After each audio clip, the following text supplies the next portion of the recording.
Chapter 89. The reason was naturally something else, but it had originally been for Yen Su's sake.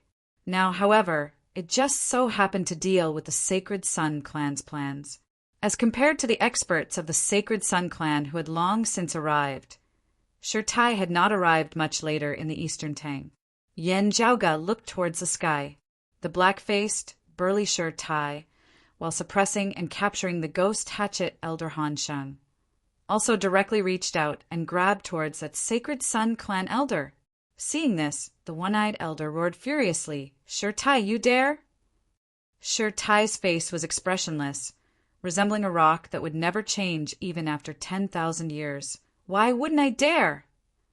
Those of your Sacred Sun clan causing trouble in my heaven domain will have to pay the price." The one-eyed elder said furiously, "Your broad Creed Mountain took in my Sacred Sun clan's traitorous disciple, and your disciple Yen Zhaoga even killed my Sacred Sun clan's direct disciple Shaoshan. Do you think that this matter will be let off so easily?"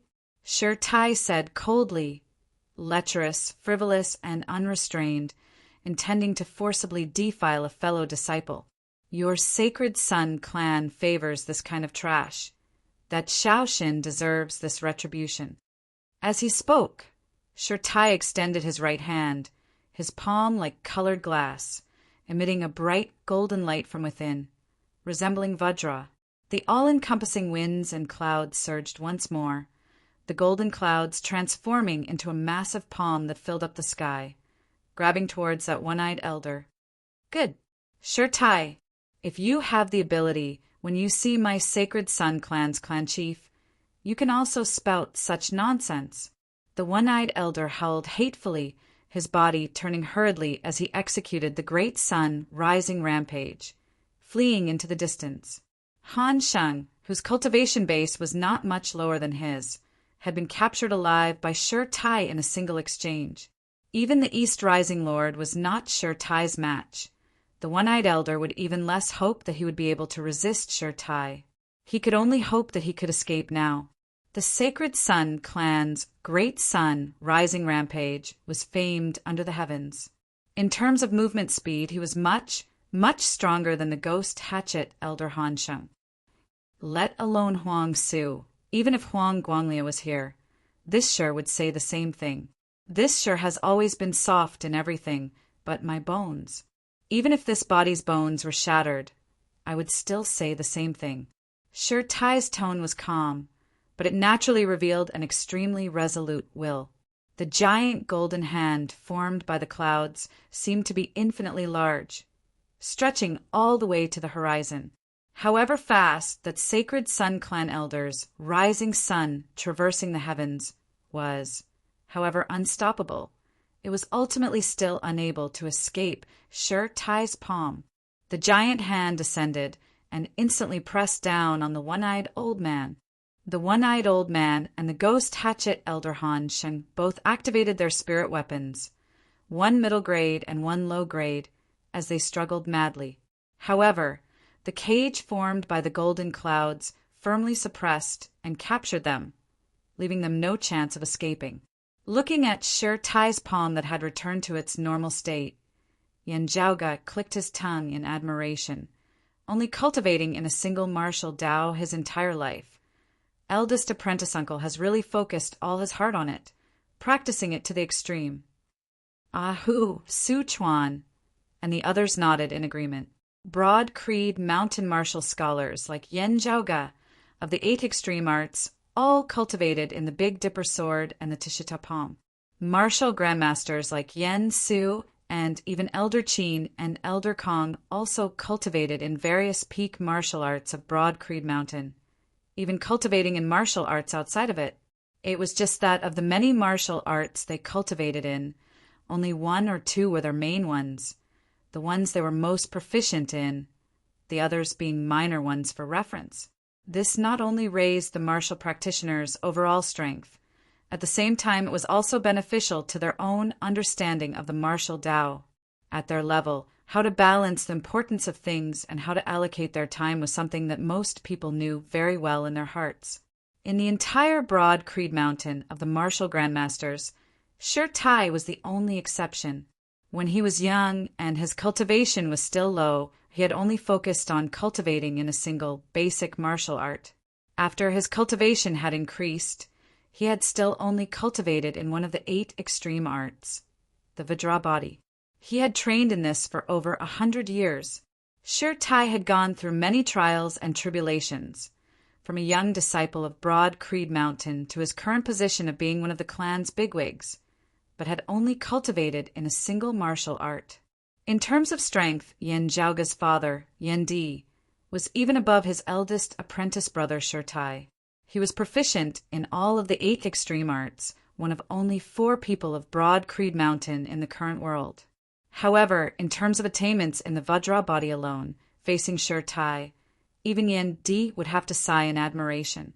Sure Tai's attainments in this martial art had long since surpassed all of Broad Creed Mountain's previous generations, fully deserving of being the #1 person in all of history.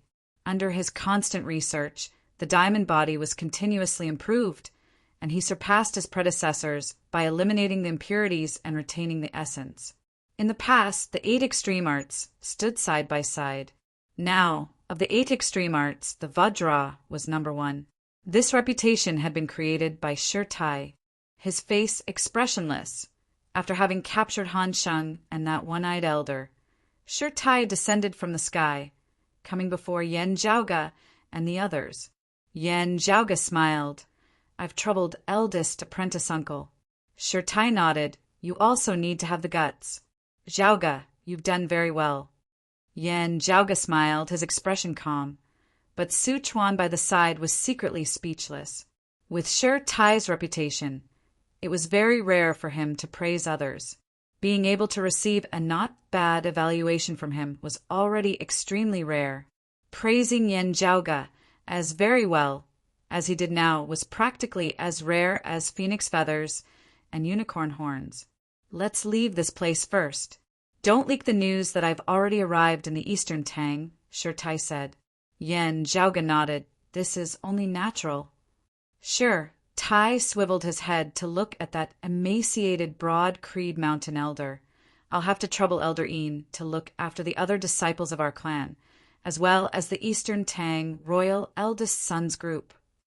The emaciated elder had already retracted his shocked expression, not asking any further as he nodded, replying, "Leave it to this old man." The group immediately left. Sure Tai and Yen Zhaoga, however, did not immediately move. Sure Tai gazed towards the distant horizon.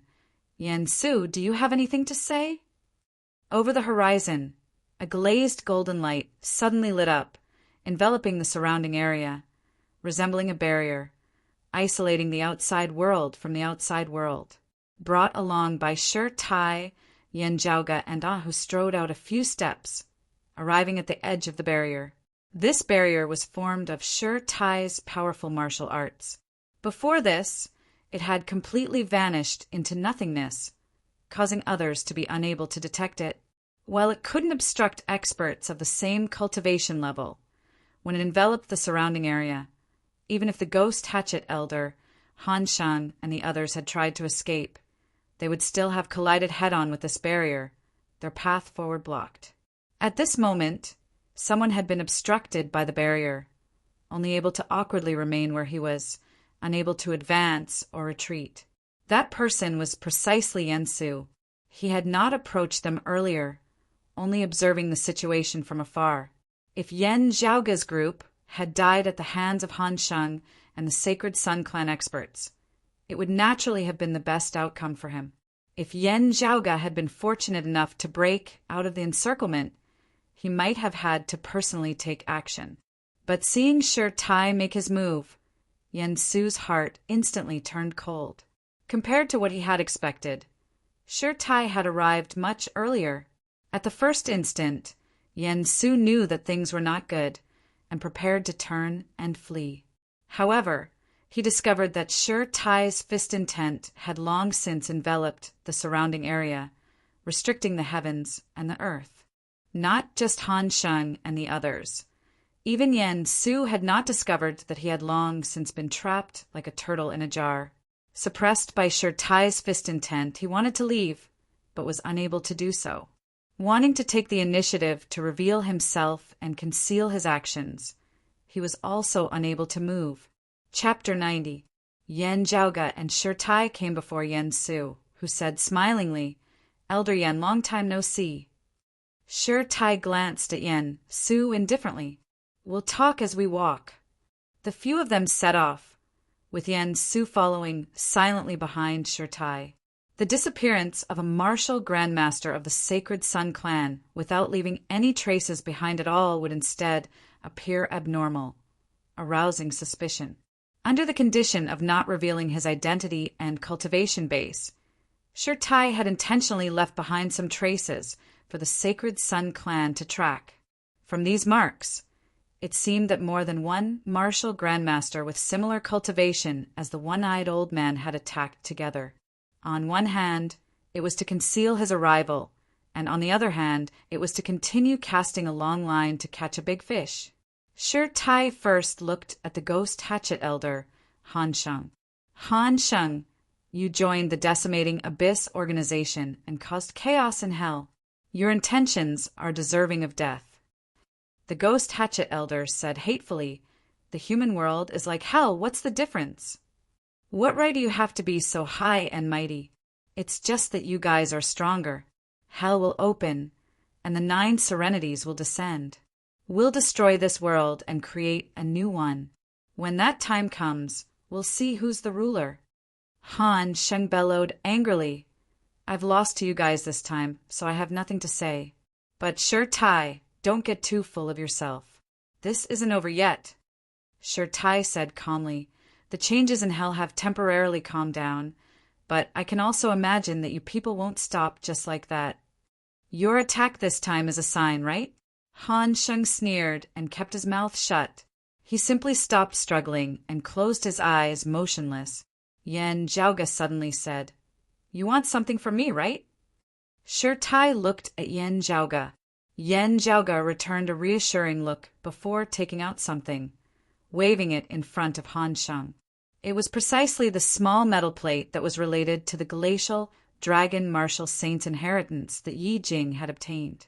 From Yen Zhaoge's point of view, Han Sheng's expression did not change in the slightest, his gaze also not wavering in the slightest, his breathing and heartbeat also normal.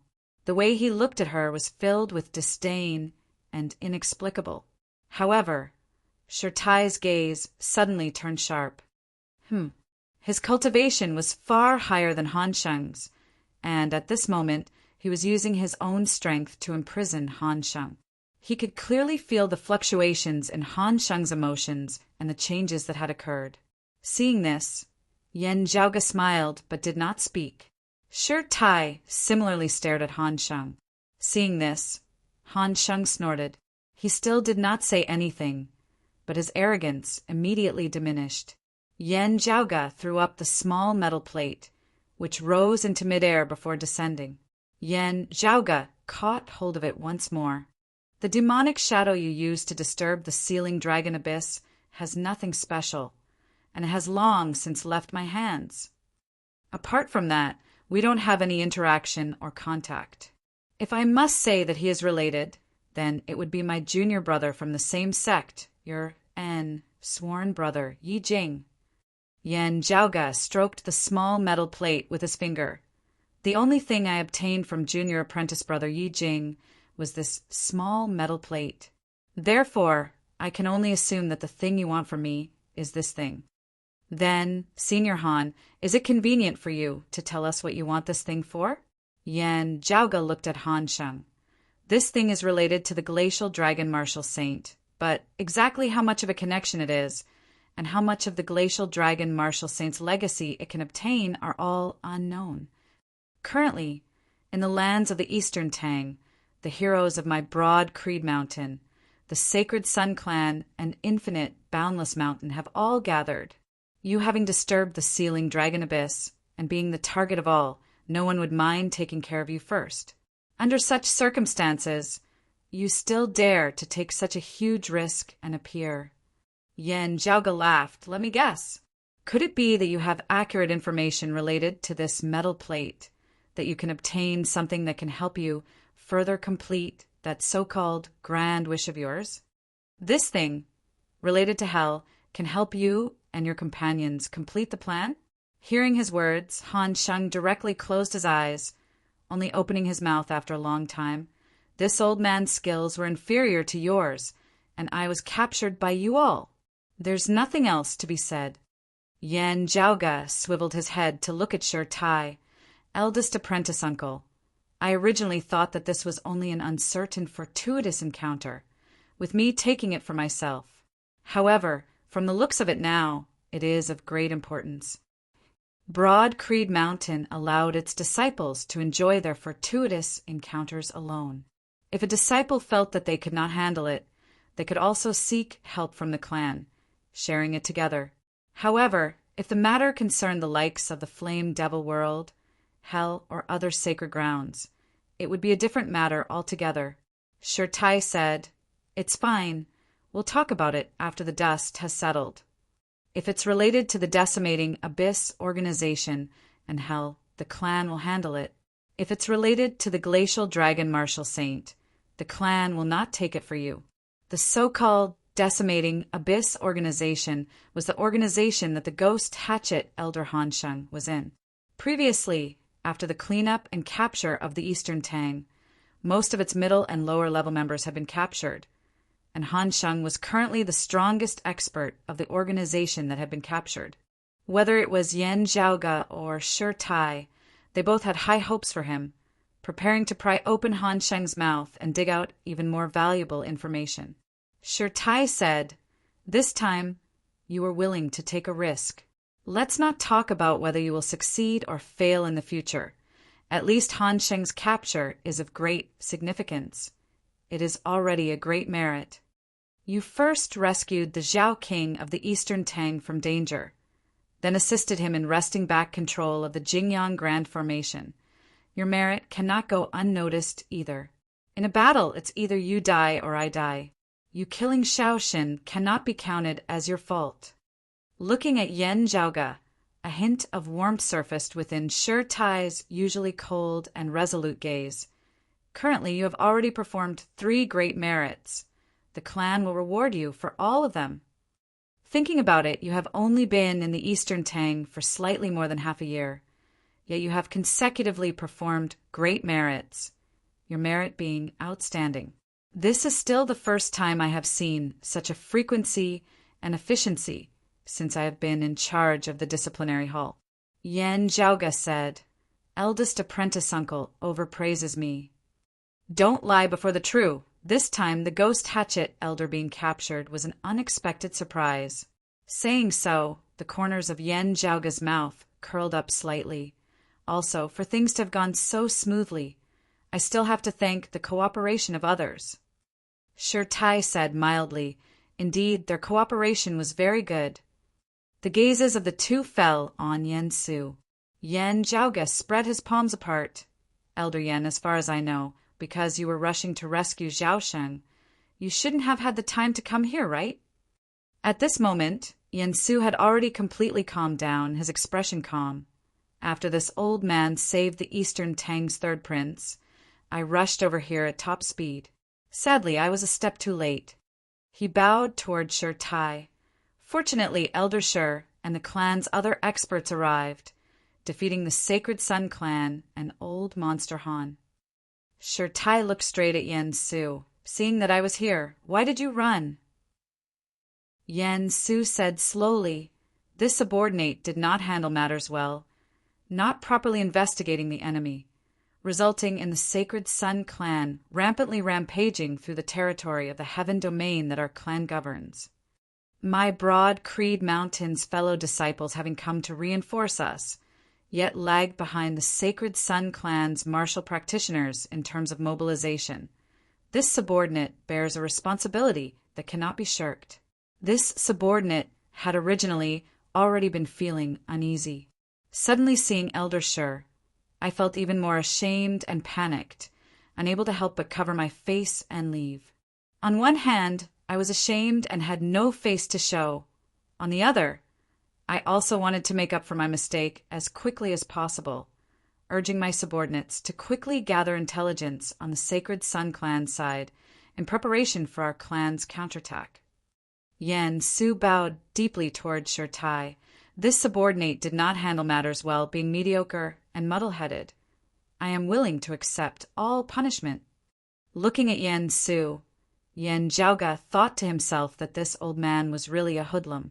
He would first take the initiative to admit his small mistakes, while when it came to the truly big problems, he would just push them away. What Shirtai hated the most in his life were people who were incapable of doing things, pushing away their responsibilities. Yen Su's words would undoubtedly cause Shirtai to have an extremely bad impression of him, even if he was temporarily let off in order to resist the Sacred Sun clan. Yen Su would definitely not have it easy afterwards. However, compared to Yen Su's true intentions, this kind of mistake did not count for much. It was just that Shirtai was not easy to fool. Chapter 91. Its raw materials were scarce, and its production was not easy, so it was extremely rare. Taken from the meaning of the miniature within 1,000 Li household pouch, it was similar to Mount Sumeru in a mustard seed. The shadow, shrinking pouch formed a space of its own, able to hold a large amount of things and also allow living beings to temporarily reside within. Shirtai's cultivation was high, and his senses were extremely acute.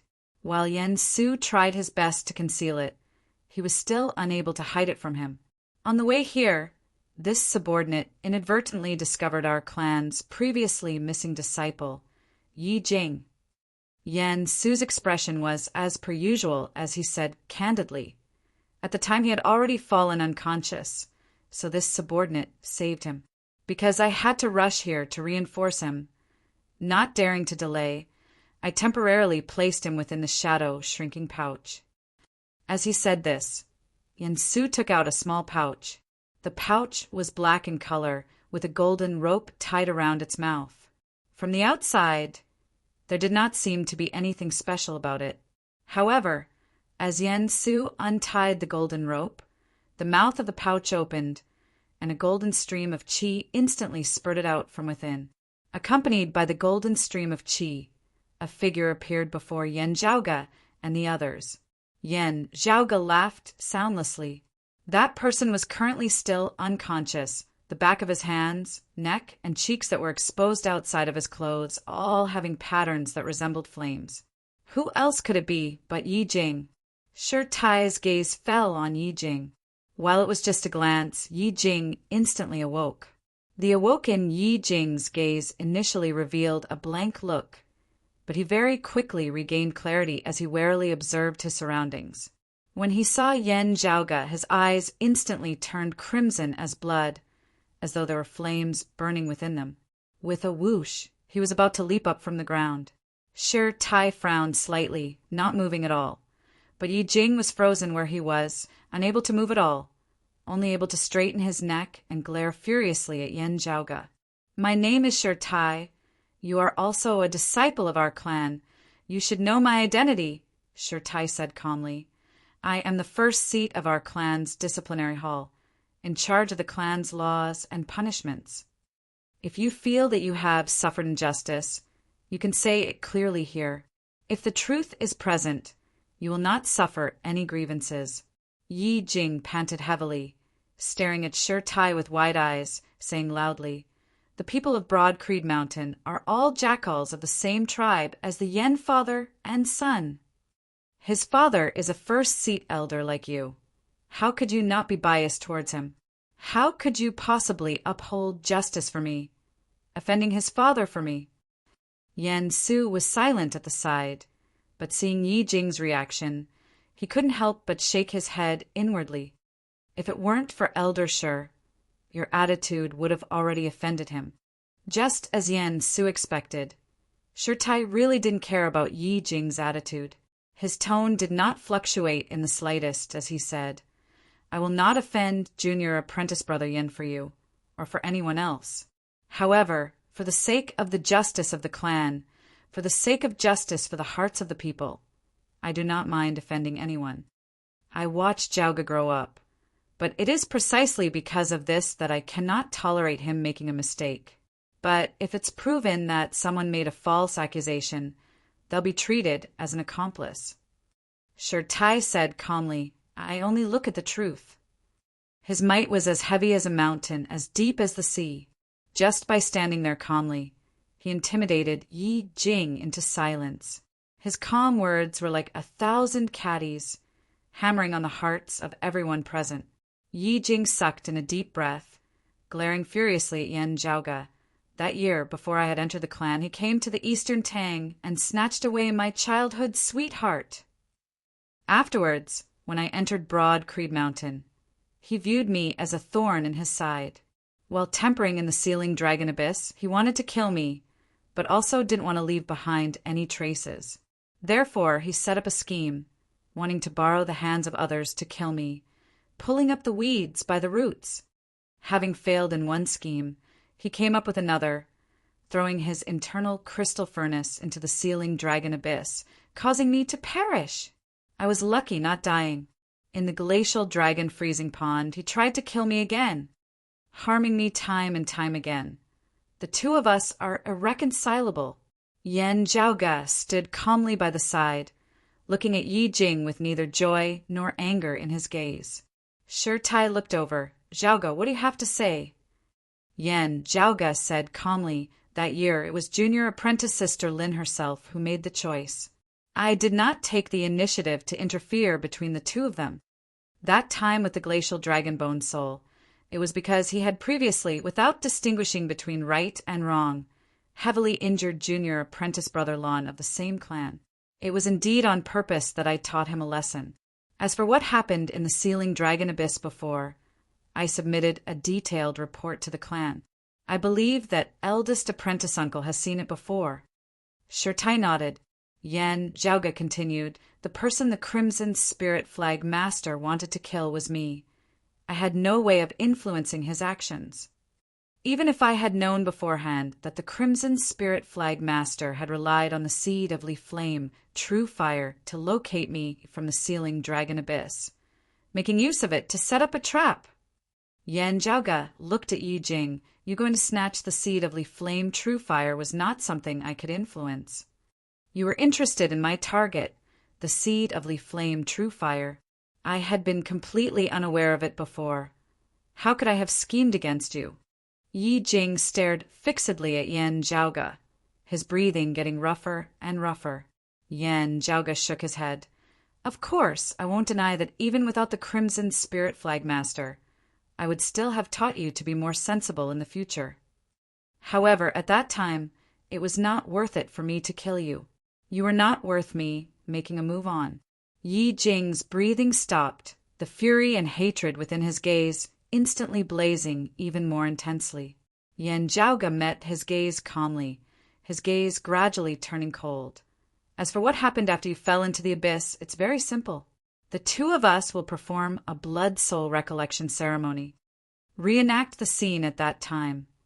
Eldest apprentice uncle will be the judge. I don't care at all. Do you dare? Yi Jing blurted out, Let's do it. Yan Zhaoge shrugged, turning and bowing toward Shirtai. Eldest apprentice uncle, please take charge. Shirtai did not speak, directly flicking his finger as a streak of light shot into the horizon, transforming into a pillar of light within the air, enveloping both Yan Zhaoge and Yi Jing. Yan Zhaoge neither hurriedly nor slowly pricked his finger, a drop of fresh blood seeping out, transforming into a thread of blood as it flew into the air. Guided by that thread of blood, Yan Zhaoge vaguely felt as though his soul had left his body, ascending to a higher level. On the other side, Yi Jing, under Shirtai's guidance, also did the same. Shirtai said, silently recalling that moment in your heart, it does not depend on what you saw, but rather on the scale of the scene of time. The ritual will naturally discard the unreality caused by the biased emotions in your hearts, as well as the truth that you intentionally ignored. The next moment, in the sky up above, a mirror of light slowly descended. Within the mirror of light, an image shockingly appeared, truly reenacting that scene in the Sealing Dragon Abyss back then. Yan Zhaoge's expression did not change. Yan Su shook his head slightly. Yi Jing's eyes turned even redder. Shi Tai, on the other hand, looked at the terrifying aura surging from the dark red ring on Yi Jing's hand, as well as the illusory figure of the giant divinity of flame within the light, slightly entranced. After a while, Yi Jing recovered, roaring furiously, "You're lying! You are indeed the same kind of trash as Lan Wenyan and Lin Yuxiao, favoring and shielding this dog Yan Zhaoge. He must have intentionally thrown down that internal crystal furnace to harm me." Shi Tai's expression gradually turned solemn as his gaze swept over, pressuring Yi Jing to the point that he was unable to move. The blood soul recollection ceremony can indeed be faked, Shi Tai said calmly, but there is only one possibility, that is that the two parties involved had colluded together beforehand. Yi Jing, did you collude with Zhaoge before this? Hearing his words, Yi Jing was rendered wide-eyed and tongue-tied as he panted heavily, the fiery light within his eyes growing stronger and stronger as his rationality and clarity had already disappeared. The patterns of flame on his body grew even more dazzling, as though they were about to truly transform into blazing flames. Chapter 92.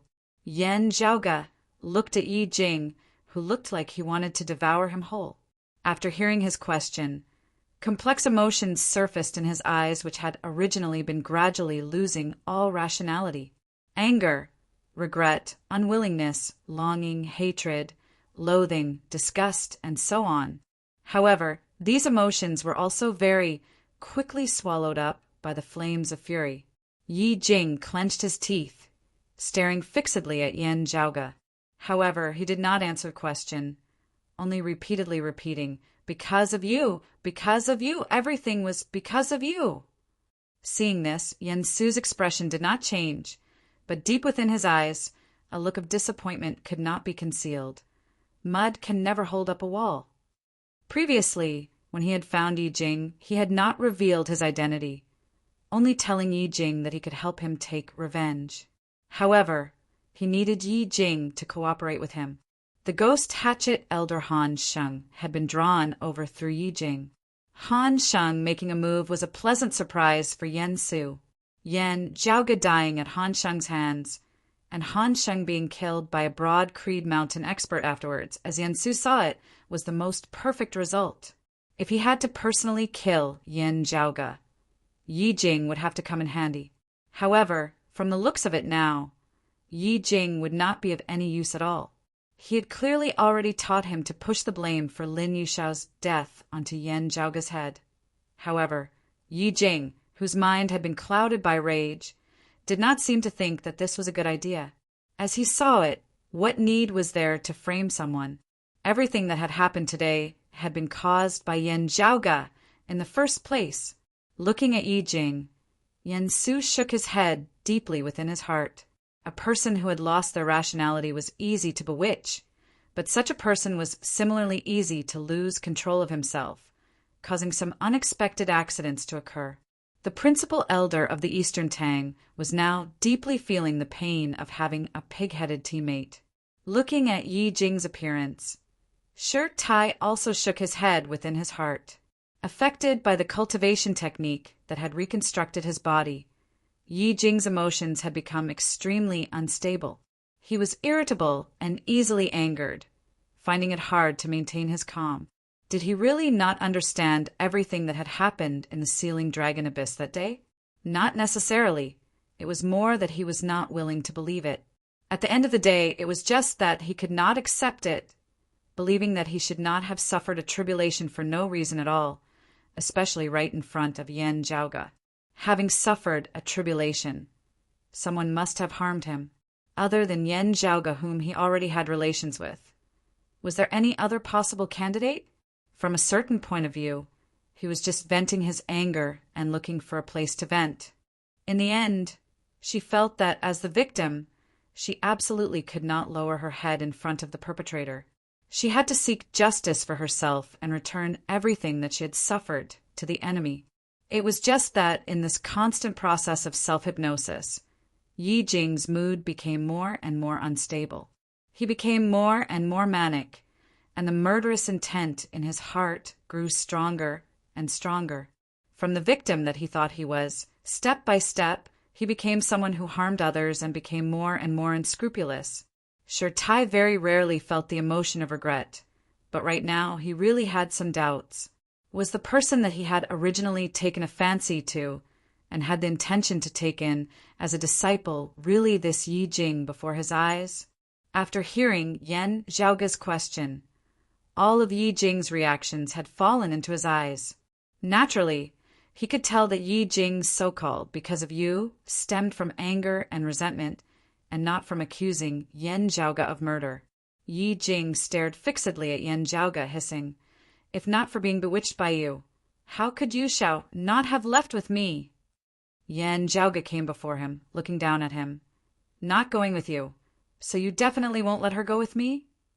Yi Jing snorted, his eyes bloodshot, his rationality and clarity completely disappearing once more. "Those who stand on your side are my enemies." Yan Zhaoge looked at him, his tone calm, yet causing one to feel a bone-deep chill. "Very good. Prepare to pay with your life for junior apprentice sister Lin." Yi Jing roared angrily, "You're not allowed to mention her. If not for you that year, none of this would have happened." Yan Zhaoge, however, no longer paid him any attention, instead looking at Yan Su. Yi Jing does not know the Tishita palm.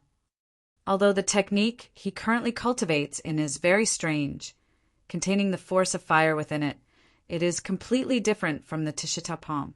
Elder Yan, as the first person to discover junior apprentice sister Lin's corpse, I would like to ask, who caused the Tishita palm wounds on junior apprentice sister Lin's body? Tai similarly looked at Yan Su.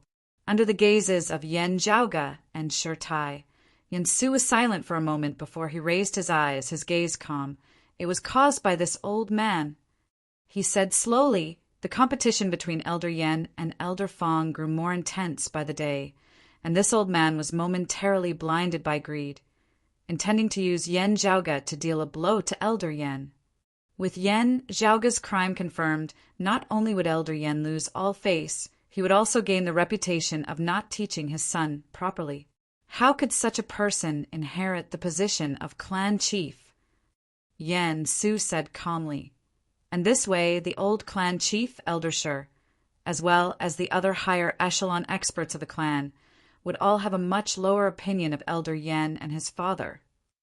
Elder Fong's path to the position of clan chief would then be much smoother. In the future, this old man would also be able to obtain many benefits. This is being blinded by greed. This is the first sin. Other than that, a junior like Yan Zhaoge has contradicted this old man time and time again, causing this old man to be filled with a belly full of resentment. If I don't vent it, I won't feel at ease, intentionally making things difficult for him, teaching him a lesson.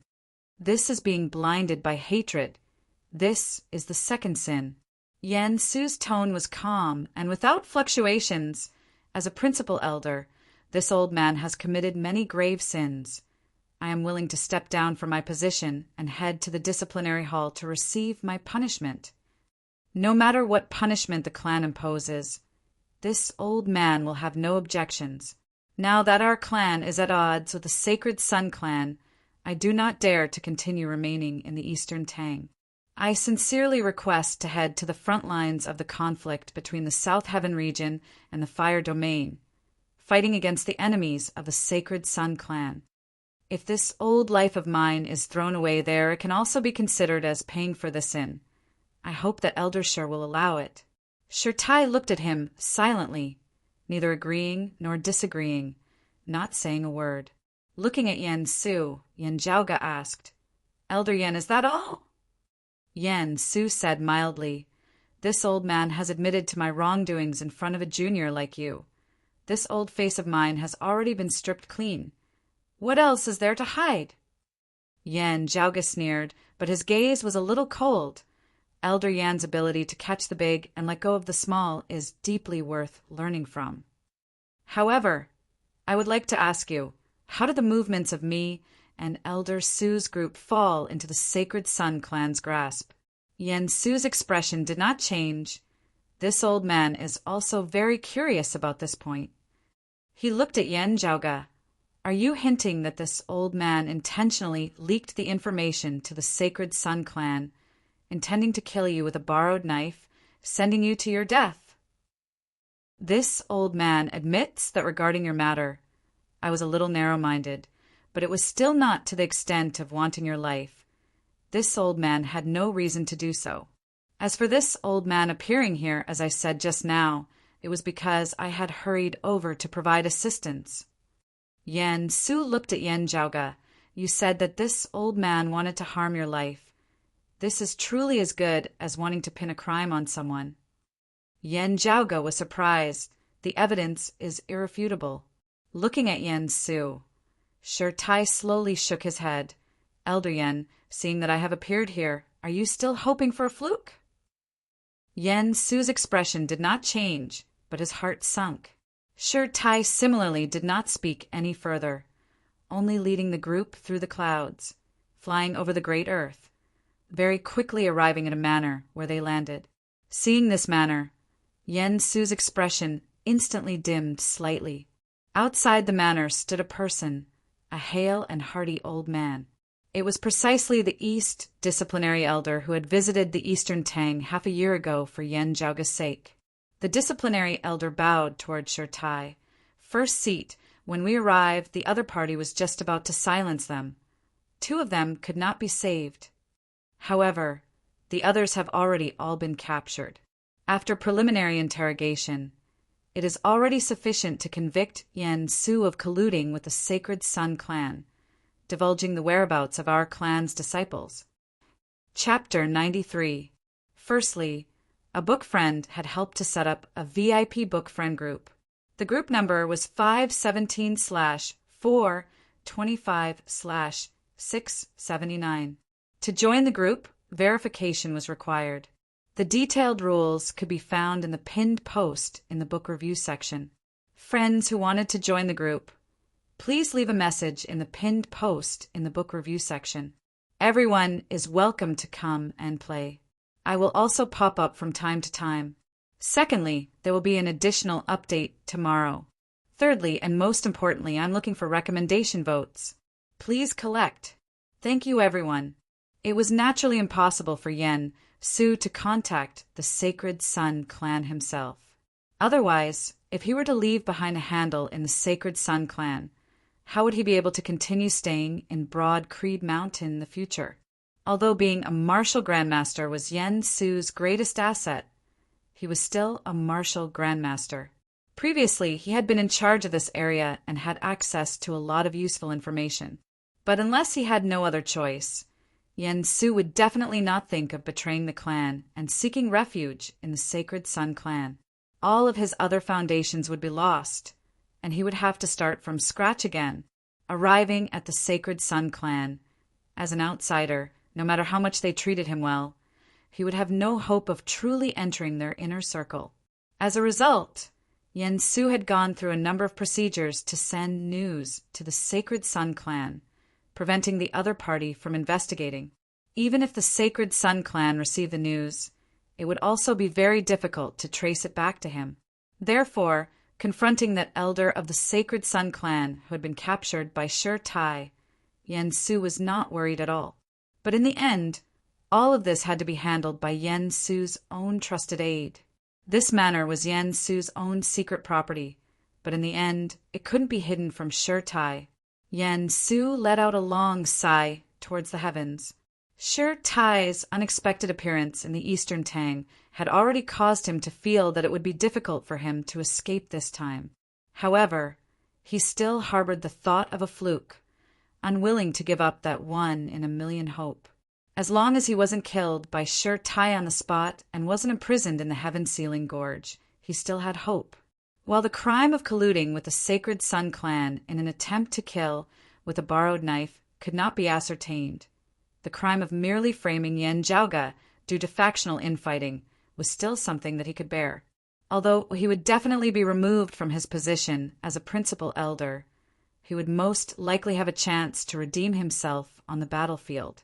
Then he would have a chance to escape. He no longer had any hopes of making a comeback in Broad Creed Mountain. He could only really betray the Sacred Sun clan. But now all hope had been shattered. Looking at Yen Zhaoge, Yen Su's gaze was deep and distant. It was naturally impossible for Yen Su to contact the Sacred Sun clan himself. Otherwise, if he were to leave behind a handle in the Sacred Sun clan, how would he be able to continue staying in Broad Creed Mountain in the future? Although being a martial grandmaster was Yen Su's greatest asset, he was still a martial grandmaster. Previously, he had been in charge of this area and had access to a lot of useful information.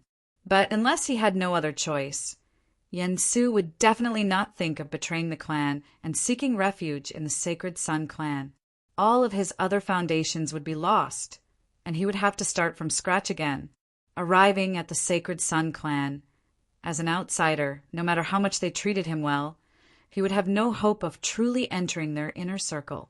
As a result, Yen Su had gone through a number of procedures to send news to the Sacred Sun clan, preventing the other party from investigating. Even if the Sacred Sun clan received the news, it would also be very difficult to trace it back to him. Therefore, confronting that elder of the Sacred Sun clan who had been captured by Shi Tai, Yen Su was not worried at all. But in the end, all of this had to be handled by Yen Su's own trusted aide. This manor was Yen Su's own secret property, but in the end, it couldn't be hidden from Shi Tai. Yen Su let out a long sigh towards the heavens. Shi Tai's unexpected appearance in the Eastern Tang had already caused him to feel that it would be difficult for him to escape this time. However, he still harbored the thought of a fluke, unwilling to give up that 1 in 1,000,000 hope. As long as he wasn't killed by Shi Tai on the spot and wasn't imprisoned in the Heaven-Sealing Gorge, he still had hope.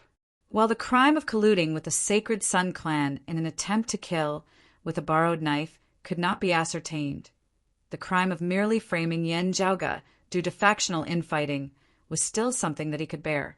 Although he would definitely be removed from his position as a principal elder, he would most likely have a chance to redeem himself on the battlefield. Then he would have a chance to escape. He no longer had any hopes of making a comeback in Broad Creed Mountain. He could only really betray the Sacred Sun clan. But now all hope had been shattered. Looking at Yen Zhaoge, Yen Su's gaze was deep and distant. At this point, how could he still not know that Shi Tai's unexpected appearance was definitely Yen Zhaoge's handiwork? While he was staring at Yen Zhaoge was also staring at him. He had specially dug a big hole, waiting for him to jump in and be consigned to eternal damnation. Shi Tai looked at Yen Su. I also don't understand why you want to put Zhaoge to death. For this, you even have to sacrifice Su Chuan and the other fellow disciples, as well as the people of the Eastern Tang Kingdom. Are you so narrow-minded and short-sighted, or is there something more to it? Now tell us why. At this time, it's useless for you to hide anymore. Under Shi Tai's gaze, Yen Su fell silent, feeling his throat go dry. Looking at Yen Su, Yen Zhaoge suddenly laughed. Before, I couldn't understand why Elder Yen wanted me dead. But after meeting Yi Jing in person this time, I seem to have understood a little. Yen Su was stunned. He was only using Yi Jing as a knife, and it had nothing to do with his own motives. Hearing Yen Zhaoge's words at this moment, an extremely bad premonition suddenly surfaced in Yen Su's heart. Yi Jing had also been brought over by Shi Tai. During this period of time, he had been suppressed by Shi Tai, unable to move or speak. He could only stare hatefully at the people of Broad Creed Mountain. At this moment, hearing that he was related to Yen Su, even though his mind was not very clear, he still felt extremely astonished. His gaze unconsciously fell on Yen Su. Shi Tai was similarly taken aback. As for Yen Su's words about accidentally discovering an unconscious Yi Jing by the side of the road, Shi Tai naturally had his doubts. However, he did not think that Yen Su would want Yen Zhaoge's life just to help Yi Jing vent his anger and take revenge. For a moment, Everyone's attention fell on Yen Zhaoge. Being stared at by everyone, Yen Zhaoge was unhurried. Through the blood-soul recollection ceremony, just now, everyone has also seen everything that happened in the sealing dragon abyss. Whatever the reason, Yi Jing's fleshly body was shattered into pieces, completely destroyed within the abyss. Now that his body has been reconstructed, such a technique naturally cannot be compared to ordinary techniques. Everyone nodded in unison. His entire body having been completely shattered, only his soul remaining, yet still being able to reconstruct his body, such a technique was indeed strange and unpredictable. Yen Zhaoge came before Yi Jing, looking at him. All of this originated from that ring of his, from that strange silhouette that suddenly erupted from within. While in the sealing dragon abyss, I had already felt that it was strange, but could not understand why, so I did not continue thinking about it. But now that I have personally seen the reborn Yi Jing, the doubts in my heart grow heavier and heavier. Yen Zhaoge swiveled his head to look at Shi Tai. Eldest apprentice uncle, you have personally come into contact with experts of the flame devils before. Do you feel that they are familiar? As these words left his mouth, everyone was shocked. Yen Su's entire body shook intensely as he yelled in a stern voice, while Yi Jing's technique allowed him to reconstruct a fire spirit body. It is different from the body of the flame devils. Shi Tai's gaze flickered slightly, but he also nodded. There are similarities, but they are not completely the same. The others nodded.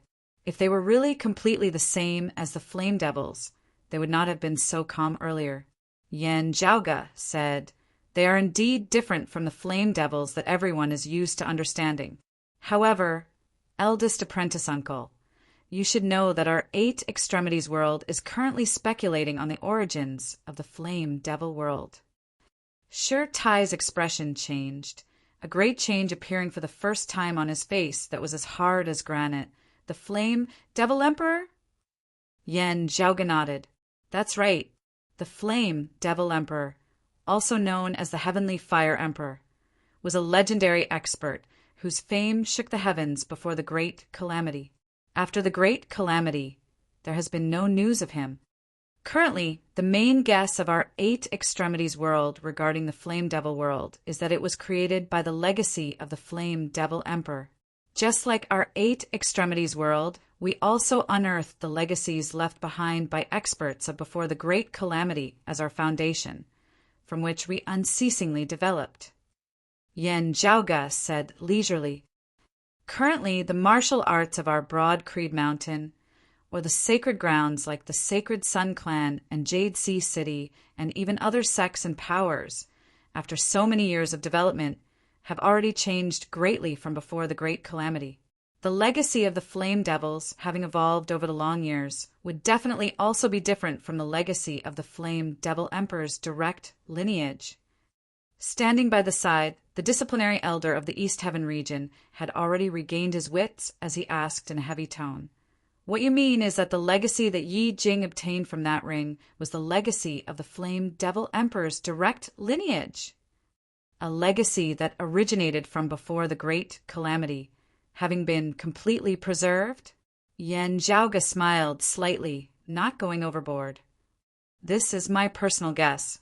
The truth of this still awaits investigation and verification. Other than that, is there any connection between Yi Jing and the current flame devil world? This also needs to be clarified. As Yen Zhaoge said this, he glanced at Yen Su, whether intentionally or not. Also, why would Elder Yen help Yi Jing? Yen Su's expression completely changed as he held in rage. A load of nonsense.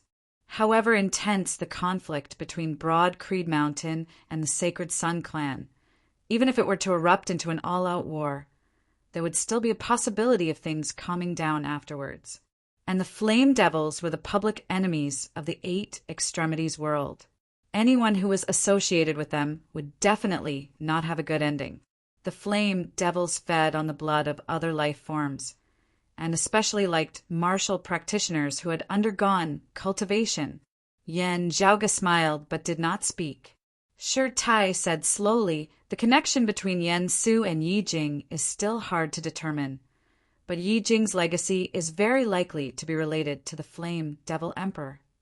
Shi Tai's words caused the hearts of everyone else to tremble. He looked at Yi Jing, the scene of the Blood Soul Recollection ceremony, when Yi Jing's soul was absorbed by that ring of his. An incomparably powerful aura was emitted from within. Even if it was the Blood Soul Recollection ceremony and not personally experiencing it, I could still feel the terror and power of that aura. It can be imagined how terrifying it would be if the other party had truly descended before us. Shi Tai said very confidently, according to the analysis of historical records, even the great Flame Devil King that died at the hands of the exalted Hantian that year was not this terrifying. Everyone's expressions turned solemn. That great Flame Devil King of the past was already the strongest expert that had ever appeared in the history of the Flame Devil world. If it was even more terrifying than him, Yan Su's face turned green. Although Shi Tai had not tacitly allowed Yan Zhaoge to link him with Yi Jing, even so, the way the situation had developed now was far worse than the worst he could have imagined. Yan Su suddenly thought of his trusted aide, Wen Ningji. Chapter 94. Shi Tai said, the truth of the matter is still hard to come to a conclusion, but this matter involves the Flame Devils. It must be investigated clearly. The importance of this matter is even more pressing than that of the decimating Abyss organization. While watching the Blood Soul Recollection ceremony earlier, Shi Tai had been secretly paying attention to that powerful aura emanating from Yi Jing's ring. It was just that he was not one to jump to conclusions easily, so he could only bury his doubts deep within his heart. While everyone was on guard against the abnormalities in hell, the danger was still not obvious enough. The Flame Devils were the mortal enemies of the Eight Extremities world who had been at war with them all these years. If Yi Jing had only coincidentally obtained the legacy of the Flame Devil Emperor, then it would still be fine. If he was connected to the current Flame Devil world, then the situation would be extremely serious. Shi Tai still had not completely come to a conclusion on this matter, but the importance of this matter had undoubtedly skyrocketed in his heart. Yan Su's face was as black as the bottom of a pot as he squeezed out a few words from between his teeth. This old man is completely unaware of this. Yan Zhaoge asked neither hurriedly nor slowly, then I really can't think of any reason why Elder Yan must want me dead. Yan Su snorted, his expression obscure. The focus of the others was actually still on Yi Jing. Everyone's gaze was sizing him up. At this moment, Yi Jing was instead at a loss. Being stared at by everyone's gazes, he naturally felt very uncomfortable. His understanding of the world as a whole was still limited. However, he was naturally still clear about what kind of existence the Flame Devils were. Hearing that he had actually been grouped together with the Flame Devils, he was instantly shocked and enraged. Looking over, Yan Zhaoge saw that the patterns of flames on Yi Jing's entire body were becoming more and more dazzling, as though his entire body was really burning. Yi Jing howled in rage, Yan Zhaoge, falling into your hands. If you want to kill me or torture me, come at me if you have the ability. In order to have a good reason, you still want to continue fabricating a crime on my head? You dog who inverts right and wrong. Yan Zhaoge said nonchalantly, you also said that you are already a fish in a net, a turtle in a jar. Taking care of you. You deserve it. Why would I still need to fabricate a crime on you? Perhaps you don't know about it yourself, but it isn't hard to verify. After bringing you back to the clan's experts will naturally come to a conclusion upon studying that ring of yours. Yan Zhaoge looked calmly at Yi Jing. Don't think too highly of yourself. I have a lot of things to do, and have no time to waste on you. Yi Jing became more and more enraged, the flame pattern on his body becoming unprecedentedly bright. In the end, there were actually flames burning. Within the flames, Yi Jing surveyed his surroundings, glaring at Yan Zhaoge, Shi Tai, the disciplinary elder, and the others. Indeed, You people of Broad Creed Mountain are all jackals of the same tribe, covering for one another.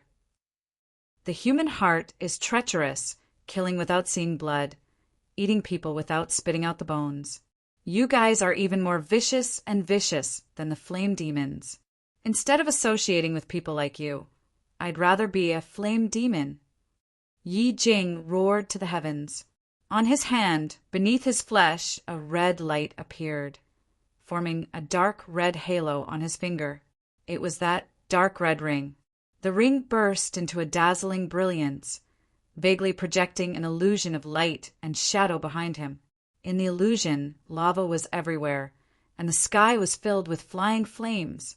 It was as if a terrifying flame giant had appeared. It was a powerful aura that was far from what Yi Jing could possess with his current strength. It was faintly discernible, shaking people's hearts.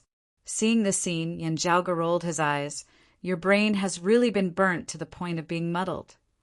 Different from the reappearance of the Blood Soul Recollection ceremony earlier, this was an extremely direct feeling.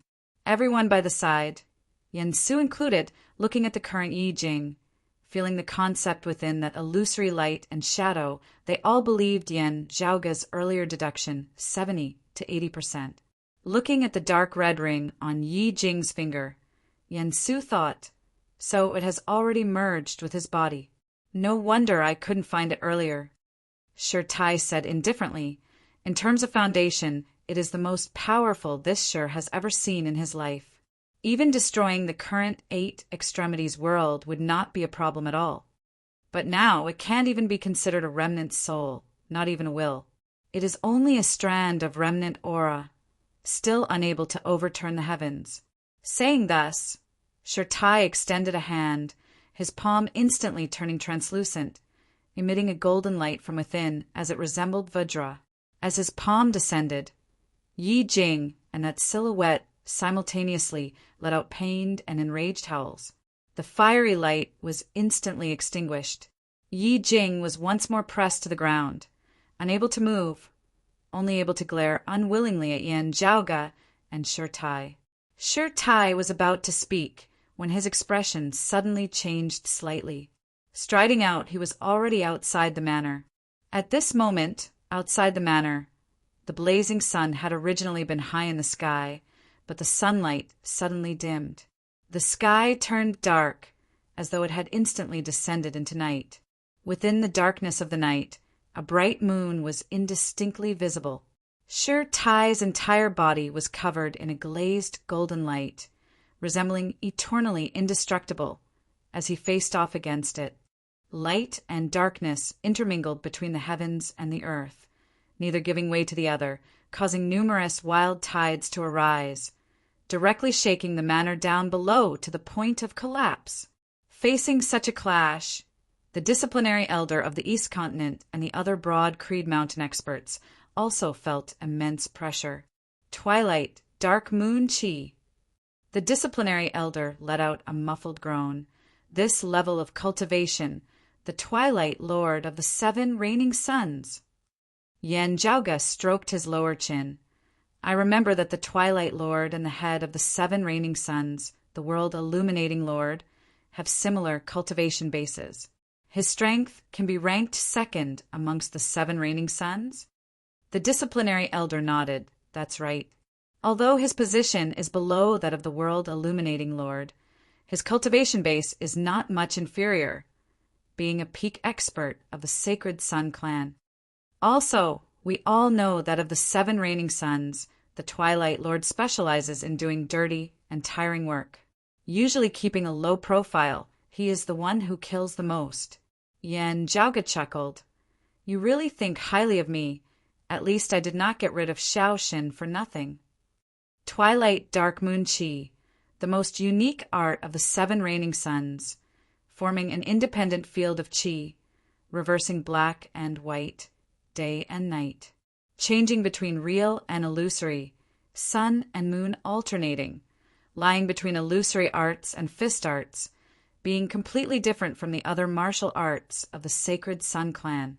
At this moment, executed by the Twilight Lord, it really had the power to change the heavens and change the earth. If not for Sure Tai standing there like a pillar of support, all the Broad Creed Mountain people present would have been instantly swallowed up by the moonlit night. Iron Lion? A low voice resounded from within the moonlit night. Seeing the Twilight Lord blocked by Sure Tai, other Sacred Sun Clan experts concealed within the darkness of the night attacked Yanjiaoga and the others. The East Continent's disciplinary elder and the other Broad Creed Mountain experts immediately met them, engaging in battle. At this moment, the Yen Su who had originally seemed resigned to his fate suddenly erupted. He glared hatefully at Yan Zhaoga, but did not linger, instead quickly fleeing into the distance. On the other side, Yi Jing also broke free. He had wanted to find trouble with Yan Zhaoga, but was unable to determine Yan Zhaoga's position in the darkness. Thus he could only let out a furious howl and also fled. In midair, Sure Tai's cold snort resounded. A glazed golden light suddenly lit up within the darkness, blasting onto Yen Su's body. In the midst of fleeing, Yen Su's entire body shook intensely as he spat out a mouthful of blood. Dark red blood oozed out of every single pore of his entire body, as his entire person seemed to have transformed into a man of blood. Fortunately, most of Sure Tai's attention had been placed on the Sacred Sun Clan's Twilight Lord. Receiving his blow, Yen Su had been heavily injured and on the verge of death, but he had still barely managed to preserve his life. Not daring to hesitate in the slightest, Yen Su struggled as he continued fleeing. Yan Zhaoga sent a sound transmission to Sure Tai. "Eldest apprentice uncle, leave it to me. I'll go find him and Yi Jing." Sure Tai hesitated slightly. "If the other party resists, you can kill him on the spot." Chapter 95. Anyone within the range of this force field would be affected by the Twilight, Dark Moon Chi. However, his opponent was Sure Tai. Facing such an expert, the Twilight Lord also had to go all out, not having the time to be distracted. Within the range of the Twilight force field, it could only obstruct one's vision and disrupt one's senses, not causing any harm to the others of Broad Creed Mountain. As Yan Zhaoga gazed into the distance, all he could see was darkness. However, Yen Su had been injured by Sure Tai, and that glazed golden light had invaded his body, destroying it unceasingly. Yen Su was powerless to expel it from his body, to the extent that the force of Sure Tai's Vajra body continued to work within his body. Golden light continuously shot out from within Yen Su's body, as though Yen Su himself could emit light, easily guiding Yan Zhaoga in his direction. As for Yi Jing, as he fled with all his might, his entire body shone with a crimson fiery light, similarly eye-catching to the extreme in the darkness. The two of them resembled two fireflies in the dark night, making it hard for others not to notice their existence. Coincidentally, in their panic, the two of them fled in the same direction. This way, Yan Zhaoga no longer needed to split up with Ahu, directly chasing after Yen Su and Yi Jing. As a martial grandmaster, Yen Su's speed should have been like that, traversing 1,000 li in broad daylight. However, he had been too heavily injured by Sure Tai, nearly dying on the spot, and his strength had completely fallen below the martial grandmaster realm. Especially under the influence of his injuries, he ran slower and slower. The two chased and fled, finally rushing out of the area enveloped by the Twilight Dark Moon Chi. Seeing the light of day once more, Yen Su's eyes lit up. However, after his sensory abilities had recovered, he immediately sensed the presence of his pursuers. Yan Zhaoga and Ah were shockingly already very close. Estimating their speed, Yen Su gloomily discovered that if he continued running like this, he would only be caught up. His eyes flashed with humiliation and brutality. Yan Zhaoga chased after him, only to see Yen Su suddenly stop in his tracks, his body twisting as he turned and rushed towards him. Yen Su's expression was somewhat savage. "Still wet behind the ears, brat. If you want to seek death, this old man will grant you your wish." Yi Jing was also nearby, and in his frenzied state, his perception of his surroundings was not as sensitive as before. After charging forward for quite a distance, hearing Yen Su's angry roar, he turned his head, only noticing Yen Zhaoge, who had already caught up behind him. Seeing Yen Zhaoge, Yi Jing's eyes instantly turned bloodshot. Yen Su and the others also disappeared from his field of vision, his eyes only containing the Yen Zhaoge, whom he hated to the marrow of his bones. Howling, Yi Jing immediately stopped, also turning and lunging towards Yen Zhaoge. Yen Zhaoge looked straight at the approaching Yen Su, his expression calm. With a flick of his right sleeve, a jade light that resembled a dragon flew out. Of the dragon, Yen Su of Yen soared out, whose injuries had not yet healed. But he also went up together with Yen Zhaoge to meet the counterattacking Yen Su and Yi Jing. Yen Su sneered, "Just the likes of you, and you dare to chase after me?" Yen smiled, dark, king dark, Yen of the two of Yen, Yen of Yen of Yen, for A for two Yen, Yen of two Yen, Yen to Lord, Yen Tai for sure for Lord. The dagger, which was flashing with a dark blue light, met the jade dragon sword in midair and forced it back. Spiritual chi overflowed from the short saber, resembling ripples of light. From within, a buzzing sound could be heard, as though it had a life of its own. It was a mid-grade spirit artifact. Yen Su stared at Yen Zhaoge, killing intent overflowing from his eyes. "Just based on your arrogant, frenzied personality, what do you think allowed you to live until now? If not for your family background, whether I need you into a ball or a cube, it's all up to this old man's whims. Now your father, Yen Di, is not here, nor is there Sure Tai. There are no other martial grandmasters who can protect you." The saber in Yen Su's hands expanded. "Putting aside my fear of your father, if this old man wants to kill you, it would be as easy as pinching an ant to death." The faint saber light expanded, instantly transforming into an illusory 8 sceneries palace lantern in midair. As the lantern light flickered, a myriad of scenes appeared, about to envelop Yen Zhaoge. Yen Zhaoge's expression was as per usual as he said mildly, "I have an outstanding family background, which has brought me many conveniences. I have never avoided it. I won't say it pretentiously. Those are all my father's, not mine. Whenever I use them, I feel uneasy.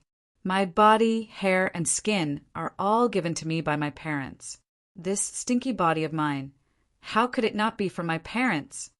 My father has the ability to give me even more things. These things are like my hands and feet. Of course I have to make good use of them." Yen Zhaoge's left hand formed a sword seal, the jade dragon sword transforming into a jade light that rampaged between the heavens and the earth. "What's important isn't how much power I've borrowed from my family. Rather, with such a high starting point, what heights I can reach in the future, how much I can repay my family in the future." Yen Zhaoge looked at Yen Su and laughed. "Other than that, if you want to kill me, under the current circumstances, it doesn't seem that simple." Yen Su let out a cold snort. The injuries that Sure Tai had given him were too severe. Not only had he fallen by quite a few cultivation levels, even his mid-grade spirit artifact, the hidden clear sunlight saber, was unable to exert its full power. And it wasn't just him who had been injured. On the blade of the hidden clear sunlight saber, there were numerous cracks, causing the agile, flowing saber light to become obscure. In terms of quality, it couldn't even compare to the low-grade spirit artifact, the jade dragon sword. Yen Su helplessly discovered that, with his heavy injuries, he was actually unable to take down the opponent in front of him. Yen Zhaoge and who were also slowly grinding away at him with a roaming and tangling style. As time passed, his injuries were affecting his strength more and more. Yen Zhaoge asked, "You don't like me, and I also want to help my father remove you from your position as principal elder. But why do you have killing intent towards me? Is it because I've made you lose face time and time again?" Yen Su's movements slowed slightly as he said, "You don't need to ask this old man. Today, you'll die by this old man's hands. This old man naturally has no need to waste words with a dead man. If this old man can't escape today, I'll take this secret with me into my coffin. You and Yindi can slowly guess." He seemed to be distracted as he spoke, but his aura suddenly surged. A red light suddenly surfaced on Yen Su's face, as though flames had suddenly erupted. The wind-fire calamity, the power of the fire calamity.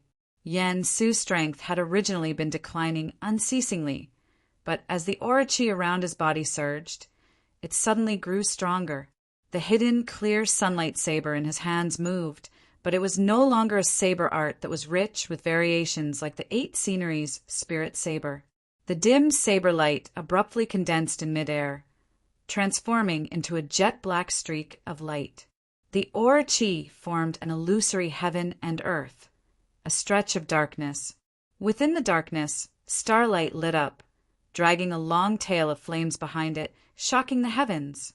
The star descended, the meteor descending from the heavens, smashing down towards Yen Zhaoga. Yen Su's entire strength erupted with this saber. The momentum that shocked the heavens and shook the earth concentrated at a single point. For a moment, Yen Zhaoga felt as though all the other scenes in his field of vision had disappeared, leaving only that meteor descending from the heavens. The starlight became more and more dazzling, rapidly filling his field of vision.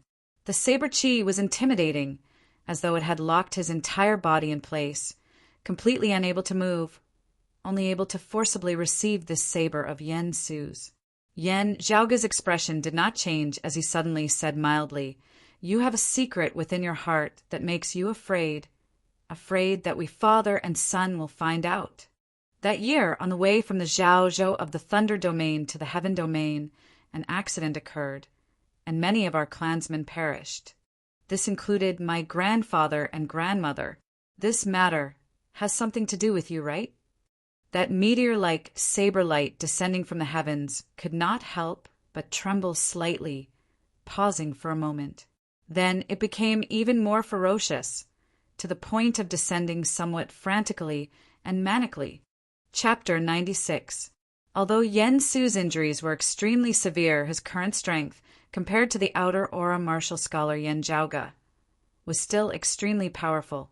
This sudden eruption was even more ferocious to the extreme, using all of his strength in this strike. Yen Su had even included Ahu, who was wearing the black nightmare armor. If Ahu dared to block this saber for Yen Zhaoga, this saber of his would slay the two of them together. Yen Su's deepest secret, his greatest fear, had been exposed by Yen Zhaoga with a single sentence. A figure involuntarily surfaced within his mind, a stalwart man who bore a 60 to 70% resemblance to Yen Zhaoga. Yen Su felt like he was suffocating just by guessing that this person was about to find out the truth of what had happened that year. This greatly shocked him, and at the same time he became even more furious out of humiliation. It was as if he had been stripped naked and thrown in public. After pausing for a moment, the saber light chopped towards Yen Zhaoga even more ferociously and violently, wanting to dismember this junior who had seen through his secret into 10,000 pieces. Yen Zhaoga's gaze burned as he stared fixedly at Yen Su.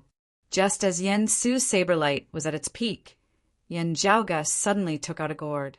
He had used Elder Qin's 9 treasure ice gourd to craft the roaring ice dragon bullet.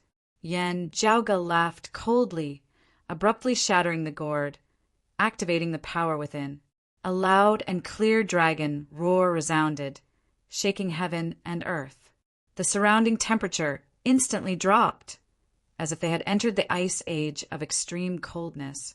As the white mist lingered, countless ice and snow rapidly condensed before Yen Zhaoga's eyes, next transforming into a massive ice dragon. The ice dragon roared and soared into the sky, its voice piercing through the clouds and reaching the 9 heavens. To ride the wind and clouds, to ride the sun and moon, to rule the world, to roar proudly at the 9 heavens, that was the true dragon. The ice dragon flipped and soared into the sky, displaying the might of a hidden dragon rising to the heavens. From below, it intercepted Yen Su's meteor blade. The two sides collided in midair, and the terrifying saber light, which was like a meteor falling to the ground, was instantly destroyed. The ice dragon also disintegrated in midair, turning into a sky full of ice and frost. It fell from the sky and covered the surrounding land, turning everything into a world of ice and snow. Yen Su's figure reappeared in front of the crowd. Frost condensed and froze him in midair. As the ice and snow intermingled, Yi Jing, who was currently being obstructed by Ahu and was about to rush towards Yen Zhaoga, also grew sluggish. The scarlet flames on his body were also extinguished and disappeared. His entire body was covered with a layer of ice and snow, as if he was an iceman. The dark red ring on his finger had also been suppressed by Shirtai earlier.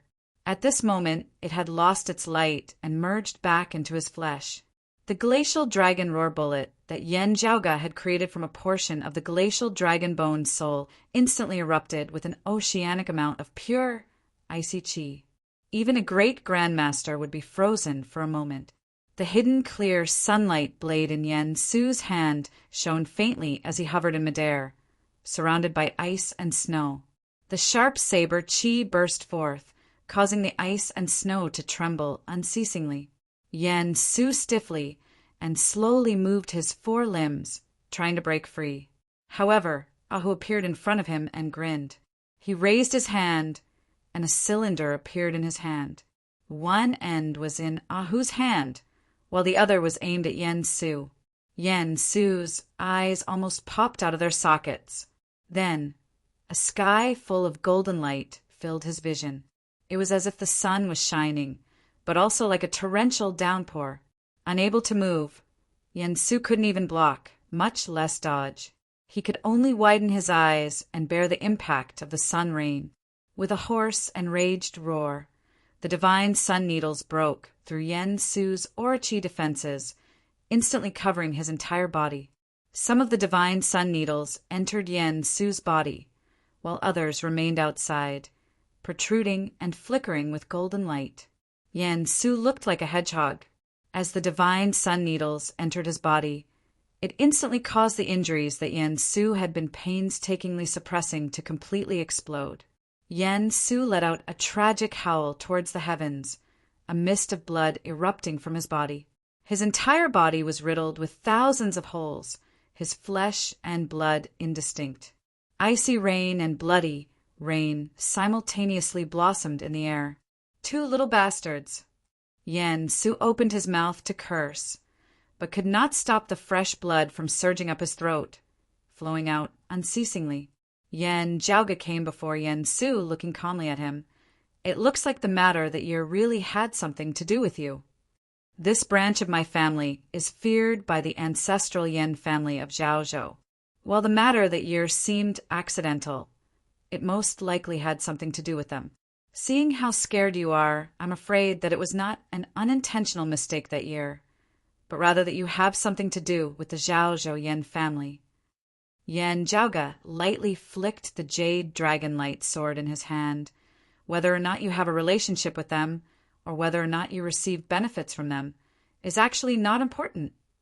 I only need to know that you are seeking death, and that is enough. What's more, you still tried to kill me. The Yen Su before him howled madly, his body struggling as he lunged towards Yen Zhaoga once more. Yen Zhaoga indifferently brandished his sword. A streak of jade light streaked across the horizon, bringing along one of Yen Su's heads. It flew straight up into the sky. His wide-open eyes showed that he had died at the hands of Yen Zhaoga, whose cultivation was far inferior to his.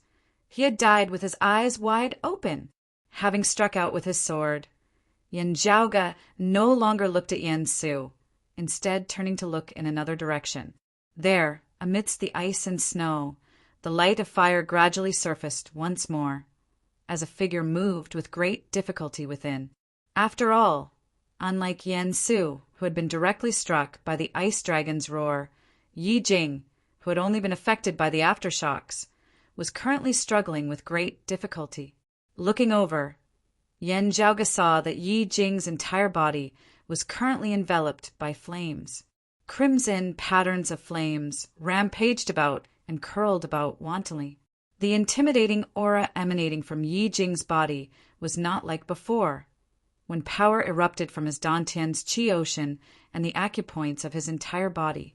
At this moment, the source of his power seemed to be those patterns of flames that had already enveloped his entire body. A shocking amount of heat rose unceasingly from within, clashing with the surrounding world of ice and snow. Streams of white water vapor suffused the air, resembling clouds and mist, as ice shards and icy water fell unceasingly to the ground, resembling a heavy rain. Looking at Yi Jing, Yan Zhaoge raised his brows slightly. Indeed, your aura is getting closer and closer to that of the flame devil race. As your cultivation technique continues to deepen, the changes in your physique are also becoming more and more obvious.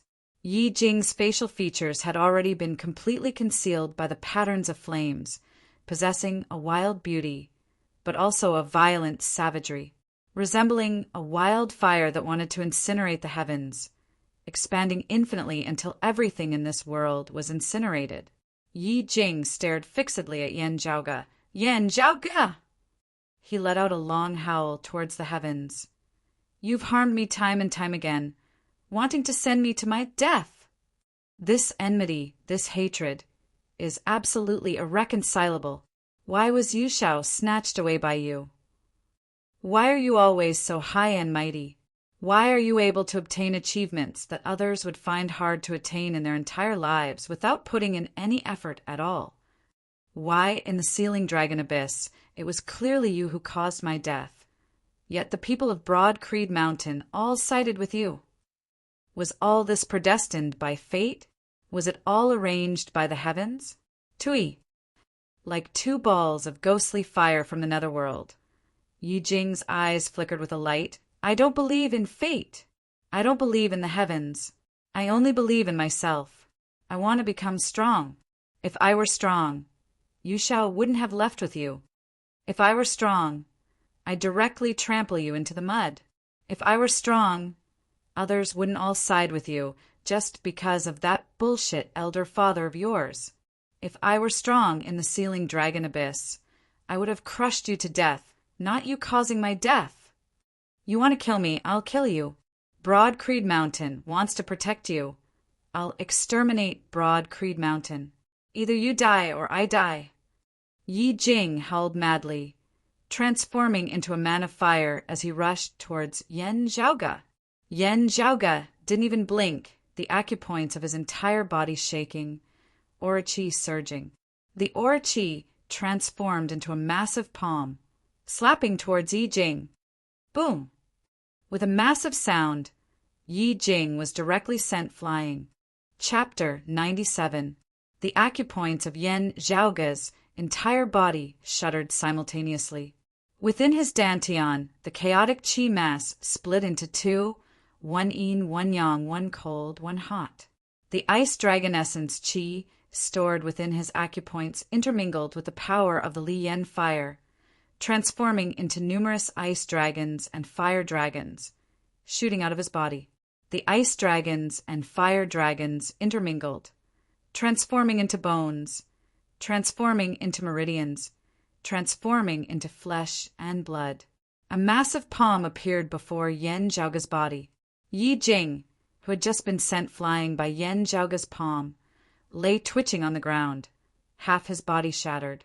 Looking over, Yan Zhaoge heard him emitting ho-ho sounds as he struggled unceasingly.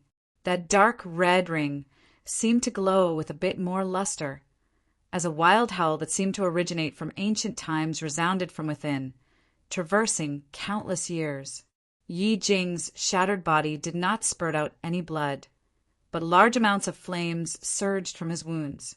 The flames gradually condensed, once more taking the form of Yi Jing's body. Yi Jing's body jolted on the ground before he shot up, rushing towards Yan Zhaoge at an even greater speed than before. From his mouth, a low, manic voice resounded. That was a language that did not belong to humans, foreign and ancient, strange and profound. Yi Jing pushed forward with his palms, the flames around his body transforming into a crimson light, brutal and blazing. Where the crimson light passed, everything in the surrounding heavens and earth, even the air itself, actually seemed to be set ablaze. All existences were transformed into fuel for the flames, aiding them to grow more and more ferocious, expanding unceasingly, continuing to devour other things. The blazing fire was merciless, incinerating all life. As the crimson light shone, it resembled the edge of a blade as it chopped towards Yan Zhaoge.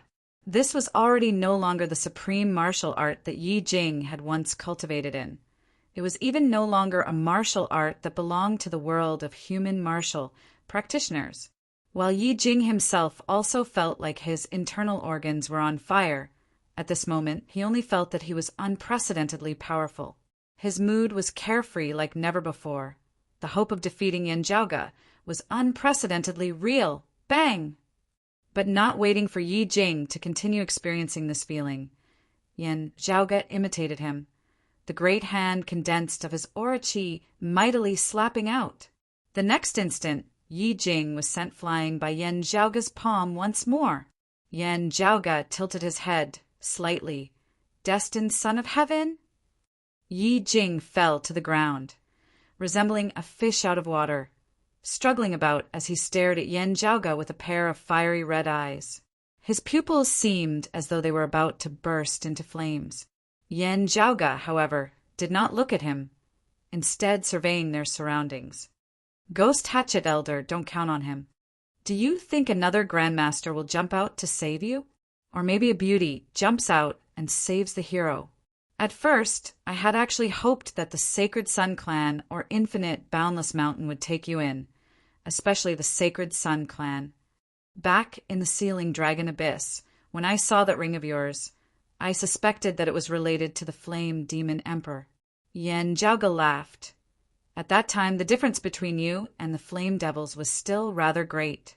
If the Sacred Sun Clan had made an error in judgment, only focusing on your fire spirit physique, being beneficial in cultivating in their martial arts, they might really have accepted you.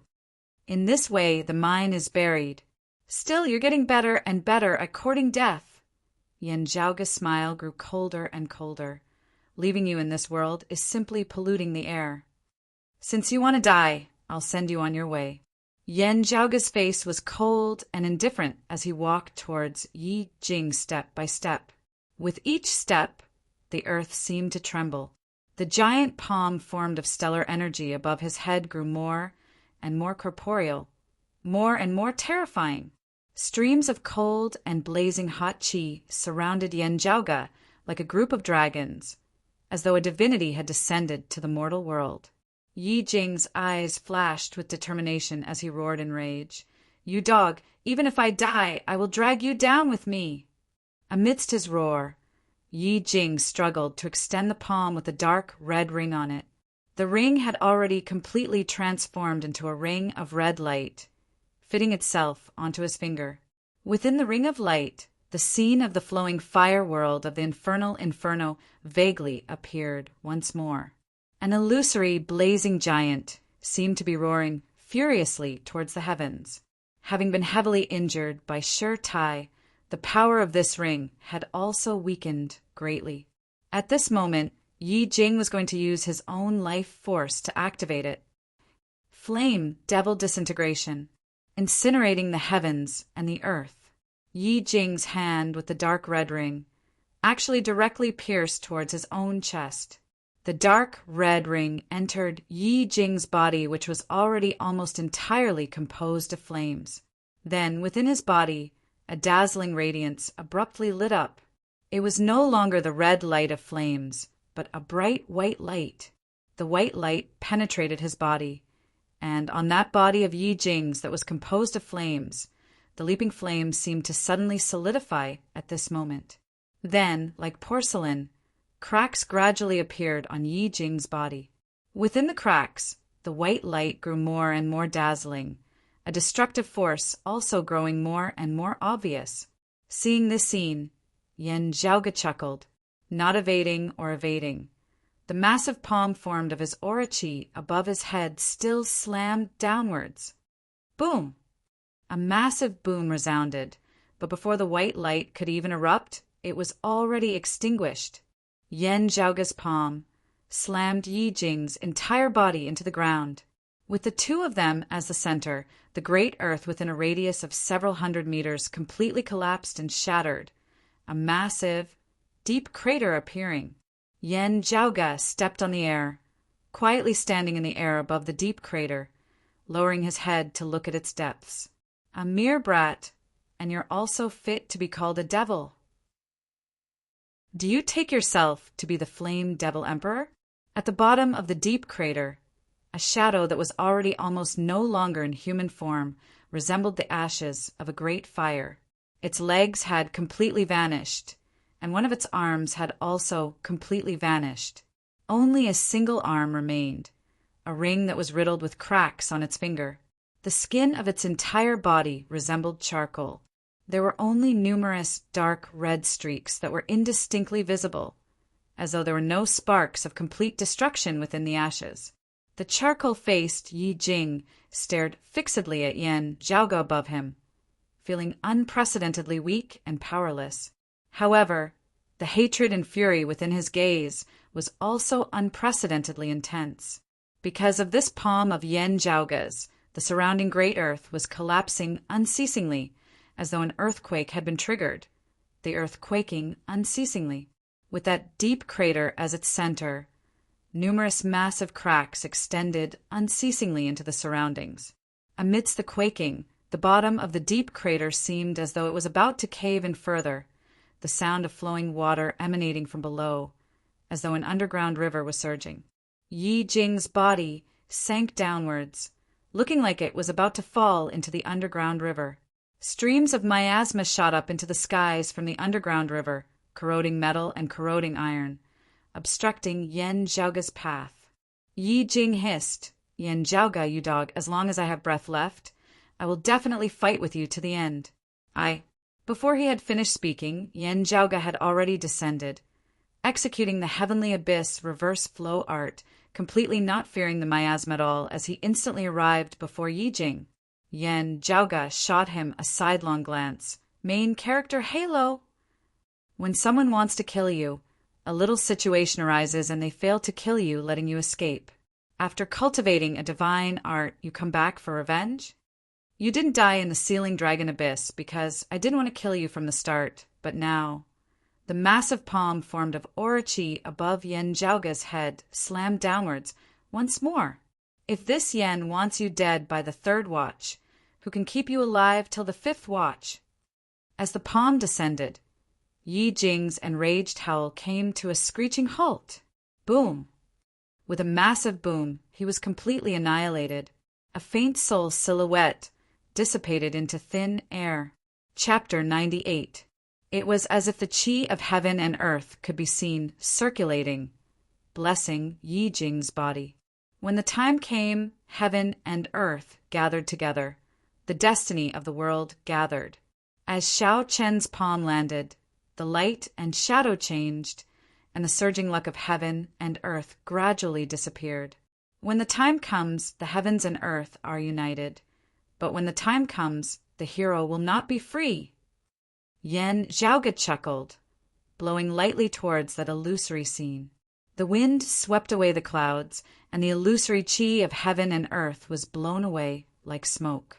The deep crater in front of him was still collapsing unceasingly. Yi Jing had been turned into ashes by Yen Zhaoga's palm, only that mottled dark red ring remaining, which fell into the underground river. He disappeared just like that. I don't know when he'll recover his vitality and reappear in the world. He'll become another hot-blooded youth's opportunity, an opportunity to rise up, a golden finger to counterattack, and another legend and myth, the corners of Yen Zhaoga's mouth arched upwards. As if, grabbing it with his aura chi, Yen Zhaoga clenched his fingers together, sucking the dark red ring into his palm. Yen Zhaoga's figure rose from the bottom of the deep crater, flying out of it. Ahu welcomed him. "Young master." Yen Zhaoga nodded. "Keep Yen Su's corpse well as his belongings." Ahu smiled honestly and said, Young master, you don't have to tell me that. I took his luggage as soon as possible." Yen Zhaoga curled his lips, "And I have always trusted you on this point." Ahu said, "Young master, I have a rough look. There are a lot of good things. It's a pity that most of them are like that middle-grade spirit artifact blade, damaged.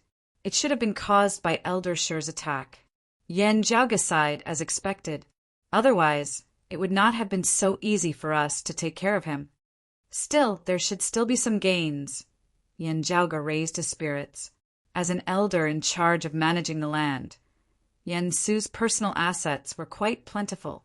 There were many things that he would not carry with him. Instead, he would keep them in his private residence.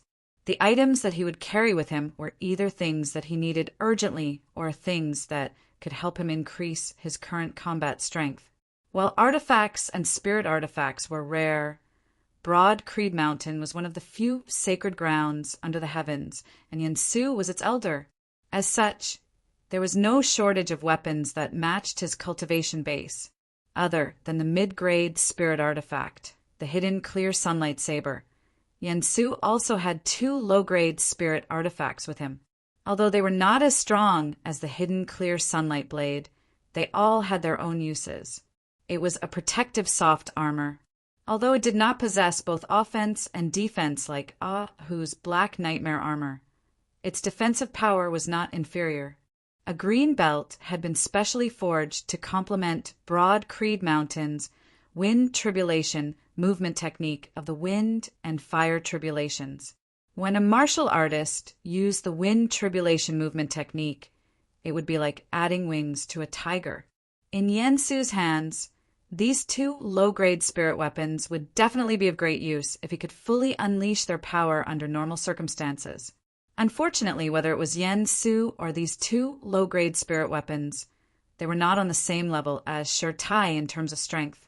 Earlier, when Yen Su had wanted to escape, he had activated the power of his Cyan Belt to withstand Shur Tai's attack, and the soft armor had automatically protected his body.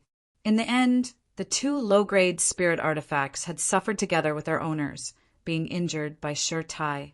They were now riddled with cracks, their spiritual chi leaking out unceasingly. Not only were they unable to be used, they looked like they were about to be completely destroyed.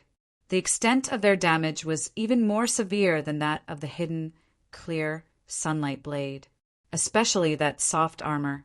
Although it could not be used, when Ahu had used Sun Rain to attack Yen Su earlier, it had still taken a portion of the damage. Ahu grinned a little in pain. It's a spirit artifact, after all. Having been by Yen Di's side since young, his horizons were far broader than others.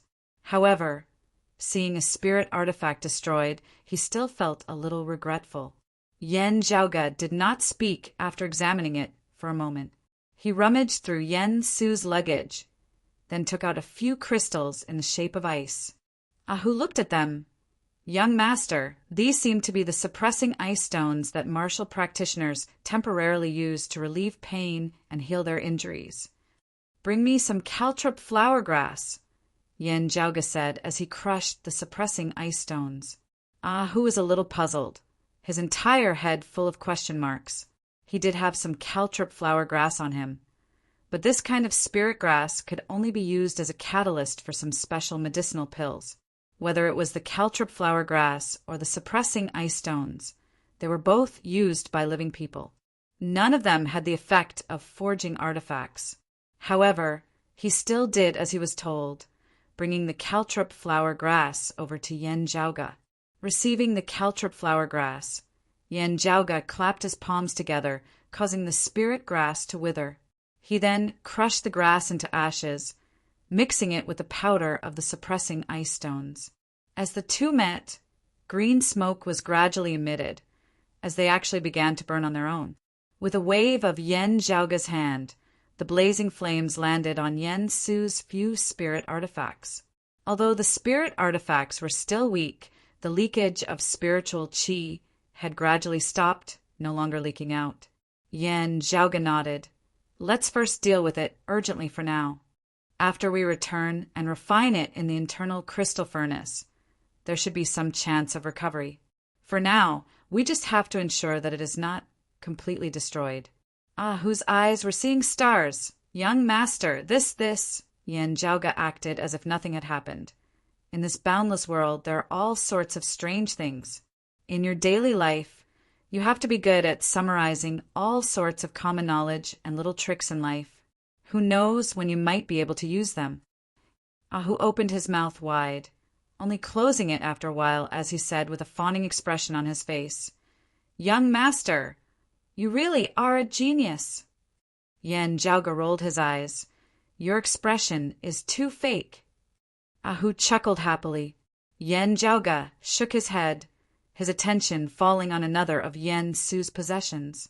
Compared to the spirit artifacts that were currently in a damaged state and unable to display their effects, this thing actually attracted Yan Zhaoga's attention more. Oh, how rare. Yen Su actually has this thing? Yan Zhaoga's eyes lit up as he held a red orb in his palm, dark red like blood, sparkling and translucent. Within the blood-red orb, there seemed to be a liquid flowing unceasingly. From within the orb, there was vaguely a yin qi and baleful qi emanating. Whose big head came over, looking for a long time before he asked hesitantly, Young master, is this the blood-refining orb? Yan Zhaoga nodded. That's right, it is precisely the blood-refining orb. The blood-refining orb was a rare, unique treasure. Usually it would only appear in such a hellish place like a battlefield, where blood flowed like rivers. This was one of the favorites of devil martial practitioners. However, the blood-refining orb itself was not tyrannical, only being the crystallization of pure yin qi and blood qi. Devil martial practitioners could use it to cultivate, while other martial practitioners could use it to replenish their qi and blood when they were heavily injured. It was just that absorbing the blood-refining orb required a rather long period of meditation, and with Yan Zhaoga chasing after him too closely, Yen Su had not had the time to use it.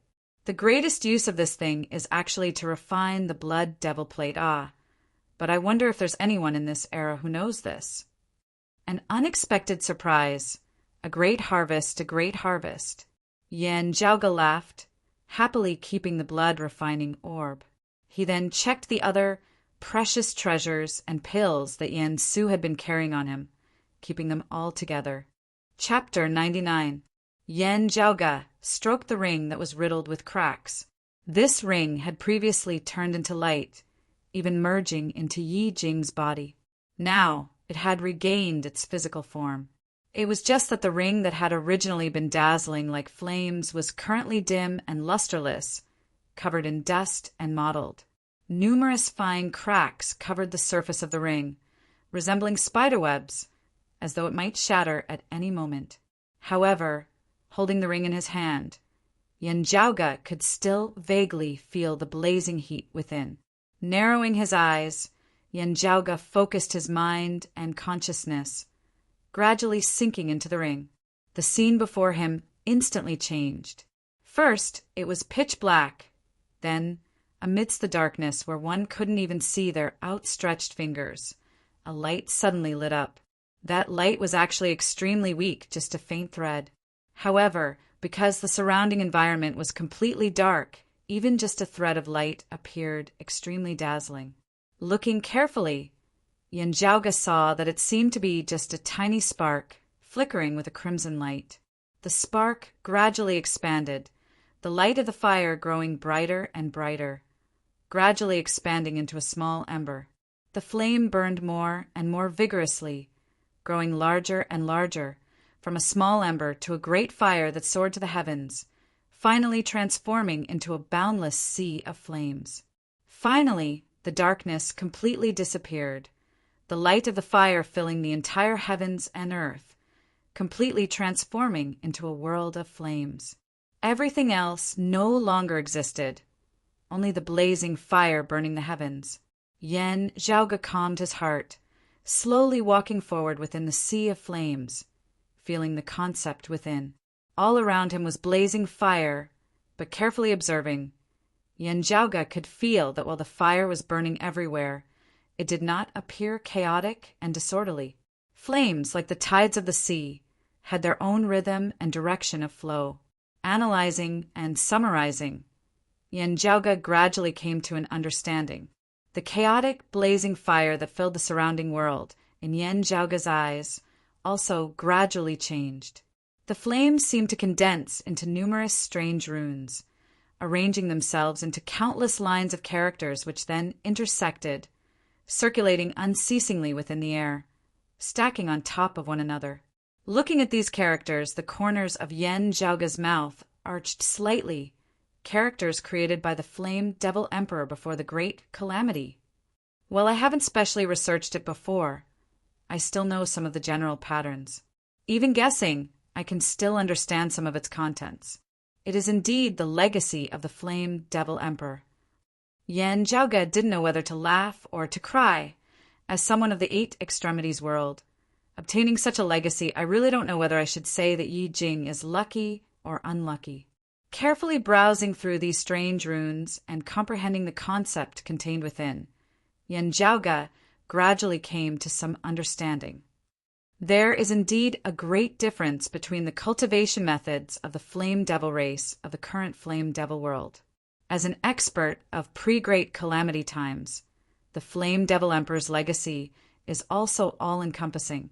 By borrowing the Tao of Fire, many principles and concepts can be born. Yen Zhaoge thought, it is just that following the changes in Yi Jing's own mental state, it is getting closer and closer to the current cultivation method of the Flame Devil race. Flames lingered in front of him, and gradually a sealed door appeared. Yen Zhaoge sensed it for a moment before his consciousness retreated from the world of flames, returning to reality. Activating the spiritual power of the Li Yen True Fire, he poured it into the ring. The ring, which was full of cracks, seemed to be nourished and flashed a little red light. As Yen Zhaoge's consciousness sunk within once more, he saw that the sealed great door was now already open. Inside the door, the sky was dark red and the ground was erupting with lava. The scene of the end of the world that he had once seen appeared before Yen Zhaoge's eyes again. The all-encompassing flames slowly condensed within the air, gradually forming an illusory giant divinity of flame, ancient and powerful. The aura of great calamity, great destruction, and great suffering emanated, desolate and ancient, completely different from the current 8 extremities world. It was just that because it had been consecutively injured by Shi Tai and Yen Zhaoge, the ring was currently exceptionally weak. In this world of flames, whether it was the dark red sky or the great earth that was filled with lava, they were all filled with numerous jet-black cracks, the space seemingly about to shatter at any moment. While the aura of that giant divinity of flame still emanated the power of its origins, it now seemed even more ethereal and illusory. As Yen Zhaoge and the giant divinity of flame stared at each other, true emotion seemed to appear within the other party's eyes. That seemed to be a powerful life form that truly existed within this space, and not just a strand of its remnant aura. Meeting its gaze, Yen Zhaoge felt his own emotions seemingly wavering slightly. He became restless and restless, feeling vexed as he wanted to destroy and vent his frustrations. Yen Zhaoge's gaze flickered as he stabilized his mind, those violent, negative emotions instantly calming. The all-encompassing flowing fire before him transformed into numerous strange, ancient runes once more, lining up before Yen Zhaoge's eyes. Staring at these runes, Yen Zhaoge slowly deciphered them. Sacred heavenly fire scripture, is it? As he deciphered them, those runes transformed into numerous streaks of fiery light, surging into Yen Zhaoge's body. Yen Zhaoge could only feel the meridians of his entire body seemingly becoming scorching hot, the refined qi of the Li flame, true fire stored within the acupoints of his entire body, also stirring restlessly. It was as though countless piles of firewood had been touched by sparks, wanting to burst into flames all at once. Yen Zhaoge's expression was calm as within his Dantian's qi ocean. The chaotic qi mass concealed beneath the numerous layers of clear qi abruptly circulated in reverse. The scorching hot feeling of his entire body instantly found a target, converging towards the chaotic qi mass within Yen Zhaoge's Dantian like 100 rivers entering the sea. The numerous streams of heat finally transformed into a condensed fire seed within the chaotic qi mass, flickering with a dim, fiery light. The clear qi cultivated from the clear qi profound art slowly converged, concealing the chaotic qi mass once more. Yen Zhaoge smiled. The reason why he had chosen to cultivate in the peerless heavenly scripture of the peak martial arts of the divine palace, other than its great strength, was because of a special characteristic of the peerless heavenly scripture. Chaos was boundless, having no beginning and no end, able to contain all things, able to give birth to all things, able to destroy all things. The peerless heavenly scripture possessed an extremely strong tolerance, being able to incorporate all things, even assimilating other martial art scriptures without leaving any traces behind in the slightest. After assimilation, it could even be imitated and converted externally. For example, Broad Creed Mountain's direct lineage, clear qi profound art. For example, this sacred heavenly fire scripture now. Cultivating it himself, he would naturally not be like Yi Jing. Yen Zhaoge nodded slightly. The sacred heavenly fire scripture had its unique points. It just so happened to be of use for his upcoming experiments. Regaining his wits, Ahu stood by the side, currently gazing into the distance. Yen Zhaoge kept the ring, gazing into the distance as well. There, a massive hemisphere of darkness was inverted on the ground, enveloping the vast heavens and earth.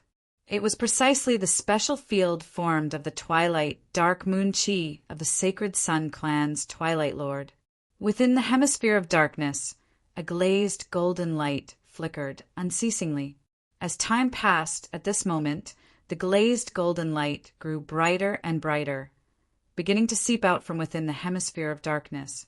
Finally, cracks appeared at the top of the hemisphere of darkness, finally shattering as golden light shot into the heavens. Vaguely, a figure seemed to be slowly rising up from within. Eldest apprentice uncle is indeed eldest apprentice uncle. Yen Zhaoge sighed in praise, Ahu nodding repeatedly by the side. However, very quickly, Ahu's expression changed as he swiveled his head to look into the distance. There seemed to be a powerful aura that enveloped the entire sky, currently covering the heavens and covering the earth as it approached. Its fist intent was clearly of the sacred Sun clan's lineage. The newcomer's cultivation base was even higher than the Twilight Lord's. Ahu said in a heavy tone, "I'm afraid that it's that Shaoxin's maternal grandfather." Chapter 100. A terrifying and powerful aura, as vast as the sky and as vast as the sea, gradually appeared in the distance. On the horizon there was a dazzling golden light, like the sun rising from the east. Under the illumination of that light, the Twilight Lord's twilight dark moon force field, which was already beginning to shatter, seemed even more dispirited. The dark night would eventually pass and the sun would rise, leaving only light in the world. Looking into the distance, Yen Zhaoge murmured, "The legacy of the sacred Sun clan, the cultivation of a transcending mortality, martial, grandmaster." The great grandmaster realm, the peak of the 10th layer, was known as the extraordinary realm. Transcendence, sainthood. Stepping into this realm meant that a martial artist had officially begun his sprint towards the martial saint realm. Generally speaking, most of the reaching heaven realm martial artists at the peak of the master realm were preparing to break through to the great grandmaster realm in seclusion. Transcendence rarely roamed the world. Most of the time they were cultivating in seclusion, hoping to break through the final mortal boundary and become a saint. Becoming a martial sage would not only increase one's strength by leaps and bounds, but it would also extend one's lifespan. Therefore, transcendent martial grandmasters were rarely active. However, at this moment, before Yen Zhaoga's eyes, a transcending mortality, martial grandmaster, seemed to have descended. Pan Buetai, grand elder of the Sacred Sun clan. Yen Zhaoga said slowly, the West Crooked Lord of the first generation of the 7 reigning suns, went into seclusion to cultivate after attaining the transcending mortality stage. The position of the West Crooked Lord was passed down to this junior. Shao Xin's maternal grandfather. It should be him. Yen Zhaoga said leisurely, amongst transcending mortality martial grandmasters, he can be considered rather active, appearing in the world from time to time. Young master, Elder Sure may not be able to withstand this old monster, not to mention that there is still Twilight Lord at the side. Yen Zhaoga nodded slightly. Now, a figure flickered before him, an emaciated old man appearing before him. It was precisely that broad Creed Mountain elder who had previously displayed the golden curtain palm to help Yen Zhaoga obstruct the Sacred Sun clan's martial grandmaster, as well as the ghost hatchet elder Hansheng. Looking at Yen Zhaoga and Hu, as well as the decapitated Yen Su, the emaciated old man was slightly shocked. In the end, Yen Su was a martial grandmaster, and his strength was not the slightest bit weaker than the skinny old man's. While it had already been heavily injured by Sure Tai earlier, a starving camel was still bigger than a horse. Yen Zhaoga and Hu had actually managed to slay it without paying much of a price. The injuries on Ahu's body were the old injuries he had sustained from Shao Xin's sun rain back in the Spirit Wind Canyon. This scene fell into the eyes of the skinny old man, and he couldn't help but pay attention to it. If it was said to be borrowing the power of a spirit artifact, Yen Su also had a spirit artifact. Even though he had also been heavily injured by Sure Tai, the middle-grade spirit artifact, the serene, clear sunlight saber, had allowed Yen Su to not be at a disadvantage in terms of weapons. The emaciated old man had shaken off his opponent as quickly as possible and rushed over. He had originally thought that if Yen Zhaoga and Hu could make use of Yen Su's injuries to delay his escape, it would be their victory. Who would have thought that, in the end, Yen Su would instead be killed cleanly by the two of them? The emaciated elder sighed towards Yen Zhaoga. Even if you want to leave now, it's already too late. Pan Buetai has specifically come for you. Upon mentioning Pan Buetai's name, the withered old man's voice turned solemn. A man's name, a tree's shadow. As a long-time elder of the Sacred Sun clan, Pan Buetai was of the same generation as the east-coming martial saint, the Sun Comes East Huangguanglia and Broad Creed Mountain's old chief, the heaven-equaling Yuan Jingfeng. Having been famous for many years, his accomplishments in battle were glorious, having stepped into the transcending mortality stage. Beneath the martial grandmaster realm, he was also a famous expert. The pressure that he brought about was naturally not something that the likes of the Twilight Lord and the East Rising Lord could compare to. The gaze with which the emaciated old man looked at Yen Zhaoga was somewhat complicated. Although he had rushed over in time to help Yen Zhaoga block the Sacred Sun clan's martial grandmaster, not showing any fear in the face of the enemy in the slightest. However, regarding the matter of Yen Zhaoga killing Shao Xin, the emaciated old man still held some reservations. As Yen Zhaoga met the old man's gaze, he more or less knew what he was thinking. Within Broad Creed Mountain, there existed a certain ideology, which was to avoid conflict with the Sacred Sun clan as much as possible, silently accumulating their own strength and waiting for a chance to rise up once more. When necessary, they could even make some concessions, only doing their best to ensure that their core interests were not harmed. The longtime elders of the clan, the people of the older generation, mostly thought this way. The emaciated old man before him was also one of them. And the middle generation, with Yen Di and Sure Tai at their head, mostly pursued a tough, proactive attitude. This was because in recent years, the Sacred Sun clan's invasions had become more and more unbridled and unbridled. As Yen Di and the others saw it, retreating conservatively was equivalent to being willing to let the Sacred Sun clan slowly cut their flesh and let out their blood. Not only would they be unable to silently accumulate their strength like the older generation thought, they would instead fall into a situation of stagnation, perhaps even falling back. Even if they didn't fall back, well, the Sacred Sun clan and the other sacred grounds were unceasingly rising. Remaining where they were would be equivalent to rowing a boat against the current. The Sacred Sun clan had never, and would never in the future, sit quietly by the side, kindly waiting for broad Creed Mountain to develop and catch up, even surpassing them. Reacting conservatively and placing their hopes on the future was akin to building castles in the air, equivalent to surrendering the initiative to them. If one really had to talk about hope, their only hope would be for another huge change like the invasion of the Flame Devil World. And the main victim of this huge change would be the Sacred Sun clan, just like what broad Creed Mountain had encountered in its heyday that year. However, who could say for sure about such a thing? Yan Zhaoge's second apprentice uncle Feng Zhuan had originally been one of the rare moderates of the middle generation, also receiving the support of a large number of longtime elders as a result. However, in recent years, perhaps because the Sacred Sun clan was getting more and more insatiable, or perhaps because the old clan chief Yuan Jingfeng's and Shi Tai's thinking was more unyielding, Feng Zhuan's attitude had also gradually become more unyielding. Feng Zhuan's attitude also began to gradually harden, causing those of the older generation who had originally supported him to be greatly disappointed. Now, in the competition for the position of clan chief, other than each other, Yan Di and Feng Zhuan actually also had to face the pressure of the clan's longtime elders.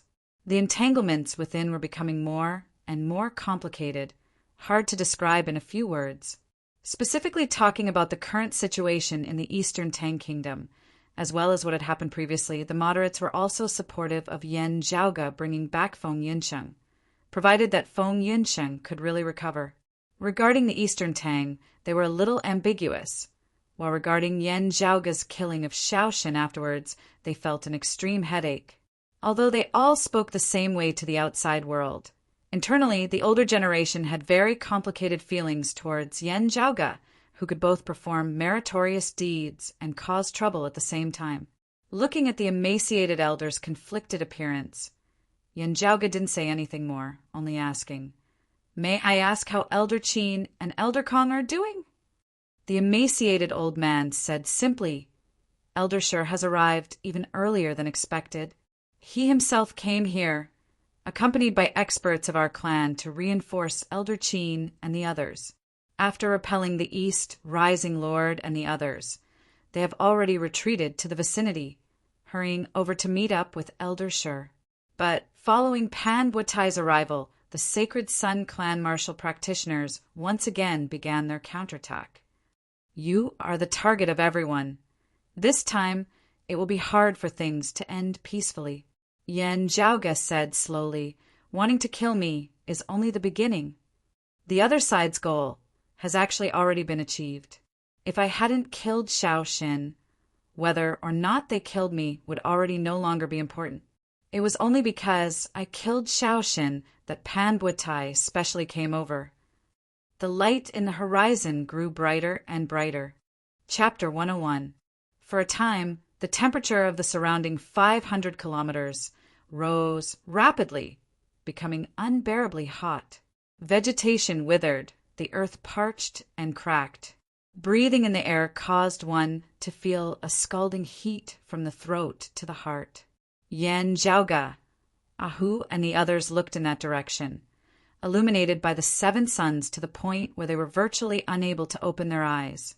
The broad Creed Mountain elder beside them sighed, feeling that the enemy's fist intent had already enveloped the surrounding area. Even if they wanted to leave, they wouldn't be able to, unless Shi Tai could repel Pan Buetai. However much confidence they had in Shi Tai, it was still very hard for them to be optimistic now. TSK, martial saints not appearing, transcending mortality martial grandmasters are already the peak power of the 8 extremities world.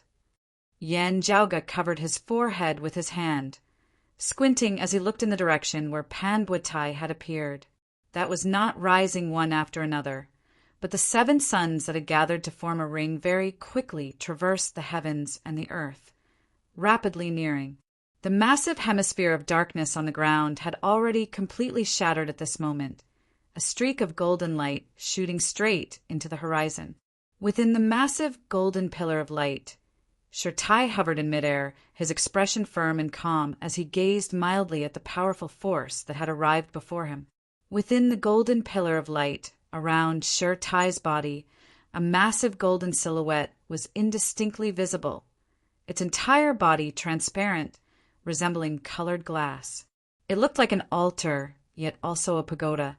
Contained within was the fixed intent of being able to extinguish all tribulations, Vajra indestructible. Numerous profound runes congregated, transforming into numerous spirit formations. The spirit formations stacked on top of one another, finally transforming into that existence that resembled an altar whilst also a pagoda, enveloping Shirtai. The radiance of those 7 blazing suns illuminated the heavens and the earth. As the cruel sunlight descended, it was everywhere, pervasive. Light was like air, existing in every single corner of space.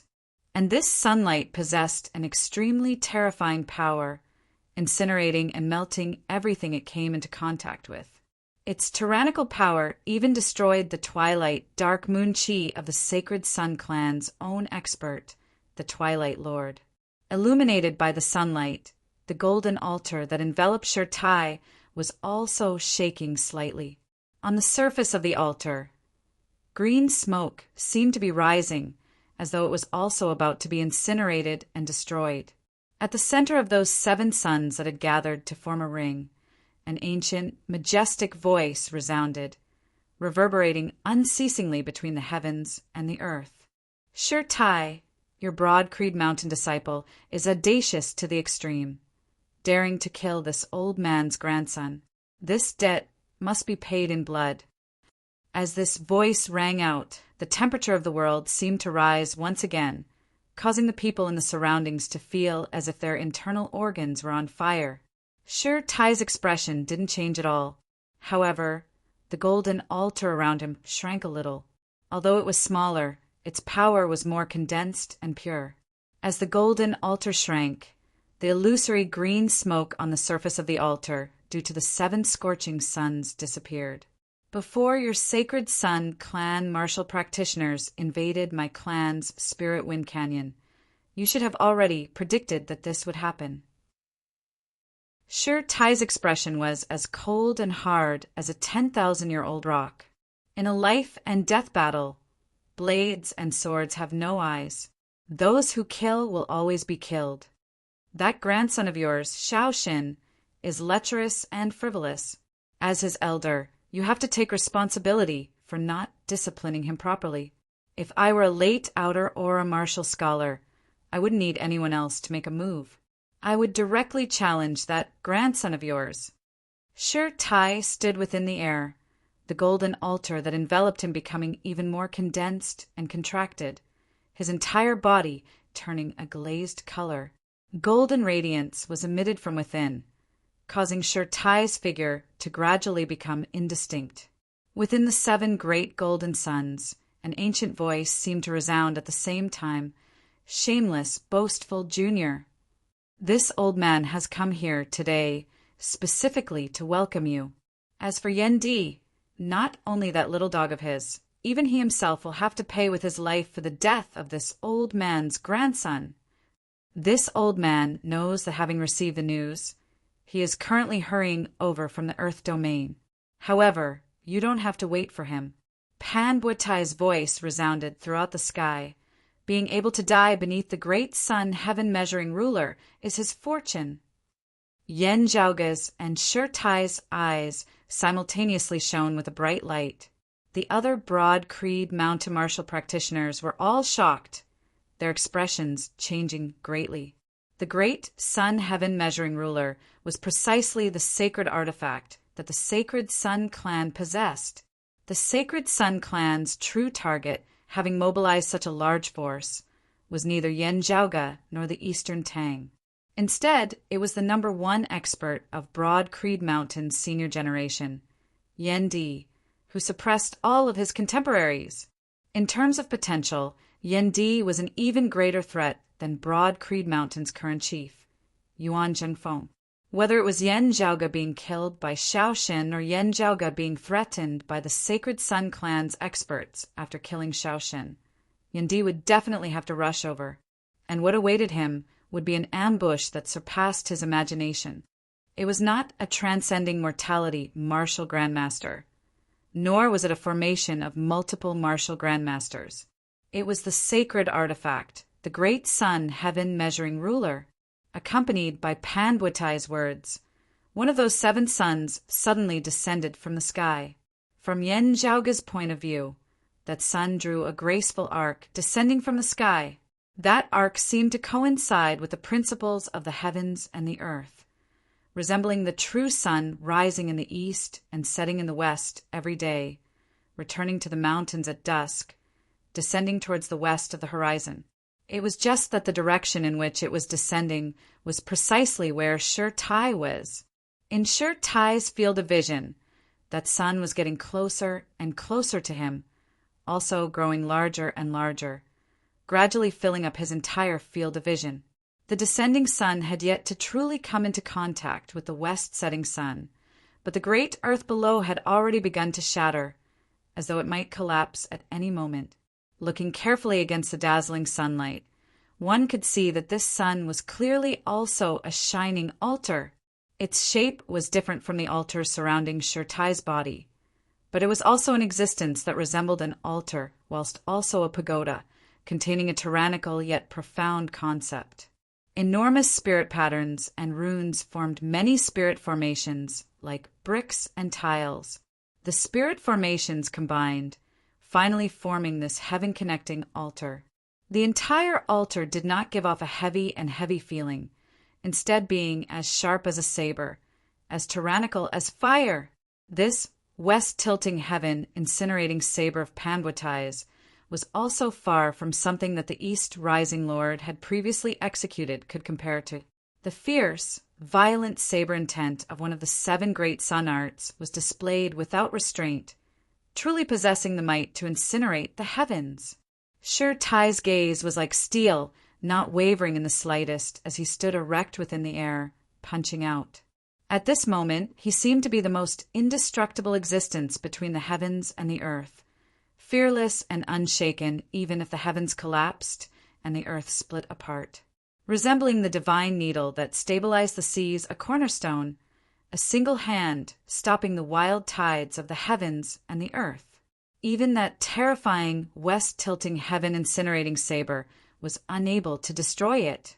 For a moment, it was as though a descending sun had furiously smashed into a towering mountain. Golden light exploded. Blazing fire flew, the earth quaking and the mountains shaking. After the storm, the towering mountain still stood erect, not falling. Seeing this, the surrounding Broad Creed mountain martial practitioners all let out a long breath, feeling proud of their elder Shi. However, their expressions were still grave. Shi Tai's face showed no fear, nor was there any complacency on it. From start to finish, he gazed firmly and calmly at the opponent before him. 6 suns filled the sky, but very quickly the 7th blazing sun reappeared, still illuminating the heavens and the earth. Panbuetai's voice was as majestic as the heavens, resounding in all directions. Shi Tai, you have arrived in the Eastern Tang earlier than expected, indeed exceeding my Sacred Sun clan's predictions. However, this old man knows that your Broad Creed Mountain's sacred artifact has yet to emerge. Without it, Yendi will definitely die, and having appeared here, you can be Yendi's companion, paying for this old man's grandson's life together with the Yen father and son duo. Broad Creed 3 heroes? When this old man rampaged the world, you were still in your mother's womb. As he said this, the 7 blazing suns in the sky began rotating simultaneously. Chapter 102. Facing Panbuetai's attack, Shi Tai sucked in a deep breath. Clenching his fists tightly, his left fist retracted by his waist, his right fist slowly punching forward. The heavenly altar that enveloped his body had already been condensed to the maximum, being virtually the same size as Sure Tai himself. Compared to the glorious sun descending from the sky, it was practically incomparably small. Sure Tai punched out, his slow movements seeming so out of place amidst the intense battle situation. The strange feeling of incongruity made the spectators feel uncomfortable to the point of wanting to vomit blood. His fist seemed to bear the weight of millions of mountains, heavy and condensed to the extreme as it moved slowly at the speed of an old bull breaking down a cart. However, in the eyes of the bystanders, Sure Tai's current fist intent was filled with an immovable, indestructible feeling of eternity. Great firmness, great eternity, forever unable to be shaken. 7 blazing suns consecutively descended, unceasingly striking Sure Tai. The violent saber intent and heat swept the surrounding area, bringing along roiling waves of chi which expanded unceasingly into the surroundings. The air was completely compressed to the point of exploding, the immense pressure forming numerous sharp gales. The gales resembled formless, terrifying blades, slicing apart everything in the surroundings that dared to stand in their way. The wind blades rampaged, the vertical blades leaving behind numerous deep ravines on the great earth, while the horizontal blades sliced apart numerous mountain peaks in the distance. The all-encompassing golden light exploded, transforming into numerous streams of flowing fire, densely covering the entire sky, other than the Twilight Lord and a very small number of people. Everyone within the range of the battle unceasingly dodged and retreated. In such a clash, if they were not careful, even the tail of the typhoon could sweep them to death. The intense radiance filled the heavens and the earth at this moment, causing everyone to be completely unable to see what was going on. Only that power that shocked the heavens and the earth shook everyone's minds. All they could see was light, unable to see anything. All they could hear was the howling of the wind, unable to hear anything else. The minds of martial practitioners were nimble, their sensory abilities powerful, but now it was all numb, chaotic, and blurry. Suddenly, Pan Buetai's voice suppressed the sounds of the violent storm, seeming to resound within the depths of everyone's hearts. That's right, Broad Creed Mountain's Vajrabody, at the same cultivation level. You have indeed trained it to an unprecedented level. Yen Jiaoge avoided a massive wind blade that was tens of meters tall as it whistled past. That wind blade flew far into the distance, carving out a massive crevice that resembled a deep valley in the earth. Then it hacked towards a group of mountains in the distance, forcibly splitting a small mountain apart from the middle. Within Yen Jiaoge's Dantian's Qi ocean, the chaotic Qi mass circulated, drawing the twin Qis of ice and fire within the acupoints of his entire body to converge together. The 2 Qis of ice and fire ascended, congregating within Yen Jiaoge's pupils, causing them to vaguely appear red and blue. Extreme cold and blazing heat, separated yet also unified at this moment, not destroying the already fragile and intricate eyeballs of the human body, instead allowing Yen Jiaoge's eyesight to increase greatly.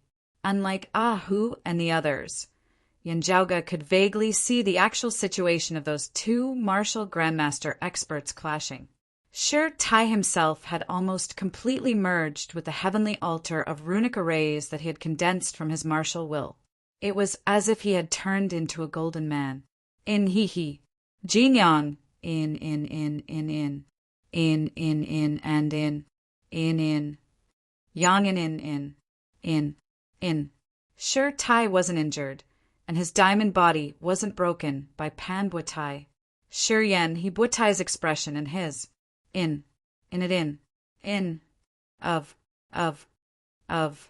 Why. Sure Tai's Vajra body hung high in the sky, exerting a destructive pressure on the living beings below. Amidst the suns, Pan Buetai's voice resounded. But do you think this can stop this old man? Between the great suns, Pan Buetai's voice resounded. But do you think that this can stop me? At this moment, the 7 suns began converging towards their center. A giant that shone with boundless light seemed to materialize from within, an even greater power manifesting itself. Sure Tai's left fist, retracted by his waist, slowly punched forward, parallel to his right fist. Then his hands began to gradually move. His two hands vaguely formed a golden ring of light. The ring resembled Vajra, full and flawless, its center empty, as though it could contain all living things. The giant formed of the 7 suns slammed down with its palm. The very sky itself seemed to shake, as though it was about to collapse. The giant formed of the 7 suns slammed down with its palm. The very sky itself seemed to shake, as though it was about to collapse. Sure Tai's hands formed a ring, meeting his opponent's attack. That ring seemed extremely small, that giant's palm seemingly covering the heavens and covering the earth. However, space itself seemed to distort at this moment, the small golden ring actually trapping the giant's palm. The two sides fell into a stalemate for a time. However, looking over, Yen Jiaoga could see that ever since the start of the battle, Sure Tai had always been standing where he was, not retreating a single step. He was clearly retreating slowly. It wasn't that Sure Tai was retreating of his own accord. His legs still resembled 2 pillars that supported the heavens, not moving in the slightest. However, his body was being pushed backwards by a massive force within the air. Beneath Sure Tai's feet, marks were left behind within the air, forcibly leaving behind 2 flickering golden imprints, not dissipating for a long time. The higher the cultivation base, the harder it is to surpass levels in battle of those who have reached a certain height. How many of them are easy to deal with?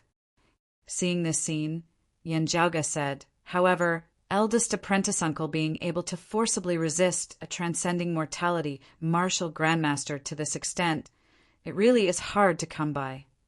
That giant who seemed able to support the heavens and the earth opened his mouth. You are hard to come by, but sadly it is all futile. Sure Tai's expression did not change in the slightest. The belt at his waist lit up, the flowing light instantly forming armor on his body. The armor and Sure Tai's fist intent merged, Sure Tai's strength instantly skyrocketing.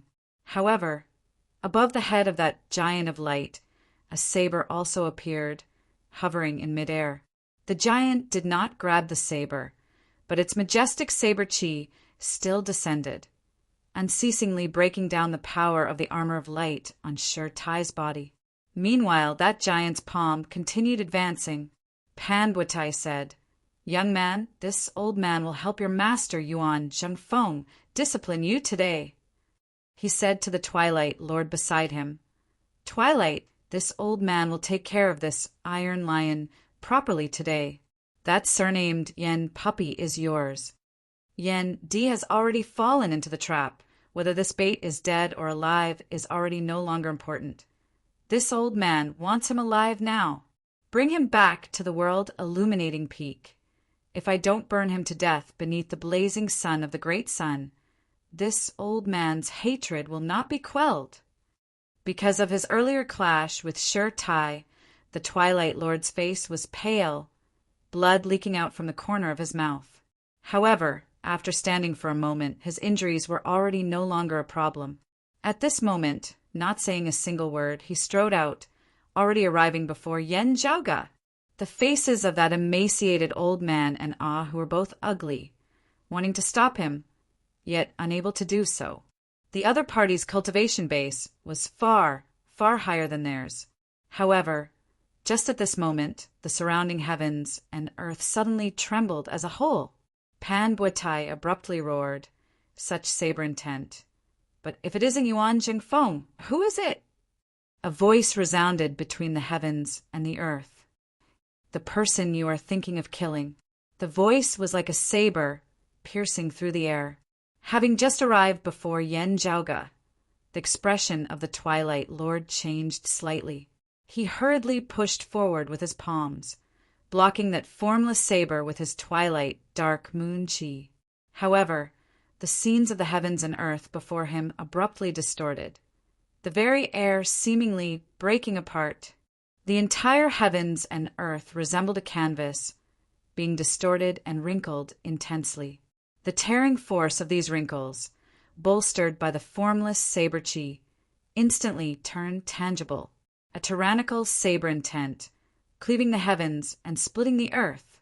The force field formed of the twilight dark moon chi was instantly cleaved apart. With a muffled groan, the Twilight Lord was sent flying backwards, blood spraying into the air. Yendi, how could you possibly be here?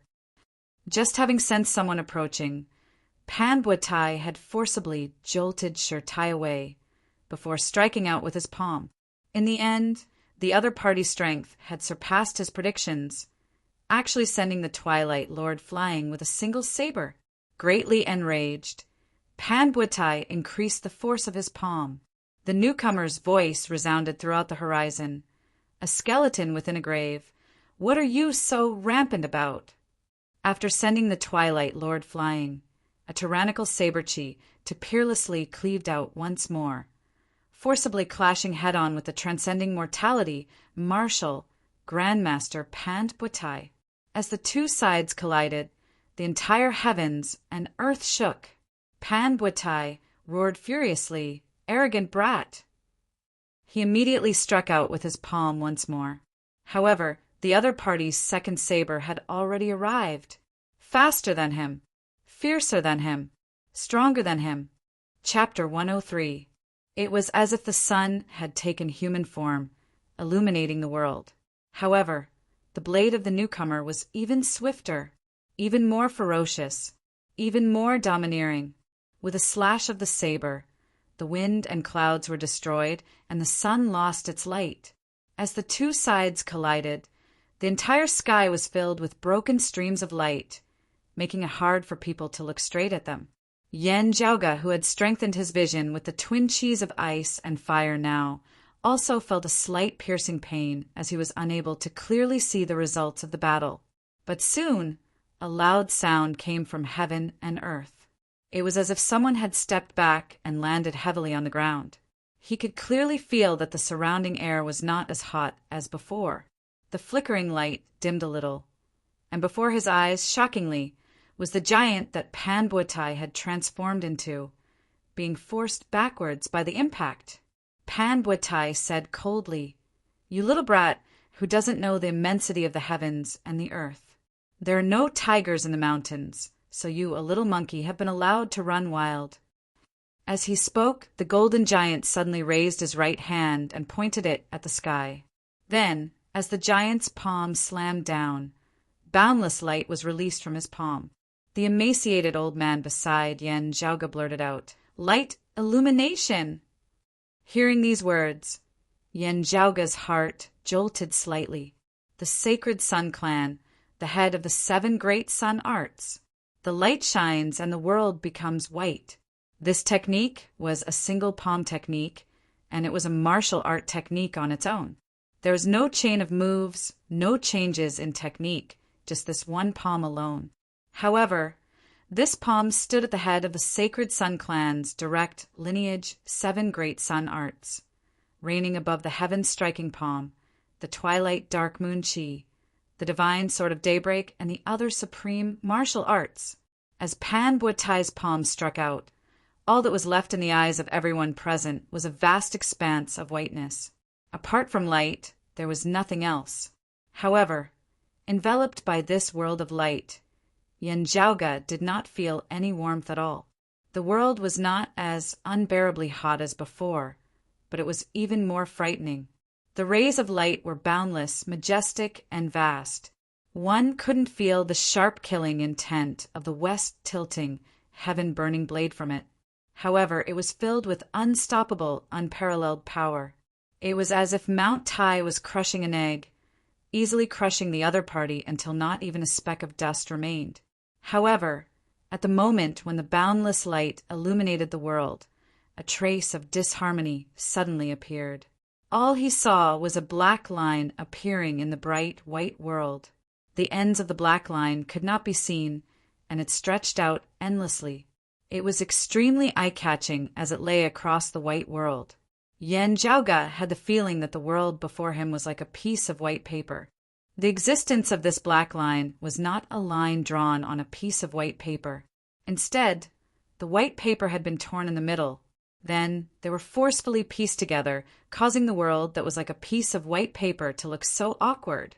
The boundless light that illuminated the heavens and the earth and crushed everything in its path also disappeared because of this. Along with the existence of the black line, heaven and earth and the void seemed to distort. Like a piece of white paper being torn apart, it split into two along the crack. One half moved up and the other half moved down, dislocating. The next moment, the light completely dissipated, and everyone could finally see the scenery in front of them. However, heaven and earth still gave off a feeling of distortion and crisscrossing. There seemed to be a mark left in the void, a terrifying saber scar. The giant that Panbuetai had transformed into retracted his palm with a muffled groan. At the center of his palm there was a vertical wound that looked shocking to the eye, as though his entire palm was about to be split into two. The winds and clouds between the heavens and the earth changed. From the sky above, sunlight descended, as though it had formed a flight of stairs. A person appeared on it, his movements neither fast nor slow. However, with a single step he had already arrived by Sher Tai's side, facing Panbuetai. He swiveled his head and said to Sher Tai, "Eldest apprentice brother, it's been hard on you." The Twilight Lord stood in the distance, fresh blood flowing from the corner of his mouth as he stared fixedly at the newcomer. Yendi. The newcomer's features were 60 to 70% similar to Yen Jiaoge's. From the outside, he looked to be just over 30 years of age, just that there were few specks of frost on his temples. His features were heroic and handsome, his aura domineering, his entire person resembling a heaven-cleaving saber. It was precisely the first seat elder of Broad Creed Mountain's Martial Inheritance Hall, acclaimed as invincible beneath the heavens at the same cultivation level, Yendi, and that tyrannical saber intent that had cleaved the heavens and split the earth, repelling Panbuetai, had also shown one thing. Not only was he invincible within the same cultivation level, even facing the transcending mortality, Martial Saint Clan's longtime elder Panbuetai, Yendi had actually still been able to hold the upper hand. Hearing Yendi's words, a hint of a smile appeared on Sher Tai's face. "It's fine." On the ground, Yen Jiaoge chuckled. "It's me who has caused trouble for you and eldest apprentice uncle." Family head, who knelt on one knee, as the other Broad Creed Mountain martial practitioners in the vicinity also bowed towards Yendi. "We greet Elder Yen." Yendi raised his hands into the air, Ahu and the others being lifted up by him. He waved his hands towards Yen Jiaoge, between father and son. "What trouble is there to speak of? This time you took the initiative to bear the responsibility, being willing to take the risk and gain face for me. As for you killing Xiao Shen and Panbuetai coming to take revenge, I will naturally take care of it for you. Me taking care of it for you is something that should be done, but letting eldest apprentice brother take the blame for us father and son is unreasonable." Yen Jiaoge nodded. "I naturally have to thank eldest apprentice uncle properly." Yendi. As golden light flickered, the figure of an old man gradually appeared between the giant's brows, his face livid. His brows were tightly knit. At this moment he could not even see Yen Jiaoge, his attention completely placed on Yendi. The other party was actually able to break through the seal of the great sun, heaven-measuring ruler, and come here. Didn't that mean that Broad Creed Mountain's sacred artifact has not been unleashed? How did he do it? Acting alone, Yuan Zhengfeng could only protect himself. How would he be able to protect him from breaking out of the encirclement? A bad feeling arose within Panbuetai's heart. He abruptly raised his hand upwards, and that giant did the same, directly reaching out and grabbing the saber hovering above his head. That saber, which had originally only been 4 feet long, abruptly expanded in size, instantly transforming into a massive heaven-splitting saber. On the saber's blade, numerous sun patterns lit up With the saber in hand, Panbuatai's aura instantly skyrocketed once more. The area between the heavens and the earth once more turned scorching hot. The golden giant still stood towering between the heavens and the earth, while above his head 7 great golden suns once more appeared, surrounding and protecting him. The massive saber mightily chopped downwards. Yen Zhaoga had personally witnessed martial practitioners executing this supreme martial art. The unprecedentedly powerful west-tilting, heaven-incinerating saber had appeared in this world. Facing the saber, Yendi laughed loudly. The sun has long since set. Let it completely descend. Amidst his laughter, Yendi waved a single hand, his fingers piercing into the air. He drew his saber from within, the air rippling like flowing water. Then, a saber that flickered with a faint purple light appeared before everyone's eyes. Yendi brandished his saber. From that purple saber, a deafening ringing resounded. The entire sky at this moment seemed to be howling in rage. Facing Panbuatai's west-tilting heaven-incinerating saber, Yendi similarly chopped out with his saber. Countless spirit runes appeared, transforming into numerous spirit arrays within the air. The numerous spirit arrays stacked upon one another, similarly forming a heavenly altar. The heavenly altar shone with a purple light, clearly also transforming into the form of a saber within the air. The shocking saber intent combined with the saber in Yendi's hands, shaking the heavens and shaking the earth. As the saber struck out, the heavens and the earth seemed to be in a daze, as though it had split apart and been displaced once more. Like a painting, it broke neatly from its center. The west-tilting heaven-incinerating saber that was extremely domineering, resembling a descending sun. Before this even more domineering saber, it was as weak as paper. Amidst the all-encompassing golden light of destruction, the giant that Panbuatai had transformed into let out a low, enraged roar as he mightily retreated. Chapter 104. In the end, it was still Yendi who broke the great sun with a single saber. The golden giant that Panbuatai had transformed into staggered backwards. Severe wounds appeared on the giant's body. Runes and divine patterns shattered one after another, sprinkling down like blood. They turned into specks of flowing light and disappeared into the air. The space between the brows of the golden giant once again revealed Panbuatai's true form. Compared to before, his figure was stooped and much older, and his face was slightly pale. The old man's throat bobbed up and down a few times. There was a sweet taste in his mouth, as if he would spit out blood at any moment, but he forcefully suppressed it. Panbuatai glared at Yendi. With a muffled snort, he instead borrowed the momentum to retreat, directly calling for the Twilight Lord and the others to retreat. For Yendi to appear here, something must have happened to the ambush by the great sun heaven-measuring ruler. Although he didn't know what exactly had happened, Panbuatai was certain that the Sacred Sun Clan's plan this time had already failed, with Broad Creed Mountain even more likely to turn the tables on them. Clearly knowing that he was a target of the Sacred Sun Clan, having evaded the great sun heaven-measuring ruler, Yendi had still dared to leisurely rush over to the Eastern Tang. This was enough to prove that he was extremely confident. Under such circumstances, if he could obtain victory quickly, Panbuatai wouldn't mind slaying Yendi on the spot, teaching Broad Creed Mountain a lesson.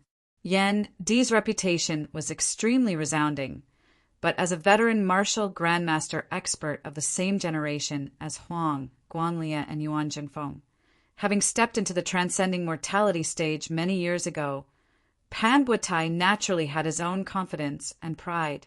Asking himself honestly, he really had no confidence in being able to take down Yendi at the same cultivation level. However, even though his cultivation base was clearly higher, he was still not Yendi's match. This caused Panbuatai to feel a fiery pain on his face.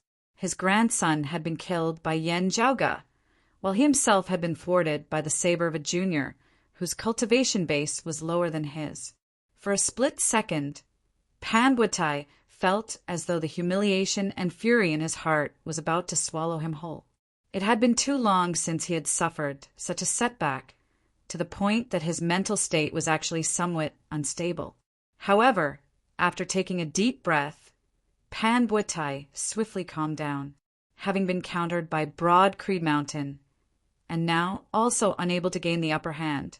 The wisest course of action for them was to retreat. Otherwise, what awaited the Sacred Sun clan would definitely be even greater losses. At this moment, Pan Buetai temporarily set aside the hatred and fury he felt from Xiao Xin's death, choosing to first avoid the battle. But his anger also turned into an even deeper and colder killing intent. As he retreated, Pan Buetai's gaze shifted between Yan Di, Shi Tai, and Yan Zhaoge. By Yan Zhaoge's side, Ahu felt his hair stand on end as he asked in a small voice, "Young master, will he put down his pride and not care about anything else and just focus on attacking you?" "It might not be impossible," Yan Zhaoge said. "It's just that he can only think about it. Twilight Lord is injured, and eldest martial uncle is free. It's impossible for him to break through father and eldest martial uncle's joint attack. Even if eldest martial uncle is tied down by Twilight Lord, Dad can protect me by himself. I just need to focus on defending." Yan Zhaoge spread his hands apart. Father is extremely domineering, his attacks shocking the heavens. However, that doesn't mean that he isn't proficient in defense. It's just that he doesn't have to do that most of the time. Besides, Pan Buetai should worry about himself first. Yan Zhaoge laughed. "Father, I'm not someone who likes to play the empty fort stratagem." As he spoke, yet another voice resounded from the distant horizon. "Does your Sacred Sun clan really think that you are invincible under the heavens? You've already reached a level where you are completely lawless, completely unbridled and unbridled." In the horizon, there seemed to be the sound of the tides of the great sea, causing one to have the misconception that they had arrived at the seaside. However, as the sound neared, they realized that it was shockingly the breathing of a person. A wild-looking, green-robed old man strode through the air, roiling waves of chi expanding into the surroundings, resembling the tides of the sea. The faces of Pan Buetai and the Twilight Lord instantly turned a little ugly. The newcomer was shockingly a long-time elder of the Water Domain's sacred ground. Jade Sea City, a martial grandmaster expert, the sacred ground of the sacred ground. However, what they truly feared was not this wild-looking, green-robed old man. Instead, it was that they understood why Yan Di had been able to break through the ambush of the great sun, heaven-measuring ruler, when Broad Creed Mountain's sacred artifact had yet to leave the mountain. The Extreme Een Crown. The Extreme Een Crown, currently in the hands of Jade Sea City. The Extreme Een Crown should have gone to the East Sea. If it had come over here, it shouldn't have done so quietly, the Twilight Lord said in a heavy tone. As one of their archenemies, the Sacred Sun clan was constantly paying attention to the movements of Jade Sea City. Pan Buetai's face was dark, just like how he concealed the appearance of the great sun heaven-measuring ruler. It was all because of the fruit of the concealed fog tree. That year, the concealed fog tree bore a total of 2 fruits, one in our Sacred Sun clan, the other in the hands of the Devil Saint. From the looks of it now, that fruit has actually fallen into the hands of Jade Sea City at some unknown time. We can talk about this later. The key is now. The Extreme Een Crown delayed the great sun heaven-measuring ruler, while Yan Di hurried over to the eastern Tang. The great sun heaven-measuring ruler having left the mountain, catching Broad Creed Mountain unprepared, rapidly killing Yan Di with the power of a sacred artifact. If they were delayed by the Extreme Een Crown, the situation would be disadvantageous to the Sacred Sun clan. Broad Creed Mountain similarly had a sacred artifact. Without having to ask, it was obvious that after having achieved their initial goal of confusing them, the sacred artifact of Broad Creed Mountain, who had been lying in wait all this time, must have already left the mountain at this moment. Also, it definitely wouldn't be coming to the eastern Tang. but to where the great sun heaven-measuring ruler was. Yen Zhaoga smacked his lips. After the first extreme Yin bout, you grasped the extreme Yin crown and used it for your own personal gain, relying on the power of those two sacred artifacts to expand wantonly. You should have already predicted that this day would come. You've done the first thing, and the wheel of fortune has turned. Don't blame others for doing the same thing. Didn't you want to play something big? You schemed against my father. Our clan schemed against your sacred artifact. Let's see whose mouth is bigger. Now, the distant sky suddenly shook. Boundless sunlight slowly rose from the horizon, and very quickly a great sun filled the sky. The sun that appeared this time was slightly smaller and dimmer than the sun manifested by Panbuatai's martial will. However, this time there were a total of 8 great golden suns revolving around it, who drew back the corners of his mouth. World Illuminating Lord. While the newcomer's cultivation base was inferior to Panbuatai's, his aura was even stronger than that of the Twilight Lord at his peak. As compared to the mysterious Twilight Lord, the pressure that this person brought with him was even more direct and intense. The head of the current generation of the 7 reigning suns, the World Illuminating Lord. He was the leading figure of the Sacred Sun Clan's senior generation, having previously competed with the current Chief Huang Su for the position of chief. This time, the sacred grounds had joined hands to explore the Earth domain and suppress the abnormalities, with the World Illuminating Lord of the Sacred Sun Clan heading there. The 8 great golden suns halted within the air, gradually converging towards the center, congregating into a single mass. Within the immeasurable light, a golden-robed, middle-aged man walked out. He could also be considered handsome, just that his hooked nose was rather conspicuous. This person's portrait had already long since spread throughout the 8 extremities world. Everyone here naturally recognized him. He was precisely the head of this generation's 7 reigning suns, the World Illuminating Lord. As soon as the World Illuminating Lord arrived, he said in a heavy tone, "Uncle Pan, the matter is already over.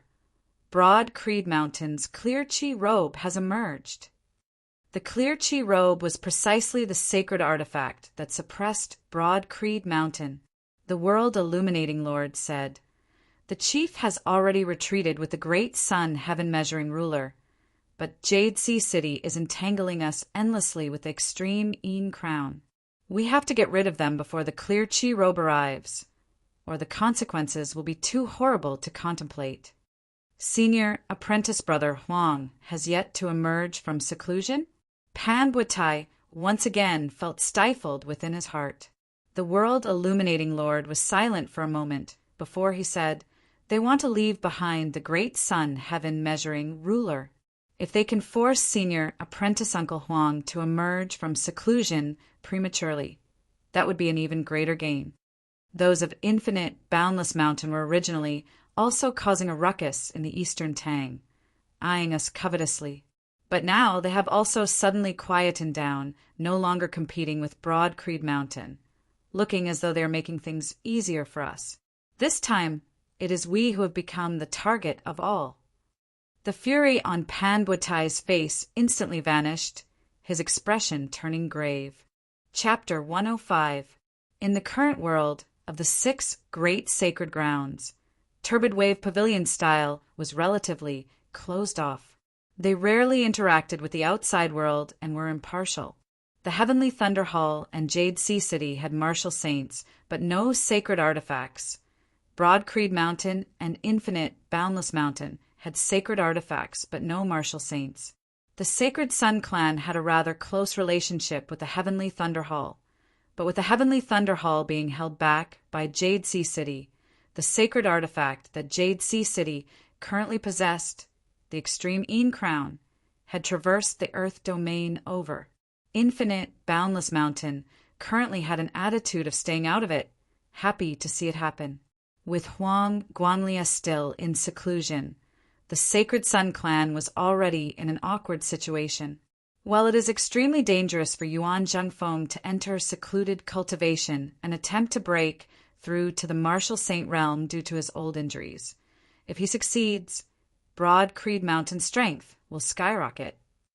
The Twilight Lord said slowly. At that time, even if Marshal Uncle Huang succeeds and Yuan Jingfeng also advances, the situation will still be the same as it is now. While the Sacred Sun clan has the upper hand, they are unable to completely suppress Broad Creed Mountain. Many factors must be considered when choosing the successor of the sect master. However, just in terms of martial practitioners, Yan Zhaoga's father, Yan Di, was the disciple that the old clan chief, Yuan Zhengfeng, was most proud of. Having a successor was also one of the reasons why Yuan Zhengfeng took the risk and went into seclusion. Yan Di's death had not only severed Broad Creed Mountain's most promising senior generation, it had similarly left a shadow in Yuan Jingfeng's heart, affecting his decision. Even if Yuan Zhengfeng was determined to enter closed-door cultivation to break through to the martial sage realm, the more worries he had, the more difficult it would be. The World Illuminating Lord said, "This time we have lost a round. Let's think about how to lose less." Looking at that Jade Sea City elder, Pan Buatai's gaze was dark and sinister. Jade Sea City, it is merely a momentary success. With the third extreme Yin bout about to begin, they won't be able to be complacent for long. Now, immeasurable light lit up in the distance, even more vigorous and powerful than the combined power of Pan Buatai, the World Illuminating Lord, the Twilight Lord, and the other Sacred Sun clan experts. It was as if there was an invisible boundary dividing heaven and earth. One half was normal, while the other half was completely transformed into a world of light. The majestic power caused everyone present to raise their eyebrows. Its light illuminated the heavens and illuminated the world. The expressions of Yan Di, Shi Tai, and that Jade Sea City elder did not change as they looked silently in the direction of that white light. The white light streaked across the sky in an instant. Following closely behind, a bright moon rose in the distant horizon. It was as if the moonlight could compete with the real sun in the sky. As the bright moonlight shone down, the suns formed from the martial wills of Pan Buatai, and the others became dimmer. Under the cold moonlight, the world instantly became cool. The moonlight hung in the sky. As soon as it appeared, it attracted everyone's attention, because that was precisely the power of the sacred artifact, the extreme Yin crown, manifested. As for that world of white light, it was the great sun heaven measuring ruler, which was also a sacred weapon. It was like the rising and setting of the sun, measuring the vault of heaven. However, right now, the great sun heaven measuring ruler was not in the mood to tangle with the extreme Yin crown, also ignoring Yan Di and the others as it brought Pan Buatai and the others along with it, fleeing into the distance. Your reactions are very fast indeed. If Huang Su had hesitated just slightly, he would have been jointly blocked by the extreme Yin crown and your clan's clear chi robe. The Jade Sea City elder curled his lips. He took a step forward, and his figure was wrapped in the bright moonlight. Shi Tai said to Yan Di, "Junior apprentice brother, you sit over here in the East Heaven region. The two of you can chat while I pursue alongside the extreme Yin crown." Yan Di nodded. Eldest apprentice brother is considerate. Shi Tai also flew up, merging within the bright moonlight as they chased after the great sun heaven measuring ruler, Pan Buatai, and the others who had fled into the distance. With the sacred artifact in the air, Yan Zhaoga could clearly feel the surrounding heavens and earth trembling together. Indistinctly, the sacred artifacts seemed to resonate with each other. Yan Zhaoga could also feel that other than the extreme Yin crown and the great sun heaven measuring ruler, there was another extremely powerful existence in the distance, shaking the heavens and earth. Without having to ask, it should be his grandmaster, Yuan Zhengfeng. Wielding Broad Creed Mountain's sacred artifact, the clear chi robe, he was also hurrying over here, his target being the great sun heaven measuring ruler. The two sides, one fleeing and two pursuing, were far away in an instant, vanishing into the horizon. However, where Yen Jiaoge was, he could still feel the trembling and suppression of the surrounding space. After Shi Tai and the others had left, Yen Di first gathered all the Broad Creed Mountain disciples present, assigning them their tasks. The Sacred Sun clan was destined to be chased out of the Eastern Tang, and even out of the East Heaven region this time. The Broad Creed Mountain martial practitioners who had been clashing in other regions began to chase their opponents on all fronts. Yuan Zhengfeng personally led the Clear Qi Robe, pursuing the great Sun Heaven measuring ruler together with the Extreme Yin Crown, all the way into the Fire Domain. Broad Creed Mountain and Jade Sea City would naturally have martial practitioners following behind, vying for resources and territory. Resources and interests are still fine, but wanting to encroach on and occupy territory, that will be a little difficult. Yen Jiaoge looked into the distance, in the direction of the Fire Domain. As long as the great Sun Heaven measuring ruler is not extinguished, when Huang Guanglia leaves seclusion, he will definitely wrest back the territory we have now occupied. Landing on the ground, Yen Di said mildly, Huang Su's reaction was not slow, retreating at the first possible moment. However, this can also be expected. Being able to leave the great Sun Heaven measuring ruler behind, being able to force Huang Guanglia out of seclusion, that would naturally be for the best. However, the Sacred Sun clan will definitely not resign themselves to death. However, even if they don't die this time, they will still lose a layer of skin. Before Huang Guanglia leaves seclusion, they will not dare to cause any more trouble. His hands behind his back, Yen Di similarly gazed into the distance. This way, Master will be able to enter secluded cultivation in peace, at least not having to worry about outside invasions and disturbances. Meanwhile, our gains this time will also be beneficial to the clan's further development. Yen Jiaoge smacked his lips. At the end of the day, the Extreme Yin Crown is not exclusively owned by Jade Sea City. Yen Di said, if we help Jade Sea City forcibly keep the Extreme Yin Crown, Infinite Boundless Mountain is destined to be pushed towards the Sacred Sun clan and the Heavenly Thunder Hall. Even Turbid Wave Pavilion would not agree to this. Yen Jiaoge nodded. It is like this. On the other hand, if Jade Sea City monopolized the Extreme Yin Crown, their relationship with Broad Creed Mountain might not be as close as it was now. This time, it was actually a little risky. A single mistake, and the result might be completely different. Yen Di swiveled his head to look at Yen Jiaoge, just like the Sacred Sun clan. It was because of a small flaw that was discovered by you that they were countered by us. While he didn't finish his words, Yen Jiaoge knew that Yen Di actually felt a little apologetic.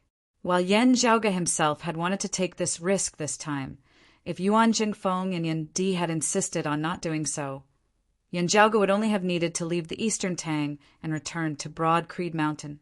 The Sacred Sun clan's plans having already been discovered, they were destined to fail. It was just that Broad Creed Mountain also wanted to make use of this chance to counterplot against the Sacred Sun clan. This would require Yen Jiaoge to continue acting. Yen Jiaoge chuckled shamelessly, right? You don't know, but there were quite a few times just now when I was scared to the point that my soul almost left my body. You have to reward me properly. Ever since having come to this world, Yen Jiaoge had always been carefully and diligently assimilating into it. While interacting with people who were familiar with his body's original owner was the most frightening, it was also the most beneficial way for him to assimilate into this world. After such a long time, other than Ahu, the person Yen Jiaoge had come into contact with the most was this awesome father of his. Being the most familiar with him, from a certain perspective, their relationship was also the deepest. Good people don't live long, while scourges live for 1,000 years. Seeing Yen Jiaoge's mischievous look, Yen Di shot him a sidelong glance. People like the two of us still have plenty to live on. Chapter 106. After the father and son had laughed, Yen Jiaoge retracted his smile. When our race moved to the Heaven Domain that year, as Yen Jiaoge narrated his battle with Yen Su, Yen Di's expression also sunk. Yan Zhaoga could clearly see a dense, baleful air within his eyes. After a long time, Yan Di said slowly, "This matter is not over yet." Yan Zhaoga nodded. Next, he sent a sound transmission with his aura chi. The spirit pill that I mentioned to you last time for treating Grandmaster's injuries has some progress. Yan Di's expression did not change, but his gaze was focused. How is the situation? The words used to record clues about the medicinal pills are extremely rare and ancient. It will be difficult to decipher them. Yan Zhaoga answered, "Still, a considerable portion of it has already been deciphered. I have also ordered people to first gather the required medicinal ingredients. Once I get the hang of it, I'll be able to decipher the rest of the pill formulas much faster."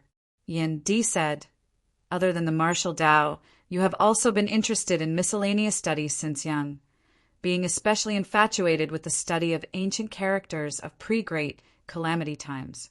You are very talented in this area, and it has come in handy now.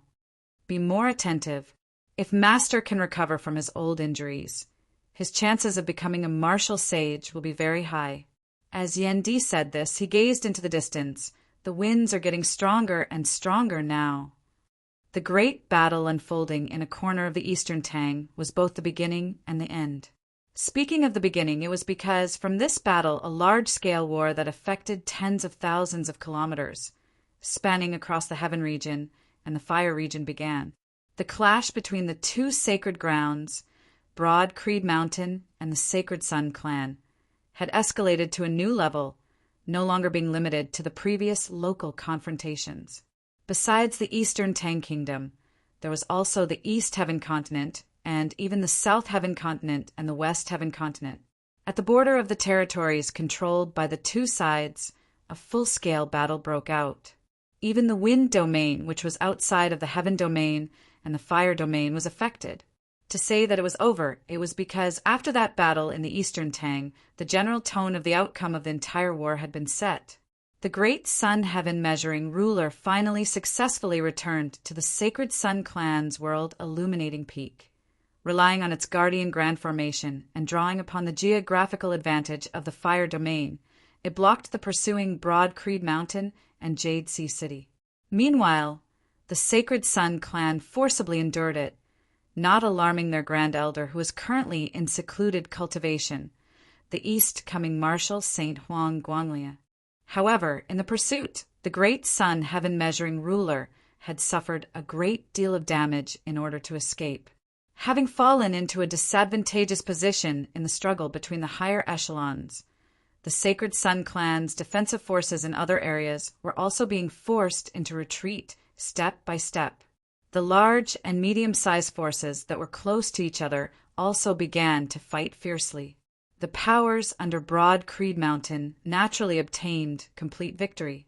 In this large-scale clash, the Sacred Sun Clan could only swallow this bitter pill, retracting their claws and teeth. On the world illuminating peak, the Sacred Sun Clan's few higher echelon experts sat facing each other. Pan Butai looked towards the world illuminating lord. "How is Sect Master?" The world illuminating lord answered, "The great Sun Heaven Measuring Ruler was damaged, and Sect Master was also injured, but it's not too serious." Pan Butai's face turned green. Broad Creed Mountain, Jade Sea City, today's enmity, will definitely be repaid tenfold in the future. This time around, even though Glory Sect was tricked and suffered a huge loss, it did not hurt our core. The East Rising Lord said, "As long as the old chief emerges from seclusion, we can immediately settle things with Broad Creed Mountain and Jade Sea City." The world illuminating Lord shook his head slowly. Wanting to wrest back what was lost this time is very easy, but wanting to settle the debt with Broad Creed Mountain completely, we still cannot be careless. Yuan Zhengfeng will most likely also enter secluded cultivation this time to break through into the Martial Saint realm. With his old injuries, his chances are not high. However, if he fails, then so be it. If he succeeds, Broad Creed Mountain's strength will also increase. With our miscalculation this time, it will be very hard for us to obstruct them. The Twilight Lord said, "Firstly, we have to ensure that we get back the Extreme Een crown in the upcoming Extreme Een bout. With the Extreme Een crown, our current situation will immediately be improved. With Yuan Zhengfeng in secluded cultivation, we will also have another chance." The World Illuminating Lord nodded, his expression slightly grave. "What I am worried about now is that the other side will make use of their current dominance to exclude our Sacred Sun clan disciples from the Extreme Een bout." The East Rising Lord raised his brows. "On what basis?" The World Illuminating Lord gazed over. "If they manage to persuade Infinite, Boundless Mountain, and Turbid Wave Pavilion, what do you think?" The East Rising Lord sucked in a deep breath. The old chief's secluded cultivation has brought them pressure. Pan Buetai said, "Contact Infinite, Boundless Mountain, and Turbid Wave Pavilion. If necessary, give up some things to ensure the Extreme Een crown." The territory of the mountain domain, on the way back to Infinite, Boundless Mountain. Gazing into the distance, Zhao Hao could already no longer see the mountains and rivers of the Eastern Tang. His gaze was slightly heavy as he remained silent. At this moment, the arrogance between his brows receded slightly, but it was not because of Infinite, Boundless Mountain's Marshal, Grandmaster, standing beside him. Instead, it was because of this incident in the Eastern Tang having suffered a setback at Yan Zhaoga's hands once more. While he looked down on no one, his judgment and discernment abilities were not bad. Within the Sealing Dragon Abyss, Yan Zhaoga had managed to awaken the king of the Eastern Tang Kingdom, Zhao Shiqing, within a short period of time, his speed and efficiency causing even him to feel astonished. Once, it might still have been a coincidence, but twice in a row, Zhao Hao had no choice but to face the problem squarely. He began to view Yan Zhaoga with importance, but had never considered avoiding him. On the contrary, Zhao Hao began to officially feel killing intent towards Yan Zhaoga, who had continuously spoiled his plans. Unable to remain in the Eastern Tang, having to return to Infinite, Boundless Mountain with those of Infinite, Boundless Mountain, no longer having that much freedom, also caused Zhao Hao to feel suppressed within his heart. And the source of all this was related to Yan Zhaoga. The broad Creed mountain behind Yan Zhaoga, Zhao Hao had originally already felt enmity towards it. At this moment, he hated it to the extreme. "Time, I need time. Just give me some time, and that will do." "Yan Zhaoga, broad Creed mountain, we have only just begun." Zhao Hao retracted his gaze, looking to the other side. He had no intention of entering Infinite, Boundless Mountain, but since the situation forced him, he had to fight for the best treatment for himself, obtaining an even higher position. Zhao Hao did not have the mind to slowly rise through the ranks like a new disciple, being bossed around by others. On the other side, Infinite, Boundless Mountain's principal elder in the Eastern Tang, Elder He, was currently following behind a middle-aged man. After this battle, the Sacred Sun clan will be completely unable to establish a foothold in the Eastern Tang. However, since Broad Creed Mountain has already offended the Sacred Sun clan, they will no longer make things difficult for our clan. The middle-aged man said, "However, continuing to remain in the Eastern Tang, you will also have to keep a low profile for the next few days." He looked at Elder He. "Guarding our clan's original assets and power is already enough." Elder He nodded. "I understand. First seat, Elder. Please rest assured."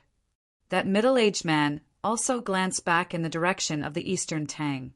If Huang Guanlia has left seclusion, the Sacred Sun clan would not need to play such schemes. They could just directly crush them with their own strength. At the end of the day, forging iron requires one's own strength. Our clan also needs to develop as quickly as possible.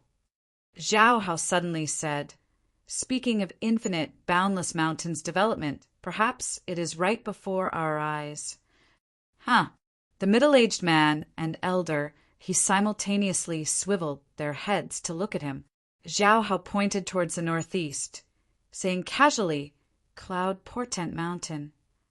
The middle-aged man's and elder, his eyes simultaneously emitted a bright light.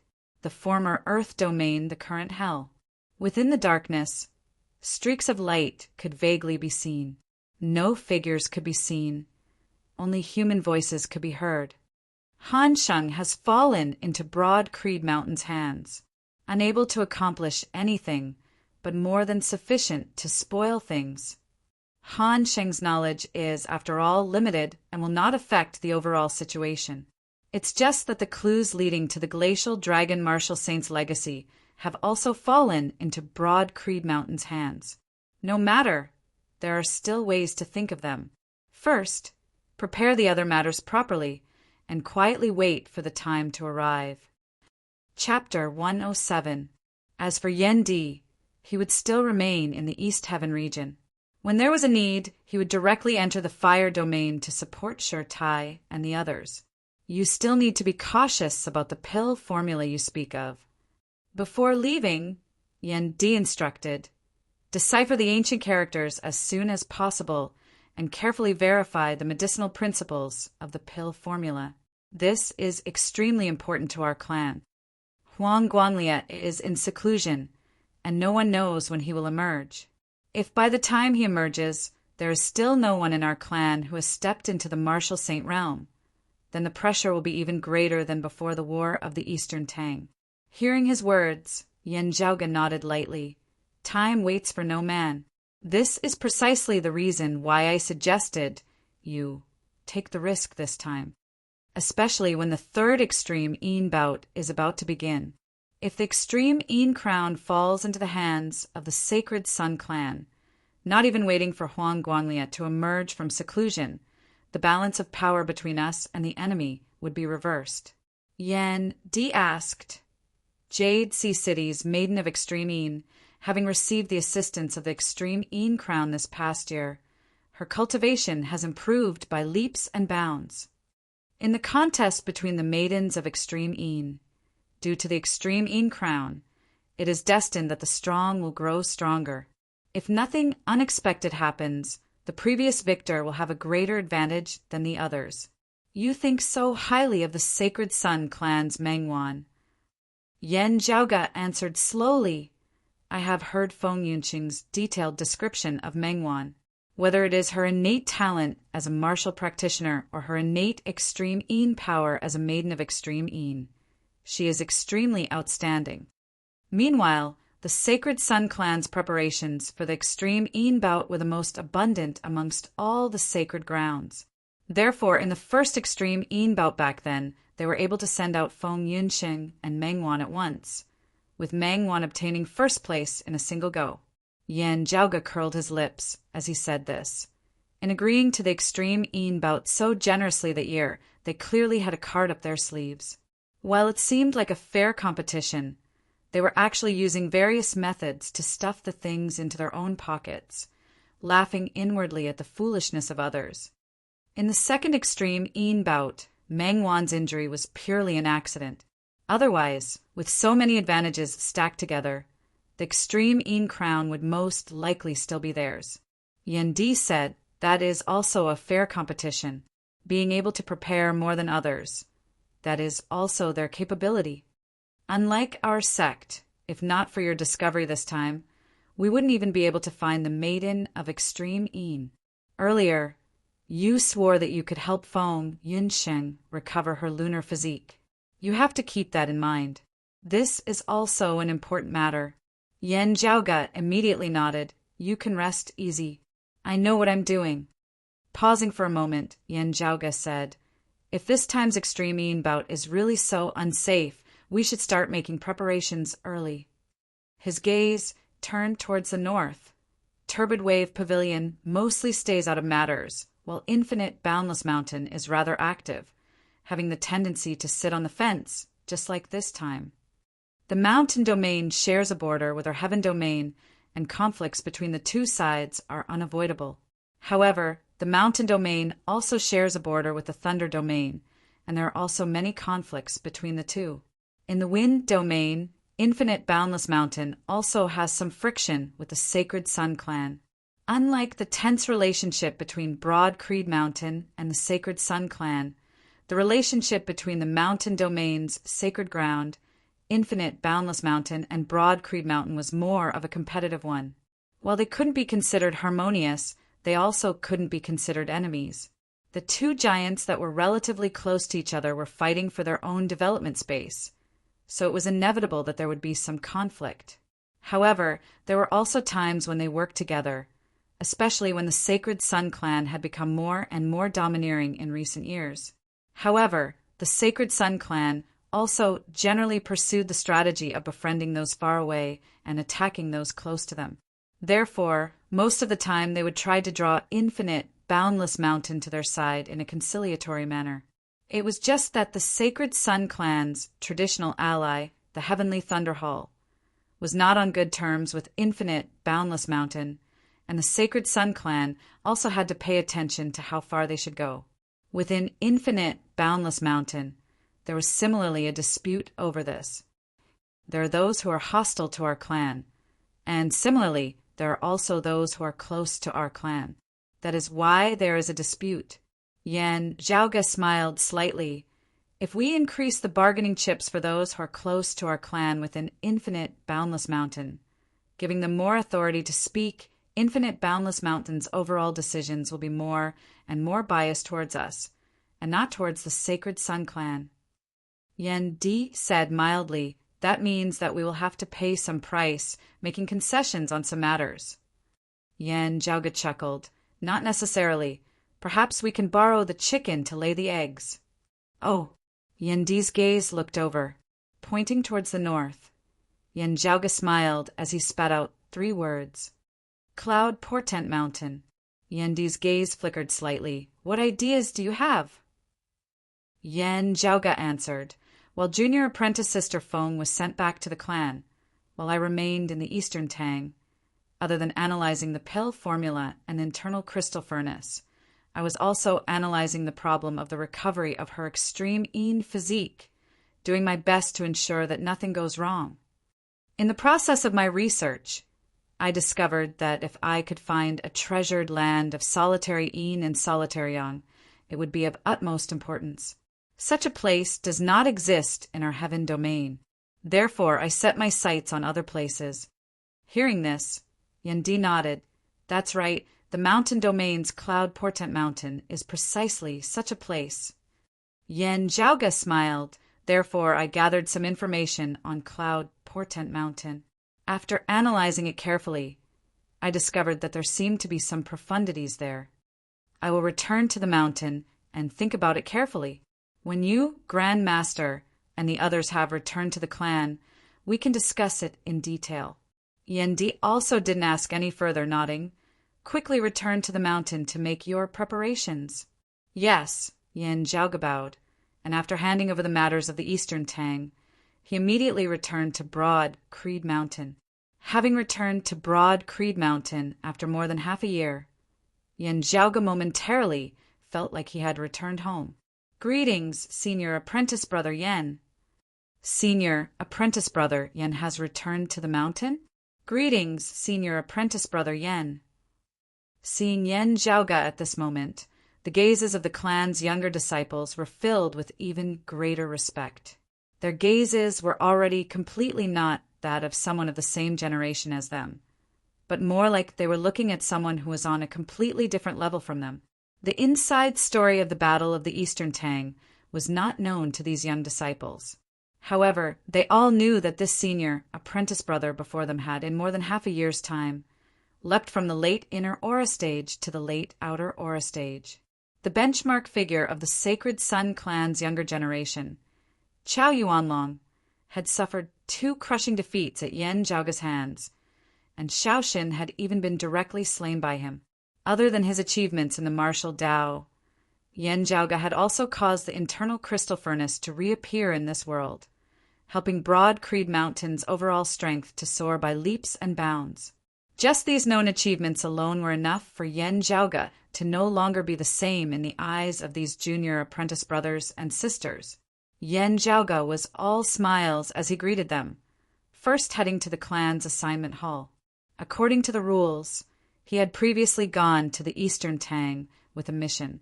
Returning to the mountain this time, he first had to hand over the mission.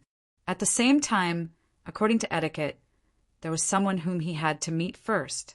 Yen Zhaoge entered the assignment hall. After handing over the mission, he was led by an assignment elder to the back hall.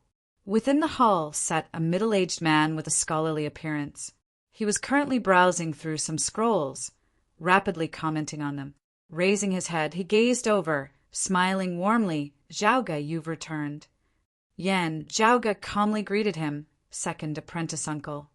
This gentle, elegant middle-aged man with a long beard before him was Yen Zhaoge's second apprentice uncle.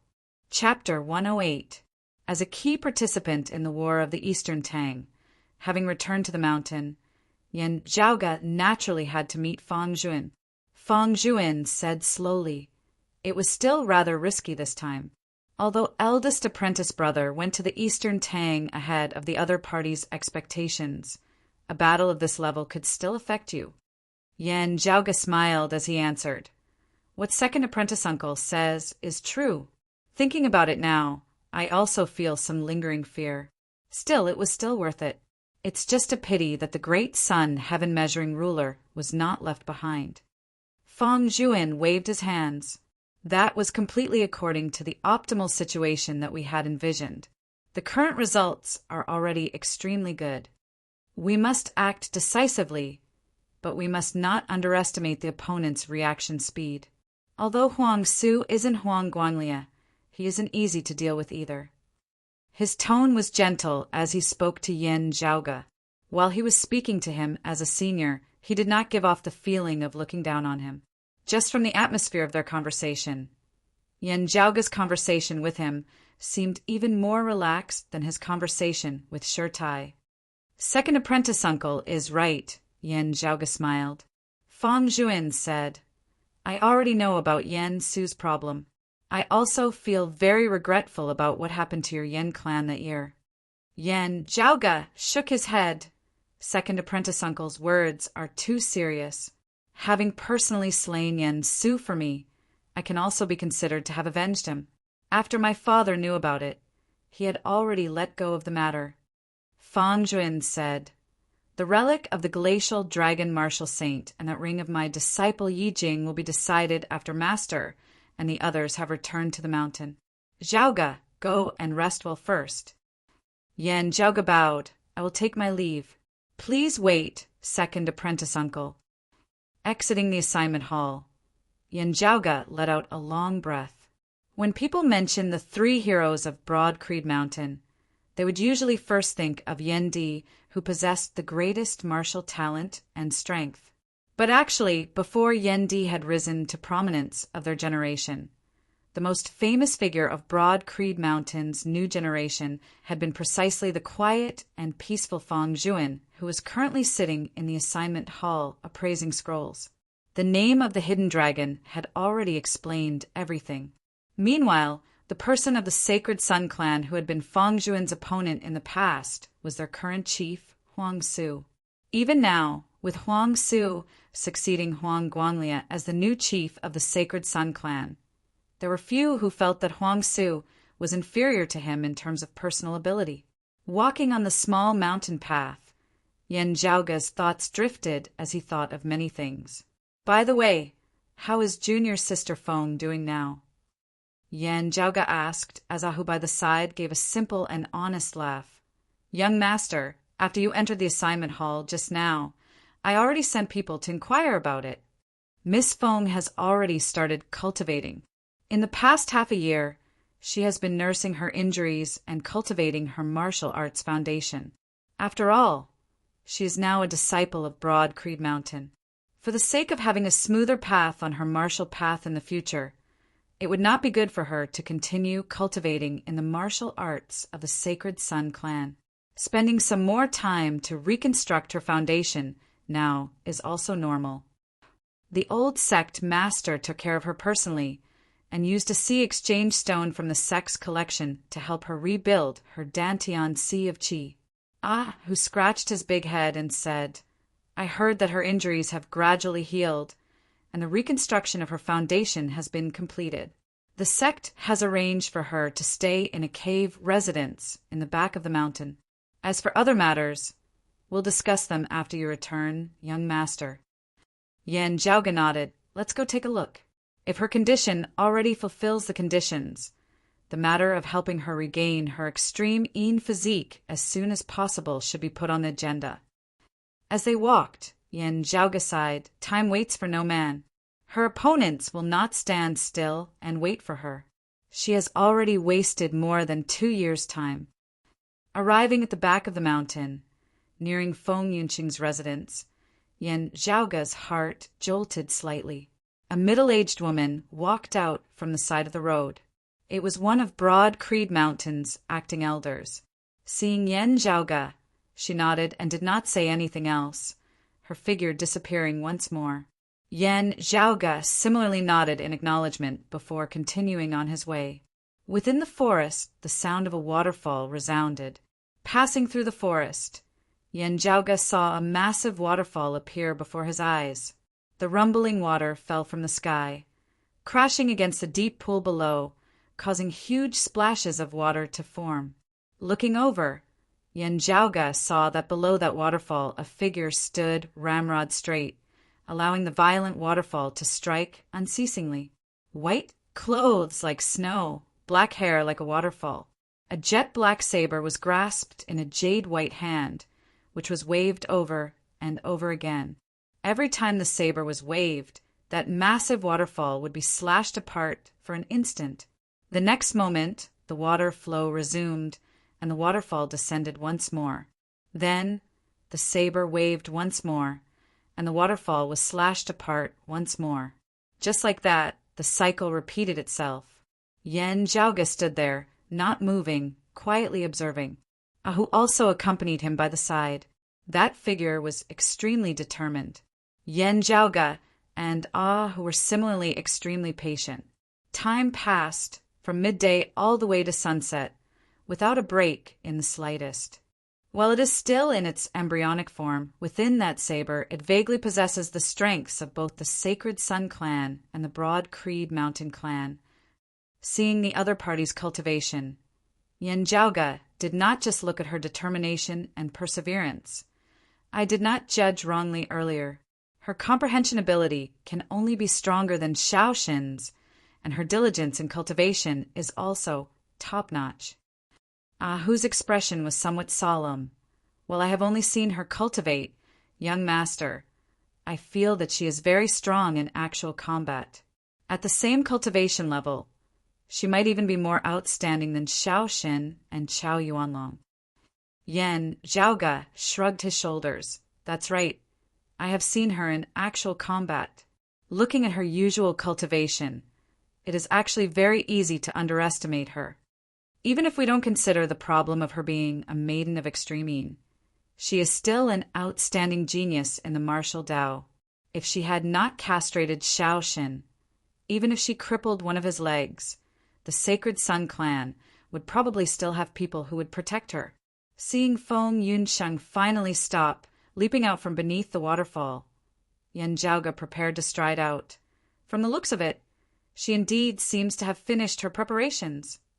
Just as he was about to raise his leg, Yen Zhaoga's movements paused slightly. He saw Feng Yunsheng rather carefully observing her surroundings, as if confirming that there was no one around. Not discovering anyone else, a relaxed smile appeared on her face as she walked towards a dense forest by the side of the waterfall. Yen Zhaoga frowned. Oh, could it be that there is something shameful going on? If there really was, our clan's elder, keeping watch over this place, shouldn't have been unable to detect it. Feeling curious, Yen Zhaoga followed after her, Ahu also hurriedly following. Entering the forest, he saw Feng Yunsheng currently squatting on the ground without a care for her image. That little black dog called Little Meaty that she was raising was sitting by her side, wagging its tail. A small fire had been lit up by Feng Yunsheng. On top of the fire was a rack, on which was a skewer of something being roasted. At this moment, Feng Yunsheng was completely different from her usual heroic, spirited appearance. She looked like a cat that had stolen a fish, moving closer to the rack, her nose lightly sniffing as an expression of enjoyment appeared on her face. She sighed in admiration. The world only knows that this tiger claw fish is highly poisonous, but they don't know that it is a supreme delicacy. Hearing this from afar, Yen Jiaoge and Ahu couldn't help but exchange looks. The tiger claw fish was not only highly poisonous to ordinary people, it could even poison martial scholars. Chapter 109. Sniffing the aroma. Yen Jiaoge smacked his lips. Tisk, it smells not bad. It might really be delicious. Your eyesight is not bad. It feels like you really know how to eat. He was actually also very fond of tasting various delicacies. It was just that after having come to this world, on one hand, he had been too busy with various official matters. On the other hand, he had lived a life of luxury, food coming his way. On the contrary, he was no longer like how he had been back when he had been an old Thai, searching for delicacies all over the place. Seeing Feng Yunqing's appearance now, Yen Jiaoge resonated with her.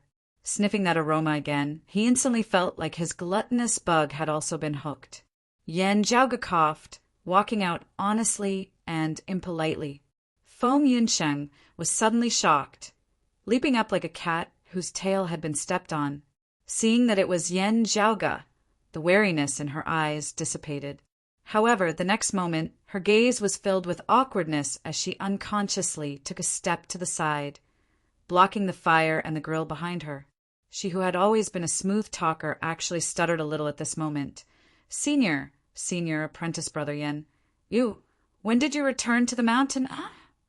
Yen Jiaoge said nonchalantly, just today. I heard that your injuries have basically healed. The reconstruction of your foundation also completed.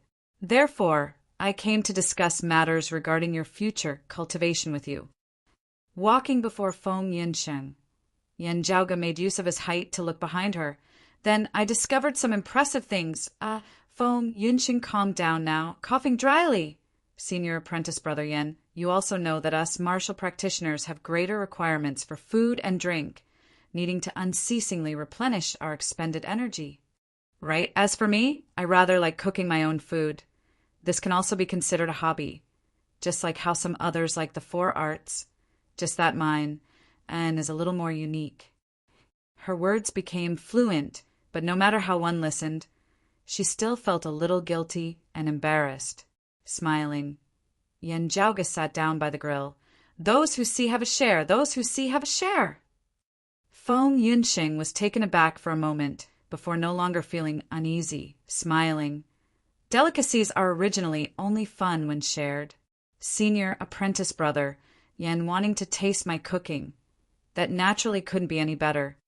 She paused for a moment before adding, Relax, while the tiger claw fish is poisonous, I've already processed it, so there's no need to be afraid of being poisoned after eating it. After the skewered tiger claw fish had been cooked, Feng Yunqing immediately plucked them one by one, handing them to Yen Jiaoge and Ahu. Little Meaty wagged her tail and moved closer, looking extremely flattering. I won't forget about you. Feng Yunqing smiled and gave it one too. Ahu was still in a daze. Feng Yunqing smiled and said, Try it. My taste is very picky. There aren't many delicacies that I can't forget. Yen Jiaoge suddenly felt like he didn't know whether to laugh or to cry. This plot was a little off. Weren't the male protagonists usually the ones who picked up girls in the other world with grilled fish and chicken? A barbecue, a beauty's undying love, and so on. When it comes to me, why does it seem to be reversed? As expected, there was a problem with the script. But, to be honest, the taste was really not bad. It was quite delicious. Eating is one thing, but don't forget about the important matter. Yen Jiaoge swallowed the thing in his mouth, looking at Feng Yunqing. You still remember what I said to you half a year ago when we parted in the Eastern Tang? Your days of hardship are coming. Hearing his words, Feng Yunqing's gaze abruptly lit up, even to the point of being a little piercing. I have always been waiting for this day. Yen Jiaoge said, You've wasted more than 2 years, and now have to start all over again. Let alone Mengwan. Even if it were the other maidens of Extremine, it would also not be an easy thing for you to catch up to them. Therefore, I can only give you strong medicine. Yen Jiaoge said mildly, This matter concerns the clan's overall situation, and is no longer your personal matter. If you can't bear it, I'm afraid that I will also force you to bear it. Feng Yunxing smiled slightly.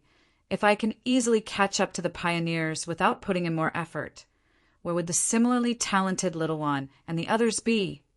She met Yan Zhaoge's gaze without wavering in the slightest, saying solemnly, "However tough it is, I can also bear it.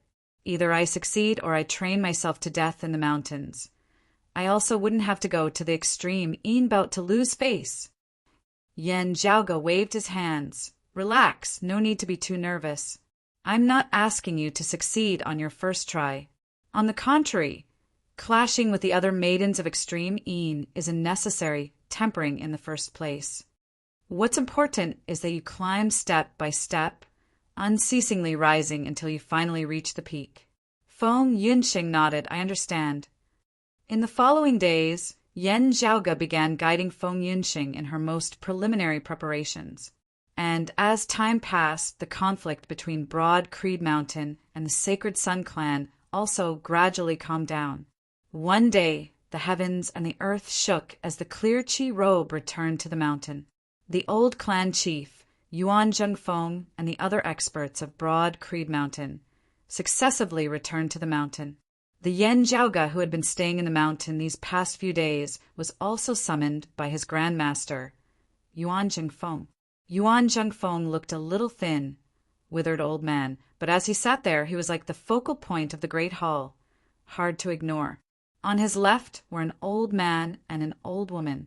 Yan Zhaoge recognized these two to be the clan's grand elders, longtime elders of the same generation as Yuan Zhengfeng.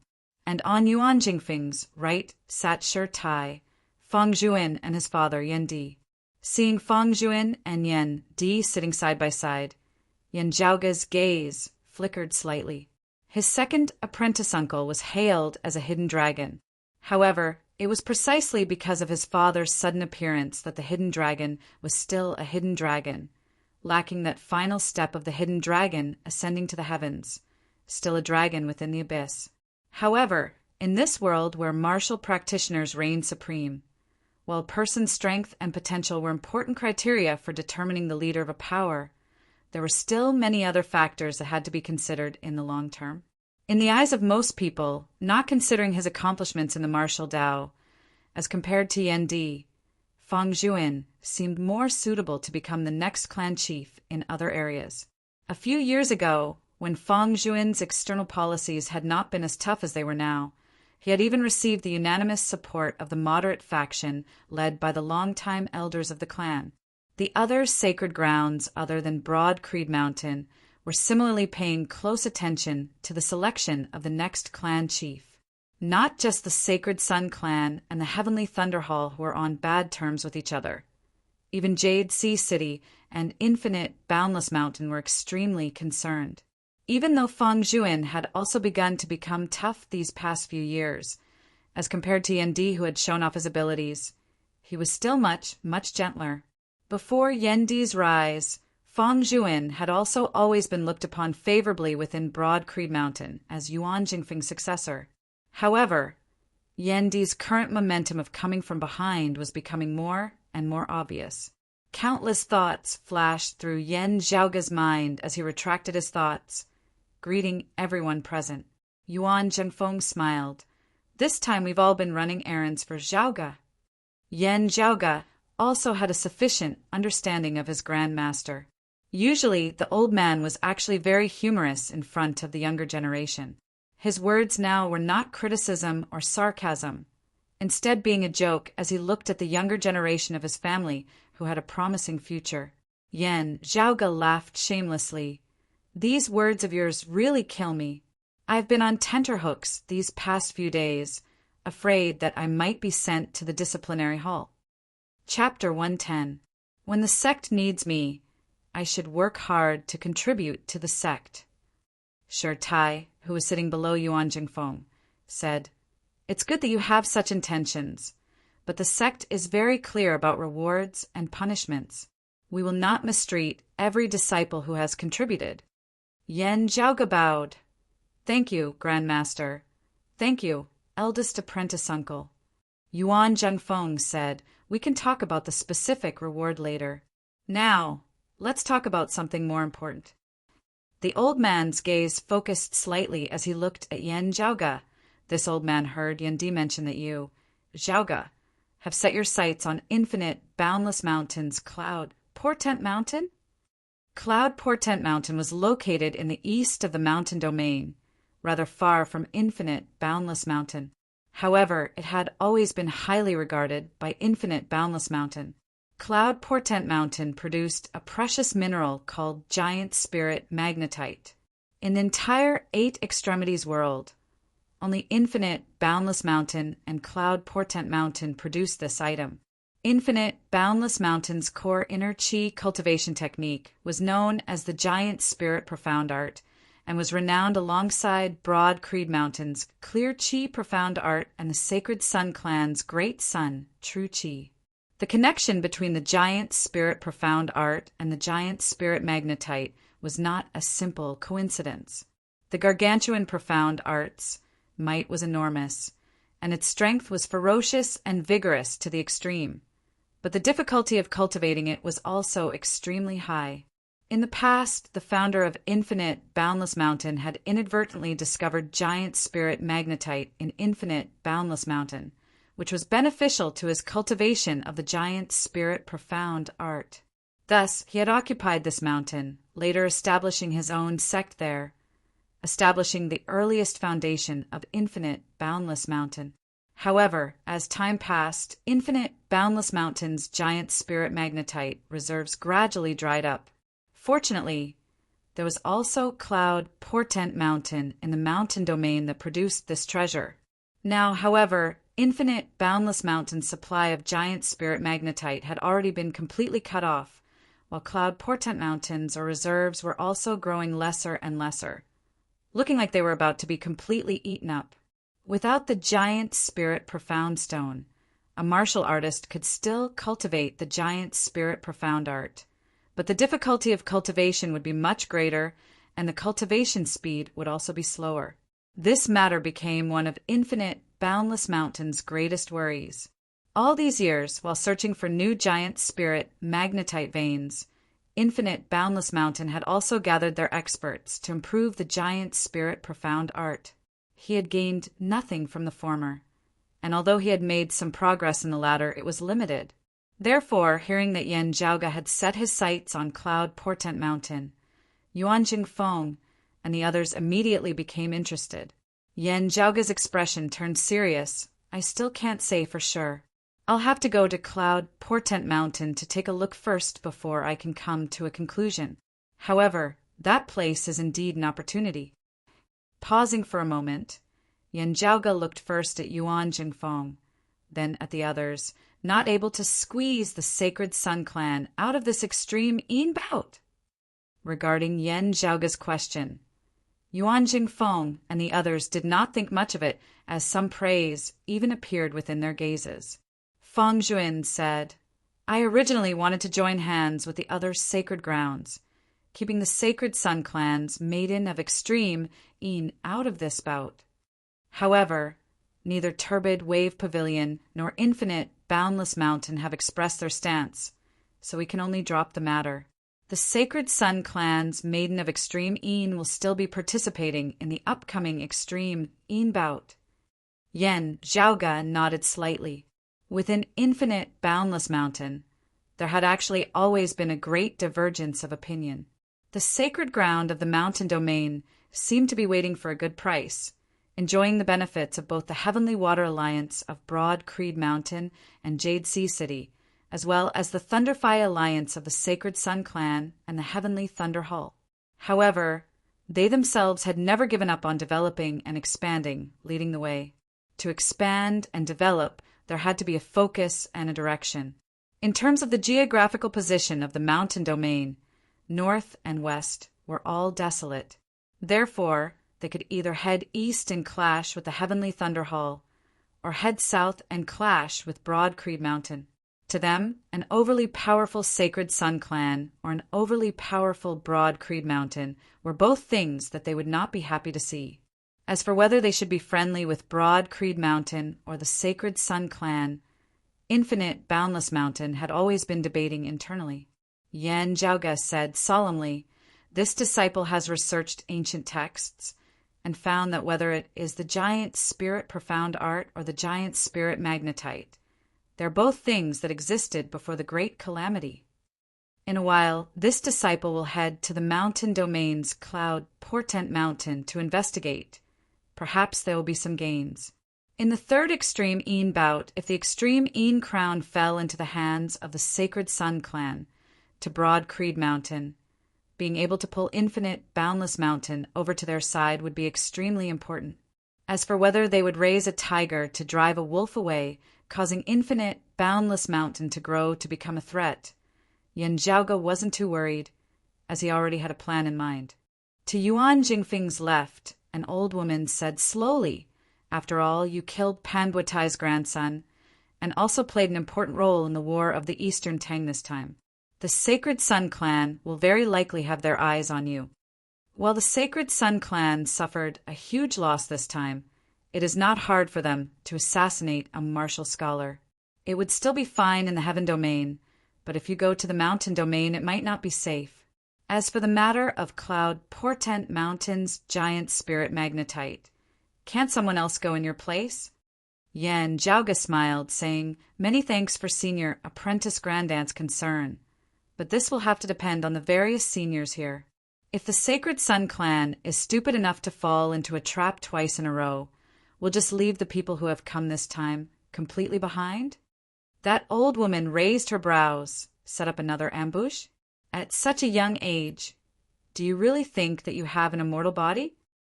Fang Zhuan said, "At the very least, before they obtain the extreme Een crown, the Sacred Sun clan will not act rashly. They will indeed have to worry about our clan setting up another ambush for them. Even if the Sacred Sun clan obtains the extreme Een crown, with Infinite Boundless Mountain's intentions unclear, they will also not act rashly in the Mountain Domain. Otherwise, it would be equivalent to pushing Infinite Boundless Mountain towards us. What is truly a threat is if Huang Guanlia improves a step further after emerging from seclusion this time. That will be when the Sacred Sun clan's true counterattack." Fang Zhuan's voice was slightly heavy. "At that time, I'm afraid that it will be an even more intense battle, perhaps even an all-out war. Therefore, it is even more necessary now to prepare for a rainy day, to increase our clan's chances of victory." Yuan Zhengfeng said, "Beating the Sacred Sun clan painfully this time is to make our subsequent actions more convenient, not to instead be even more overcautious and indecisive. Zhaoge, if you want to go to the Mountain Domain, that's fine. However, for safety reasons, you cannot go alone." Yan Zhaoge nodded. "Grandmaster, I understand." Yuan Zhengfeng smiled. "All right, let's talk about some things that Zhaoge would like to hear." He looked at Shi Tai, who nodded.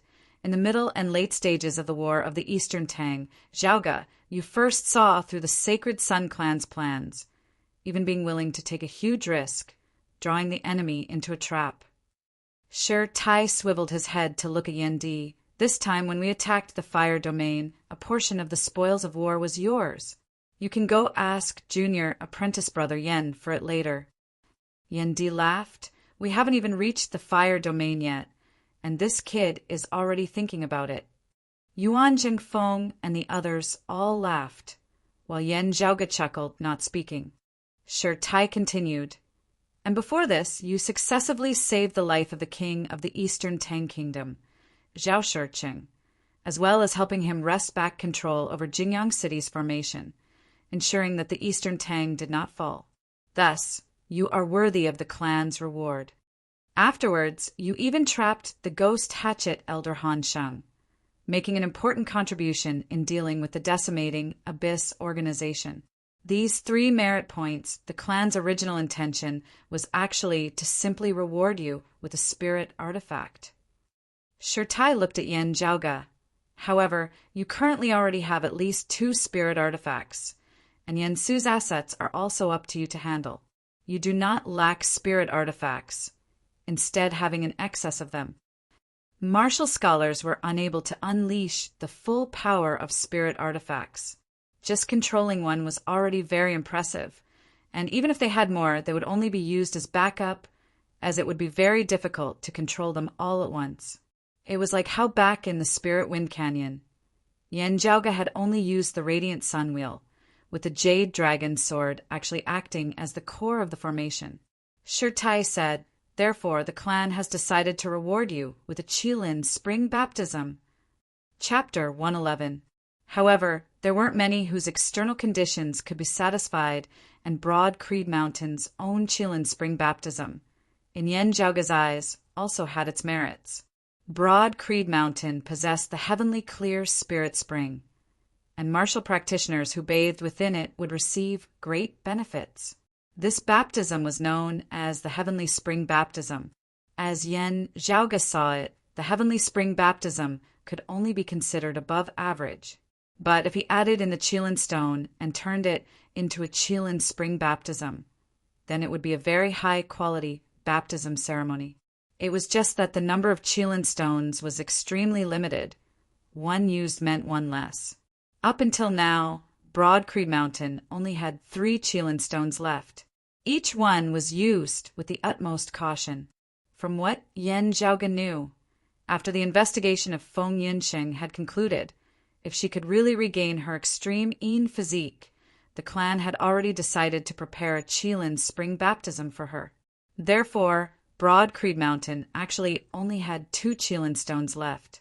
In other words, they only had 2 chances at the Qilin spring baptism. For him to be able to obtain the reward of the Qilin spring baptism, on one hand, was due to his merits in the Eastern Tang this time. On the other hand, it was because he had consecutively defeated Chao Yuanlong and Xiao Xin, displaying a greater potential and strength than before. The latter was probably the main reason. I will guard against arrogance and rashness, working even harder in my cultivation, Yen Zhaoge smiled as he answered. Shirtai nodded. In a while, follow me to receive the Qilin stone. Your Qilin spring baptism will be presided over by junior apprentice brother Yen. As Yen Zhaoge left with Shirtai, below Yuan Jingfeng, that old man who had not spoken all along now said slowly, able to perform meritorious deeds, but also able to cause trouble. Too impetuous. Yuan Jingfeng waved his hand. Unlike other youngsters, Zhaoge has his own ways to deal with the troubles he's caused. He doesn't need others to clean up after him.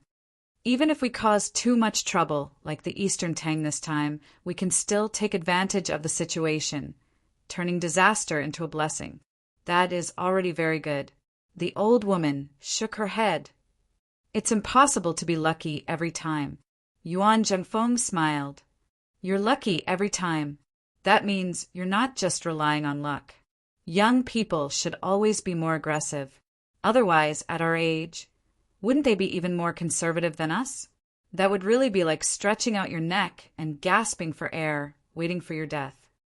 The 2 grand elders fell silent while Feng Zhuan smiled. Yen Di stood up, calmly bowing towards Yuan Jingfeng. Master, 2 senior apprentice uncles, I will go prepare for the Qilin spring baptism. When Yen Zhaoge next saw his father, he was already by the side of the heavenly clear spirit spring. From the outside, the heavenly clear spirit spring was like a white jade mirror stone. There were no ripples on the surface, and the spring water was white, warm, and clear. The spiritual qi within was contained, but not leaked out, not appearing outwardly. However, just being by the side of the spirit spring, Yen Zhaoge felt relaxed and carefree. The Qilin stone was a fiery red spirit stone. It was translucent, and there was a faint light flickering within it. It looked like a mythological beast to Qilin, but it also looked like a raging flame. Yen Zhaoge handed the Qilin stone to Yen Di. With a flick of his finger, that spirit stone flew into the air of the spring water, not descending downwards by Yen Di's fist intent. Yen Di gazed at the heavenly clear spirit spring, which did not even have a single ripple on it. The originally solid surface of the spring water suddenly rippled as if it was boiling. Extreme silence suddenly turned into extreme movement at this moment. Streams of water shot into the skies, congregating with the Qilin stone as their center, forming the shape of an umbrella. Yan Zhaoge immediately strode forward, his figure rising into the air as he came above the heavenly clear spirit spring. He sat down in the meditative position before his entire person slowly sunk into the spring water below. Gazing upwards, he saw that as his body descended, the Qilin stone that was surrounded by the streams of water above him also sunk downwards. When Yan Zhaoge's entire body had sunk into the water, the umbrella-like streams of water above him, along with the Qilin stone at the top of the umbrella, also sunk into the water. Looking over, Yan Zhaoge saw the Qilin stone rapidly disintegrate within the spring water, transforming into numerous red streams of light, merging with the pure white spring water as they revolved around him. Being within the heavenly clear spirit spring, the feeling it gave off was completely unlike that of being soaked in water. It was exactly the same feeling as when he was in the air of the outside world. However, his entire person seemed to have been frozen solid, unable to move at all, as if he was a small bug trapped in amber. Those red streams of light, rippling within the pure white spring water, actually gradually took form: the head of a dragon, the body of a deer, the tail of an ox, the hooves of a horse. Majestic, radiant, dignified. It was shockingly a Qilin. This red Qilin silhouette enveloped Yan Zhaoge's entire body, surrounding him within. As time passed, this Qilin's silhouette gradually shrunk, seemingly merging within Yan Zhaoge's body. And within the pure white spring water, a large amount of spiritual energy was also drawn over, merging within Yan Zhaoge's body. Yan Zhaoge quietly closed his eyes, silently circulating his profound art, inhaling and exhaling spiritual energy as he paid close attention to the changes in his body. My qi has expanded further. The amount of aura qi that it can hold has increased. My tendons have strengthened further, able to withstand even more violent eruptions of power. My bone marrow and bloodline are also strengthening. Their ability to produce blood, their ability to regenerate have all increased. Even my thoughts have become more nimble. It is not just a temporary effect, instead having long-term potential benefits for my future cultivation. The corners of Yan Zhaoge's mouth revealed a hint of a smile, feeling rather satisfied with the results. When the entire baptism ceremony had ended, Yan Zhaoge emerged from the heavenly clear spirit spring, standing silently by its side, not moving in the slightest. Yan Di did not rush him as he gathered by the side and waited. Yan Zhaoge could only feel the aura qi of his entire body surging unceasingly as he suddenly let out a long roar, the roar resembling the roar of a dragon from the 9 heavens, not ceasing for a long time. This long roar resounded in all directions, moving one's very soul. Only after a long time did Yan Zhaoge cease his long roar. Moving his body slightly, he felt that his foundation had become even more solid, the feeling of his accumulated strength about to erupt becoming even clearer. Yan Zhaoge turned his head, smiling. The Qilin spring baptism truly lives up to its reputation. Cultivate diligently. Yan Di smiled. Now that you've returned this time, I won't test your cultivation. Those little fellas of the Sacred Sun clan have already proven your improvement over the past few days. Having just finished the baptism, you should return to your residence to nourish your aura qi. The things that I brought back for you from the fire domain this time have already been placed in your residence. A hint of warmth surfaced within Yan Di's eyes. You are about to go to the mountain domain. Return to your residence and properly prepare. Yan Zhaoge nodded. You can rest easy, I won't be careless. Returning to his residence, Yan Zhaoge indeed saw that a large amount of treasures had been placed there. Guarding the treasure mountain, Ahu was smiling so widely that only his teeth could be seen. Yan Zhaoge made an inventory. Quite a few of the things that he needed urgently were all there. Let me see, flowing cloud mirror, underground fire pith, fire pattern jade, heaven ascending vine. Yen Jiaoge snapped his fingers. A great harvest, ah! All of these things in the fire domain and in the sacred Sun clan were all supreme treasures that were in high demand, being incomparably rare. To the sacred Sun clan itself, these treasures all had boundless, miraculous uses and were in a state where they were in short supply. Usually, the sacred Sun clan strictly restricted the outflow of these treasures. Wanting to trade for treasures produced in the heaven domain was already extremely difficult. Even if they were to trade, they would only be able to trade for some inferior goods. And this time, of the things that Yen Jiaoge wanted, he had obtained a considerable portion of them, and the quantity and quality were all extremely superior. Chapter 112. Still, with the two main materials already in place, it would be much easier for Yen Jiaoge to forge the blood devil plate. Other than the flowing cloud mirror, Yen Di had also brought back a large amount of fire pattern jade from the fire domain, causing Yen Jiaoge to feel very happy. After combining the fire pattern jade with the icy sky, congealed fat produced in the heaven domain, and forming a medicinal paste, Yen Jiaoge smeared it on his body. Yen Jiaoge, who resembled a statue, sat in the meditative position, circulating his qi as he breathed in and out.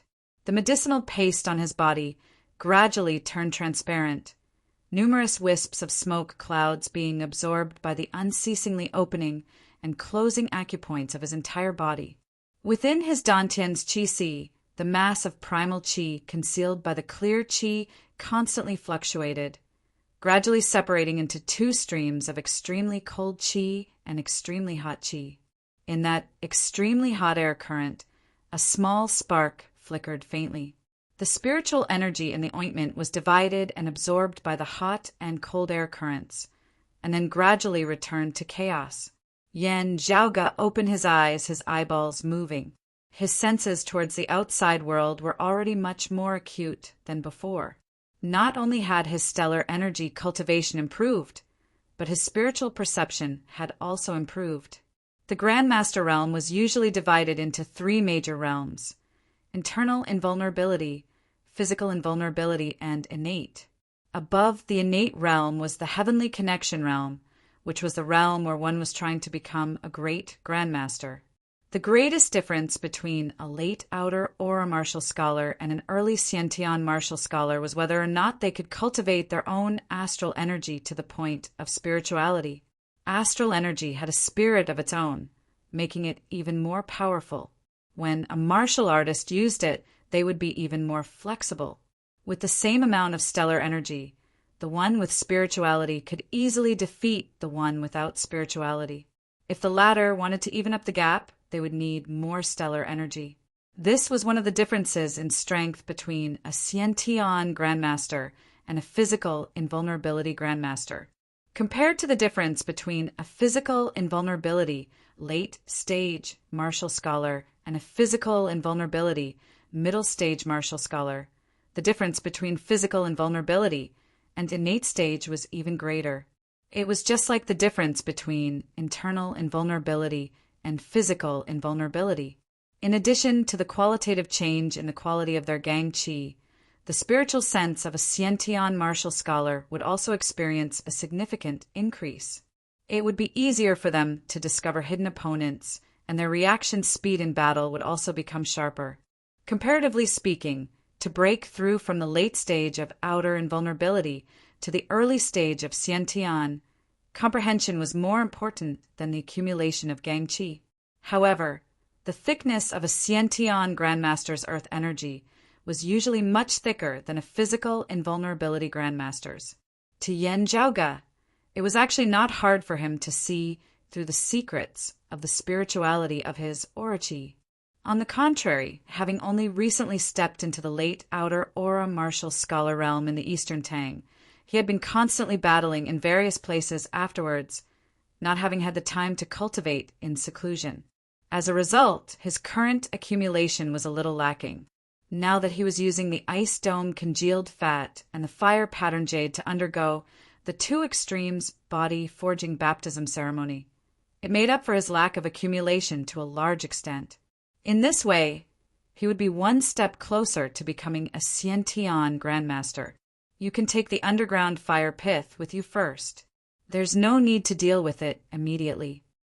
Yan Zhaoge stood up, stretching his neck a little. The heaven-climbing vine is also obtained now. In concocting the heaven-returning divine pill for Grandmaster, only the final main ingredient remains. I hope that the information I received is true, and that it can be found in the mountain domain. As Yan Zhaoge walked out of the door, Ahu, unlike his usual self, did not wait outside. I wonder if Ahu succeeded. Yan Zhaoge knew that Ahu was currently also cultivating. He, who was already a late-stage Xiantian Grandmaster, was trying to break through to the connecting heaven state. Of the 10 levels of Zongshe realm, the connecting heaven realm was the last level. The name of connecting heaven had already explained everything. Stepping into this realm, one would be able to attempt a breakthrough into the martial Grandmaster realm. After succeeding, it would be a whole new heaven and earth. Because Ahu was willing to be a servant, many people unconsciously looked down on him.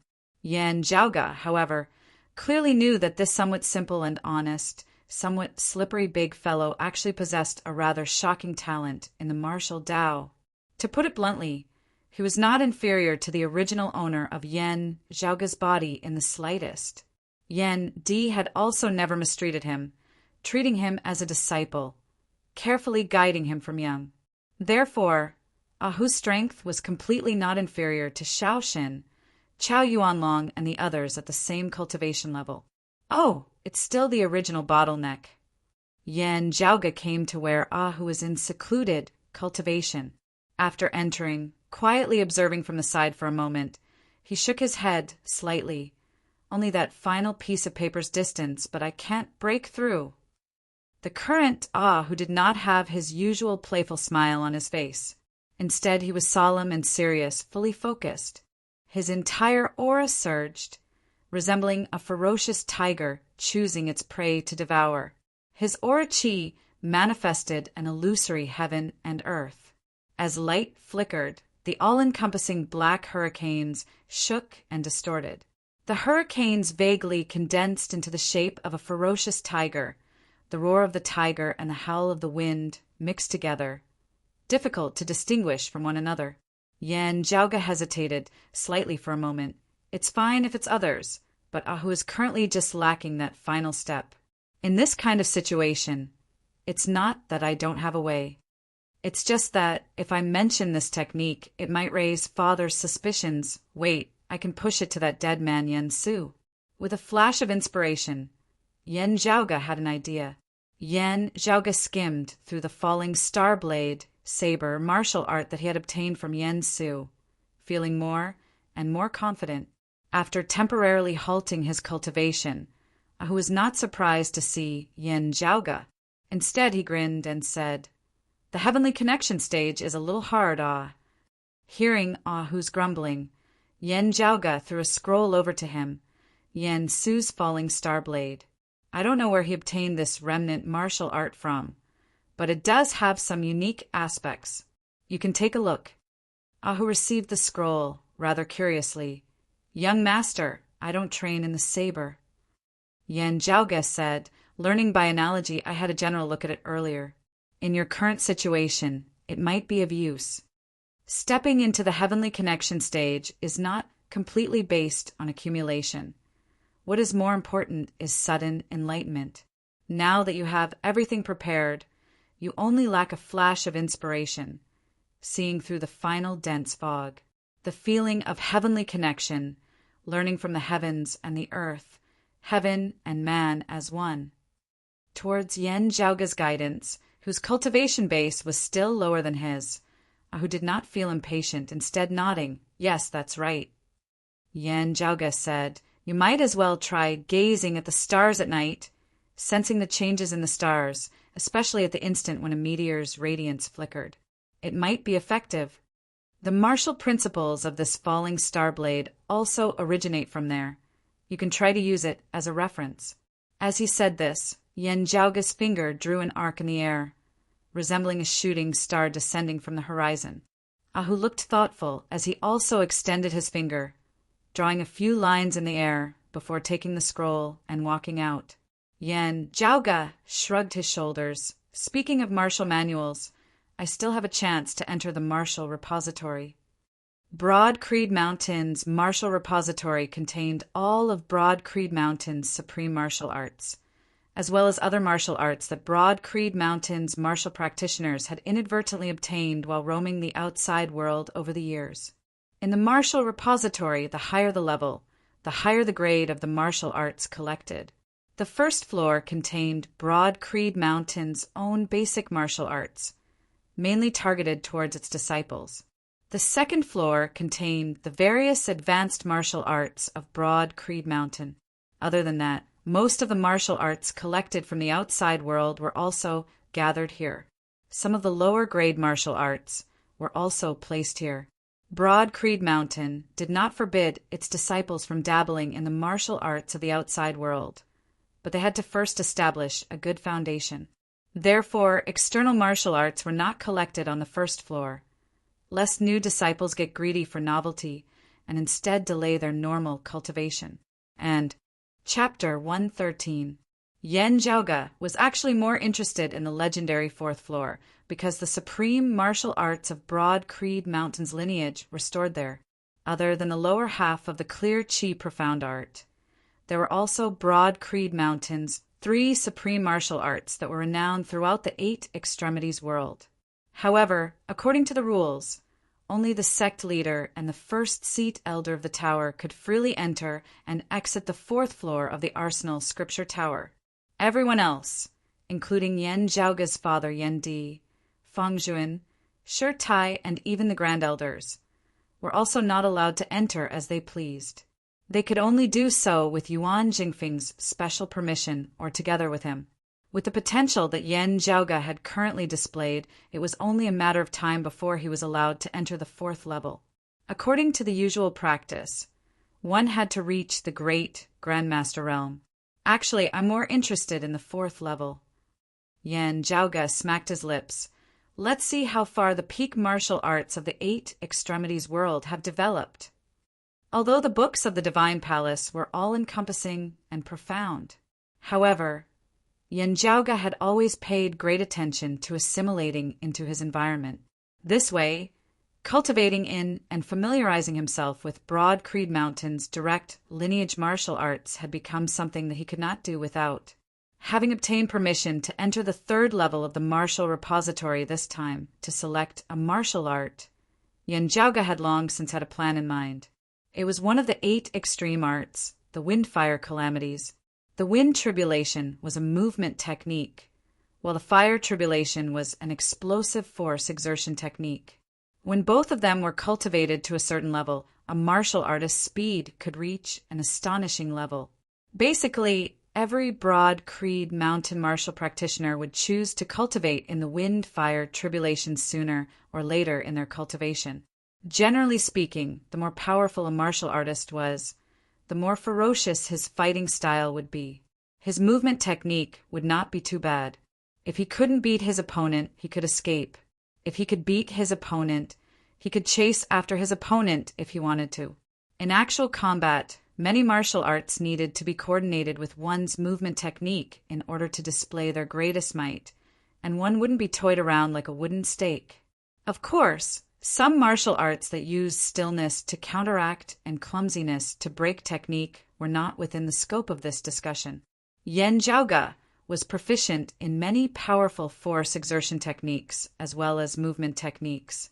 Choosing the wind and fire calamities seemed to overlap a little, but it wasn't a waste.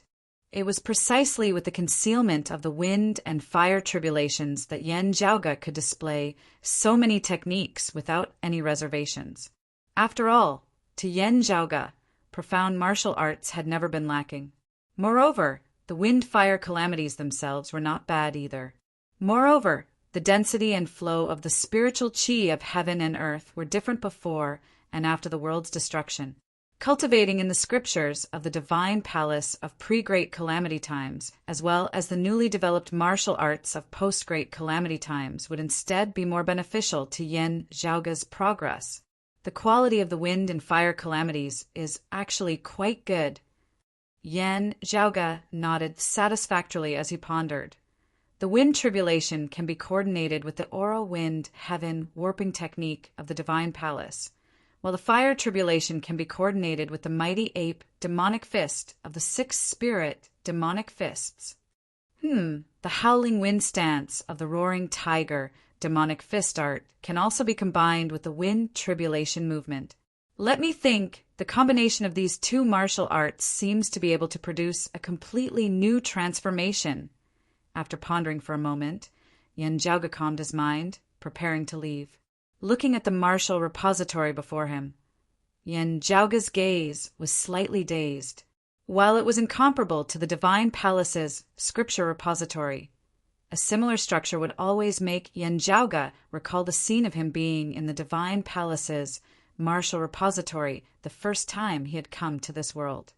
What exactly was that tribulation of the great calamity that year? Yan Zhaoge pondered. The scene of the heavens and the earth seemingly being destroyed was eternally engraved in Yan Zhaoge's heart. Even after his rebirth, it had always been affecting him, spurring him to unceasingly advance, striving to become stronger, because he didn't know if that terrifying tribulation of the heavens and the earth would descend once more. The fluctuations within Yan Zhaoge's gaze gradually subsided, becoming tranquil once more. Forging iron requires one's own toughness, unceasingly increasing one's strength. At the same time, one also has to try and understand what exactly happened during that great tribulation that year. Yan Zhaoge muttered to himself, grasping with both hands. Both hands have to be tough as compared to the people of this world. As someone who had personally experienced the great tribulation that year, Yan Zhaoge knew much more. In that tribulation of the great calamity that year, the possibility of it being a man-made disaster was more than a natural disaster. It was precisely because of this that the sense of urgency and desire to explore within Yan Zhaoge's heart was also stronger than that of others. Yan Zhaoge's fingers lightly tapped on the bookshelf as he involuntarily raised his head, gazing towards the fourth level of the martial repository up above. Broad Creed Mountain's legacy is extremely ancient, even being somewhat related to the divine palace of the past. Perhaps some clues have been left behind. Zhaoge. Suddenly hearing someone call out to him, Yan Zhaoge swiveled his head, seeing a handsome youth appear before him. The newcomer was around 25 or 26 years of age, his features somewhat similar to the king of the Eastern Tang Kingdom, Zhao Shurcheng. He was dressed in white with a blue robe on the outside, dressed in the attire of an elite disciple of Broad Creed Mountain. He did not have Zhao Shurcheng's steadiness, instead appearing a little wild and flamboyant. It was Zhao Shurcheng's fourth son, Zhao Ming, who had officially entered Broad Creed Mountain to learn martial arts. Of Zhao Shurcheng's many sons, Yan Zhaoge was the most familiar with him. "Brother, you've performed a great meritorious deed?" Seeing him, Yan Zhaoge smiled. Elite disciples like Zhao Ming could freely enter the first level of the martial repository, and those who had performed a rather large meritorious deed would be rewarded with a chance to enter the second level of the martial repository. Generally speaking, it would be very difficult to get a chance to enter the third level of the martial repository. Zhao Ming said, "Don't laugh at me, Zhaoge. I know very well that the reward this time was because of royal father."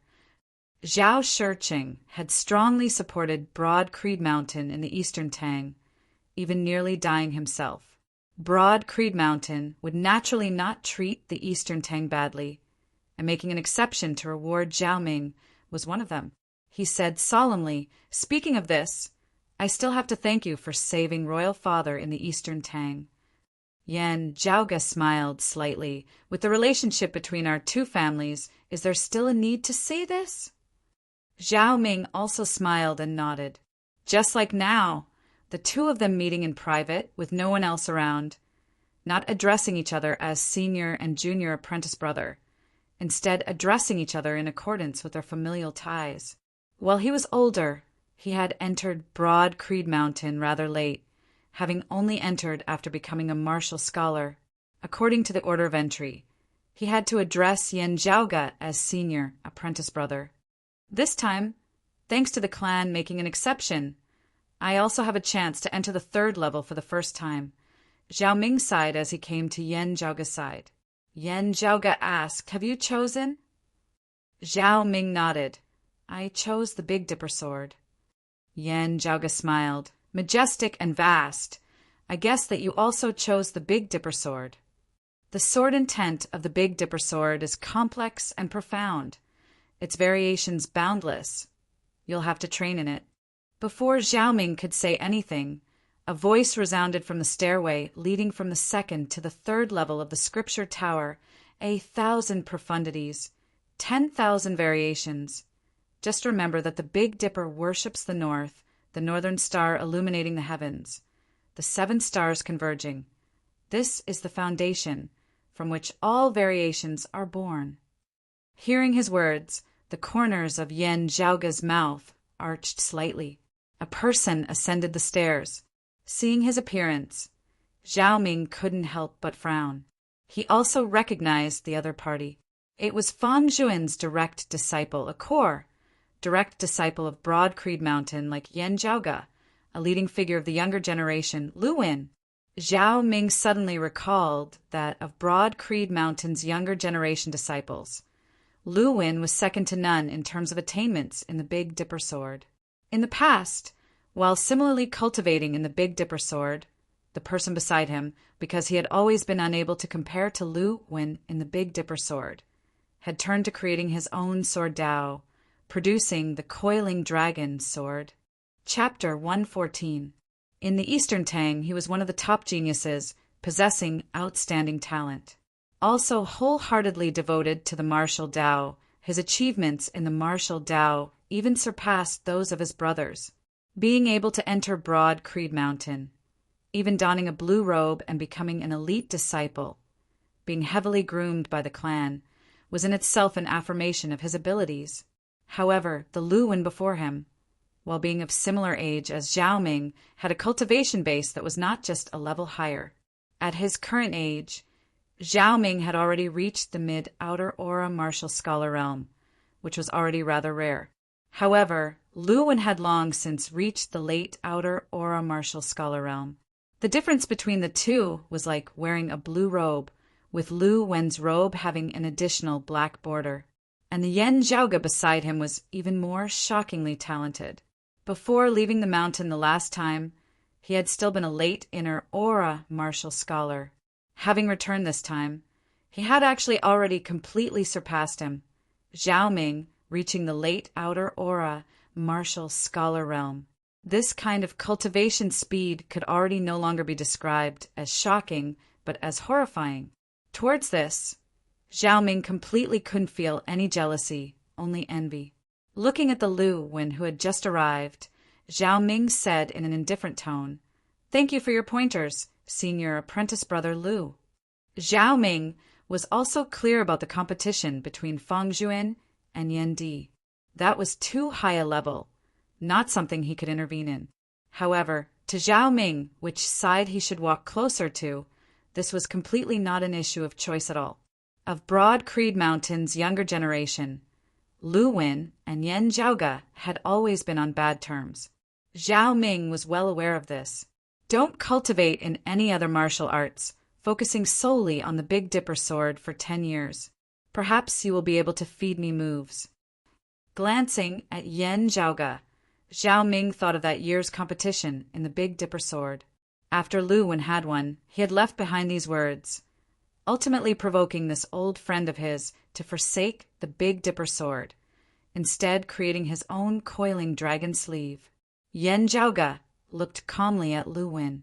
This was a tall, handsome youth, a faint air of arrogance and self-confidence emanating from between his brows. As the heavens' favored son of Broad Creed Mountain's younger generation, Lu Wen had this confidence and qualification, especially when Yen Zhaoga's gaze fell on the top of Lu Wen's head. "Oh, you've stepped into the Xiantian martial scholar realm. Congratulations, congratulations," Yen Zhaoga said nonchalantly, raising his brows. Hearing this, Zhao Ming was stunned. His expression became much more solemn. He carefully sensed with his heart instead of just looking with his eyes. Indeed, above Lu Wen's head, there seemed to be a faint ray of spiritual light rising up, piercing through the horizon, faintly discernible. He has really stepped into the inborn realm. Zhao Ming's eyes narrowed. That was the spiritual light of heaven and earth resonance. It meant that a martial artist's martial arts and stellar energy had been refined into wisps of spirituality to communicate with the outside world.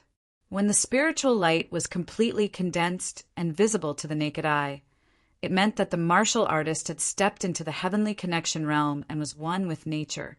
Xiantian martial scholars were able to control whether their spiritual light was visible or not. Lu Wen clearly wasn't controlling it at this moment, clearly displaying it in front of others. Yan Zhaoge chortled. Lu Wen had also been keeping an eye on the Qilin spring baptism. After all, the opportunity was limited. Now there was still a chance left. Lu Wen could still try to fight for it. If not, he would probably be even more depressed. However, the fewer opportunities there were, the more cautious the elders of the sect would be in their decisions, and the harder it would be for Lu Wen to fight for it. As Lu Wen came up the stairs, his gaze similarly fell on Yan Zhaoge. The joy of having successfully stepped into the Xiantian stage had vanished without a trace not long after he had left seclusion. In less than a year's time, Yan Zhaoge had soared from the late inner aura martial scholar realm all the way to the late outer aura martial scholar realm. Such a speed left him wide-eyed and tongue-tied. If not for his breakthrough in seclusion this time, Yan Zhaoge's cultivation base might even have already caught up to his. What shocked him even more was that Chao Yuanlong and Xiao Xin had been consecutively defeated by Yan Zhaoge, with Xiao Xin even directly slain. Others might not understand how strong Xiao Xin was, but Lu Wen couldn't be clearer on it. At the same age as Broad Creed Mountain and the Sacred Sun Clan, he and Xiao Xin had been the brightest of talents, having started competing since their youth, and it had already been almost 10 years since then. He couldn't do anything to Xiao Xin, and Xiao Xin also couldn't do anything to him. This time, Lu Wen had successfully stepped into the Xiantian martial scholar realm first, finally being a step ahead of Xiao Xin. However, such an opponent had actually been slain by the even younger Yan Zhaoge in a one-on-one battle. How could Lu Wen not feel shocked to the core by this? The previous generations, Yan Di and Fang Zhuan, were competing. How could there not be competition between their third generation as well? With regards to Yan Zhaoge, one news after another that left people dumbfounded and tongue-tied. If not for the fact that Lu Wen's willpower was strong enough, he might have directly sunk into chaos, losing all will to compete. Him emerging from seclusion, being a step ahead of Xiao Xin, should have originally caused quite a bit of a reaction within the clan, causing everyone to feel happy about it. But looking at it now, it seemed like a joke. Lu Wen even hoped that no one would care about it, no one would mention it. The Qilin spring baptism that he had originally been determined to obtain had now also become hard to predict. And also, congratulations to you, junior apprentice brother Yan, for stepping into the late outer aura martial scholar realm. Looking at Yan Zhaoge, Lu Wen said slowly. Smiling, Yan Zhaoge suddenly said, "What is learned on paper is ultimately shallow, knowing that this matter must be done with practice." Lu Wen's gaze hardened as he looked at Yan Zhaoge. Yan Zhaoge smiled mildly. Empty words and talking on paper do not have much use. Some things you can only know exactly what is going on after you have actually experienced it. Oh, you mean to say that I only know how to talk empty words? Lu Wen strode forward, coming before Yan Zhaoge. Other things don't matter. In the Tao of the Big Dipper Sword, I believe that within the martial scholar realm, I have some say in it. Yan Zhaoge's performance in the Eastern Tang had been too domineering. When the news had spread back to the clan, it had even caused everyone to feel a sense of disbelief. If not for sure Tai's proof, there really would have been quite a few people who would have thought that Yan Zhaoge had been exaggerating. Although he felt it to be inconceivable, Lu Wen still chose to believe it. And it was precisely because of this that he felt an immense amount of pressure. On one hand, emotionally, the Yen Jiaoge, who was far younger than him, had suddenly advanced by leaps and bounds, looking like he was about to overtake him, caused Lu Wen to feel an urgent need to prove himself. On the other hand, rationally, unless it was absolutely necessary, Lu Wen actually wanted to wait and see, not first entering into a direct conflict with Yen Jiaoge. However, while he might not be able to do so in other areas if they were to compete in the field of the Big Dipper sword, Lu Wen had absolute confidence, let alone those of the younger generation, even including all the Heavenly Connection and late Xiantian martial scholars, of Broad Creed Mountains martial scholars. He, Lu Wen, was the number one in the Big Dipper sword.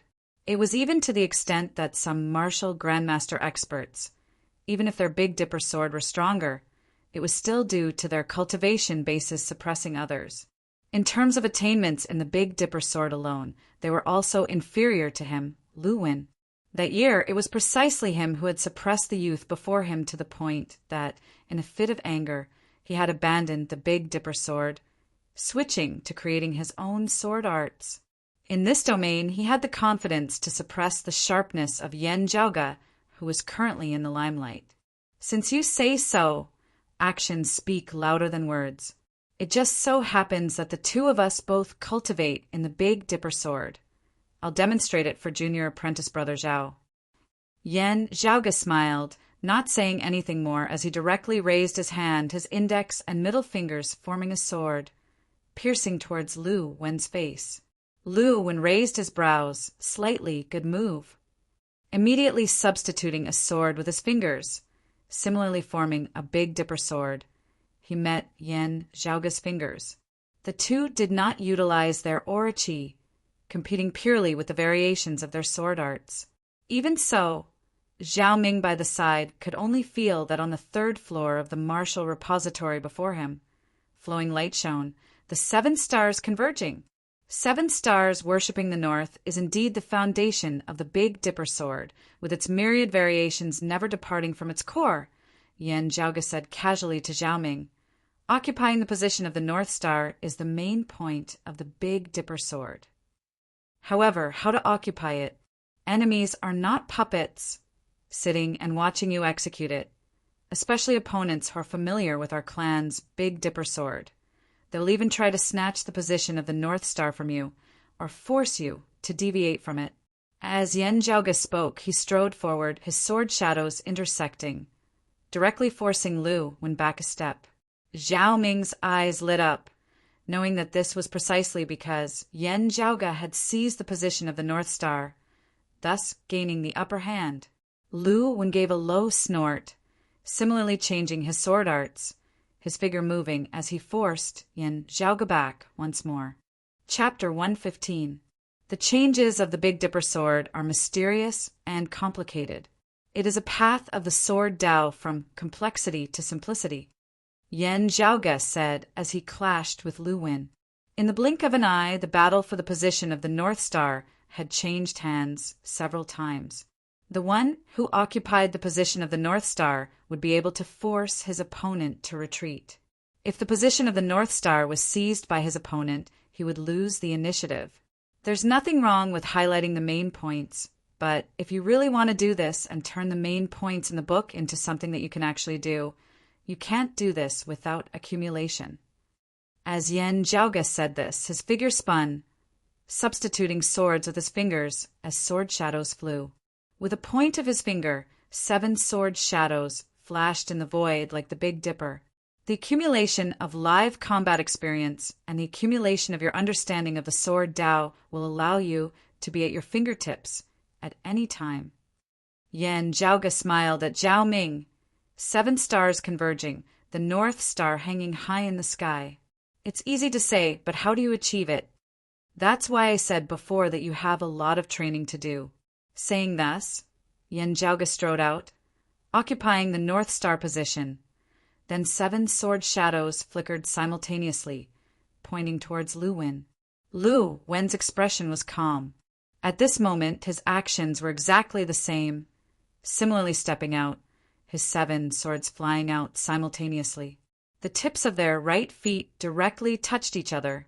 In the air, the shadows of the swords flashed, as if the swords were really clashing, and the faint sound of metal colliding could be heard. The 2 of them retreated as soon as they came into contact. After a single clash, they retreated at the same time, and then immediately charged forward again. They only fought with the changes in moves and did not really exert their strength. The library of martial repository seemed to be calm. However, as the swords clashed, the 2 great heroes of Broad Creed Mountain's younger generation had already displayed the profundities of the Big Dipper sword to the maximum. A sword momentum that was dense and profound seemed to shine eternally in the night sky. The sword momentum was wide and open, as if it contained the secrets of the movement of the stars. After exchanging blows for a moment, Yen Zhaoge's gaze flickered slightly as he grew more and more confident in Lu Wen's sword arts. As for Lu Wen, his gaze flickered, as he too had a feeling of confidence. The 2 of them moved, once again competing for the position of the North Star. At this point in the battle, the 2 of them had already pushed their sword intents to the extreme. The battle had reached a decisive moment. At this time, whoever seized the position of the North Star would find it difficult to take it back, and they would be at an absolute disadvantage. The side that grasped the position of the North Star was sure to win. Substituting his sword with his finger, Yen Zhaoge let out a roar, the momentum of his sword rising high as he was in high spirits, as though he had finally released the stifling air that had always been suppressed by Lu Wen in the Tao of the Big Dipper sword all these years. Like a meteor shower, 7 sword shadows flickered in the air, toppling the mountains and overturning the seas as they shot towards Lu Wen. 7 stars worshipped the north. The strongest move of the 7-star sword. Looks like you've never really let go of the 7-star sword all these years. That's why you can have such attainments. Lu Wen said indifferently, to be able to fight me to a draw for so long, you have already surpassed others in the Big Dipper sword. If you had this level of skill back then, you wouldn't have needed to ponder over some azure dragon sleeve. Amidst his words, Lu Wen similarly struck out with his 7 swords, also using the 7 stars worshipping the north, clashing head-on with Yen Zhaoge. The sword stances of the 2 dissipated once more. Seeing that Yen Zhaoge's sword stance had already been exhausted, Lu Wen's sword stance suddenly changed, his body turning. But you've improved. I've improved even more. Substituting his sword with his finger, Lu Wen's sword stance wavered, suddenly changing from 7 swords to 6. However, it was no longer the Big Dipper sword in the usual sense, but a change in Lu Wen's own understanding of the Tao of the sword. The 7 stars of the Big Dipper and the 6 stars of the Southern Dipper, at this moment, simultaneously shone. The Big Dipper governed death, the Southern Dipper governed life. Lu Wen's Big Dipper sword, which had originally already reached the limits of its variations, underwent a new change. The old force that had already been depleted completely didn't need to be recovered at all, as it actually suddenly birthed new force. Lu Wen's sword stance surged, striding out, directly seizing the position of the North Star. Watching from the side, Zhao Ming was rendered wide-eyed and tongue-tied, completely not having thought that such a change would actually occur in the battle situation. As one of the 8 extreme arts, the Big Dipper sword had been unceasingly polished and researched by generations of Broad Creed Mountain experts, removing the impurities and retaining the essence. Wanting to improve even further, how difficult would it be? And now, Lu Wen had actually stimulated some new changes within it. While it was still very immature, while it was still just in embryonic form, at this moment, Zhao Ming seemed to vaguely see the shadow of Shirtai. That Shirtai who had cultivated the Vajra body to an unprecedented level, also unceasingly improving it. If Lu Wen was allowed to continue down this path, reaching Shirtai's current cultivation realm, would he be able to bring the Big Dipper sword to the next level as well? While he belonged to a different camp from Lu Wen, towards Lu Wen now, Zhao Ming had no choice but to say the word admiration. He looked worriedly at Yen Zhaoge. only to see a smile shockingly appear on Yen Zhaoge's face. On the fourth floor of the martial repository, an old man who had always been pretending to be asleep suddenly opened his eyes, his gaze seemingly able to penetrate the floor as he looked towards the third floor below. The old man's gaze, however, was not on Lu Wen, but on Yen Zhaoge. Yen Zhaoge's sword stance having already reached its limits, he saw a new change appearing in Lu Wen's sword arts, seizing the initiative. His sword arts actually also underwent a change. Amidst the layers of sword shadows, Yen Zhaoge did not advance, instead retreating. The Lu Wen who was in the midst of striking out with his sword suddenly felt an extremely uncomfortable feeling. He felt that under the influence of his aura, his own sword arts had actually also been guided along by Yen Zhaoge. At this moment, the two sword arts actually vaguely formed a strange resonance. It was as though they were not fighting to the death, but rather the two of them working side by side, attacking other enemies. Under the interaction of their auras, the two Big Dipper swords actually merged into one. However, accompanied by Yen Zhaoge's retreat, the position of the North Star shockingly underwent a change. This forced Lu Wen to continue taking a step forward. Otherwise, he could only watch as the position of the North Star fell into Yen Zhaoge's grasp. Although he knew that things were not good, Lu Wen could only grit his teeth and take a step forward, fighting to regain the initiative. However, just as his body moved, the Yen Zhaoge, who had originally taken half a step back, abruptly took another step forward. His speed was even faster than when he had been retreating, as though Yen Zhaoge had never intended to retreat from the very beginning, having originally been prepared to advance. The rapid retreat and rapid advance switched in an instant, without any buffer in the slightest. However, it seemed to be lifting something heavy as though it were light, not having the slightest feeling of dryness at all. As he advanced, another Big Dipper sword was executed. Lu Wen stared wide-eyed. At this moment, it was as though his entire person had voluntarily delivered itself to the tip of Yen Zhaoge's sword. That's it. Yen Zhaoge retracted his sword, not looking at Lu Wen, instead swiveling his head to smile at Zhao Ming. Zhao Ming opened his mouth wide, yet was unable to utter a sound. It was only after a long time that he finally laughed bitterly. One is a genius, the other is a genius who can defeat geniuses. It was just that he had not thought that Yen Zhaoge, who had always been unable to defeat Lu Wen in the Big Dipper sword that year, although he had seemingly switched to cultivating in another sword Dao, had at the end of the day still endured hardships, standing back up from where he had fallen. Staring fixedly at Yen Zhaoge, Lu Wen said in a dry, hoarse voice, "You predicted that final change of mind from death to life, from nothing to something?"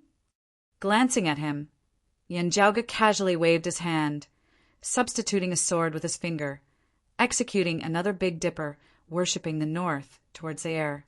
As the sword momentum reached its end, it suddenly transformed into the Southern Dipper sword, the old force having reached its limits, a new force born out of thin air. While he looked like he was going all out, he was actually doing it with ease. "Because I also know it, ah!" Yen Zhaoge spread his hands apart. Lu Wen closed his eyes. Chapter 116. Looking at the silent Lu Wen, Yen Zhaoge shrugged. The original owner of her body was young and impetuous, and was forced by Lu Wen to give up on the 7-star swordplay. In order to prove himself, he didn't even cultivate in Broad Creed Mountain's other supreme sword art of the 8 extreme arts, instead attempting to create his own sword art. He did have some accomplishments. In fact, the original owner of this body was not weak in the sword Dao. He also had extremely high attainments in the 7-star sword Dao. However, there were indeed some people who were born with a certain type of martial arts and could practice it with ease. For example, the Golden Sun Needle Qigong to Chow Yuanlong and the 7-star sword to Lu Wen. However, it was still unknown whether he could reach Shi Tai's level in the future. If Shi Tai did not practice the diamond body, he could casually choose another of the 8 extreme arts, including the 7-star sword, and he would still be the Iron Lion King. If Lu Wen didn't train in the 7-star sword, that would be a different matter altogether. However, for him to be able to reign supreme over all of Broad Creed Mountain's martial scholars at the age of 25 or 26 in the Big Dipper sword was not due to luck, but due to his genuine ability. As compared to the original owner of this body, Yen Zhaoge had a different understanding of the Big Dipper sword. As Yen Zhaoge saw it, this sword Dao had its merits. At the same time, it also had potential that could be excavated. Other than that, to Yen Zhaoge, abandoning the Big Dipper sword and not using it was really not a glorious thing at all. Leaving behind such an old scar made him feel very unhappy. Yen Zhaoge had diligently researched all of the martial arts that the original owner of his body had cultivated. Among them, the one that he had spent the most effort on wasn't his signature, self-created, coiling dragon sleeve, nor was it the Tishita palm. It was precisely the seven-star sword that had been abandoned in the eyes of others. Combined with the foundation left behind by his body's original owner, Yen Zhaoge, with a higher comprehension ability, very quickly gained a deeper understanding of this Big Dipper sword. In fact, if he wanted to dispel the stereotypical impression in the eyes of others, he didn't necessarily have to use Lu Wen as an example, although using Lu Wen as an opponent would be the most effective. However, since Lu Wen had taken the initiative to deliver himself to him, Yen Zhaoge would naturally kindly accept it. On the fourth level of the martial repository, that old man looked at Yen Zhaoge, his gaze deep and distant as not a single emotion could be seen within. What high comprehension ability! Yen Zhaoge smiled towards Lu Wen, cupping his hands. Thanks for letting me win. After saying that, he walked past Lu Wen and headed downstairs. Snapping back to his senses, Zhao Ming's gaze towards Lu Wen did not contain any contempt or contempt. In fact, there were even traces of admiration within it. Lu Wen was already sufficiently strong, being able to distinguish himself in a sacred ground like Broad Creed Mountain, where geniuses abounded, becoming an elite of the younger generation. Lu Wen was undoubtedly a genius amongst geniuses. Sadly, he had encountered the even stronger Yen Zhaoge. In the entire Broad Creed Mountain, of those of the same age and of the same cultivation level, who would dare say that they had absolute confidence in defeating Lu Wen, not to mention defeating Lu Wen in the domain that he excelled in.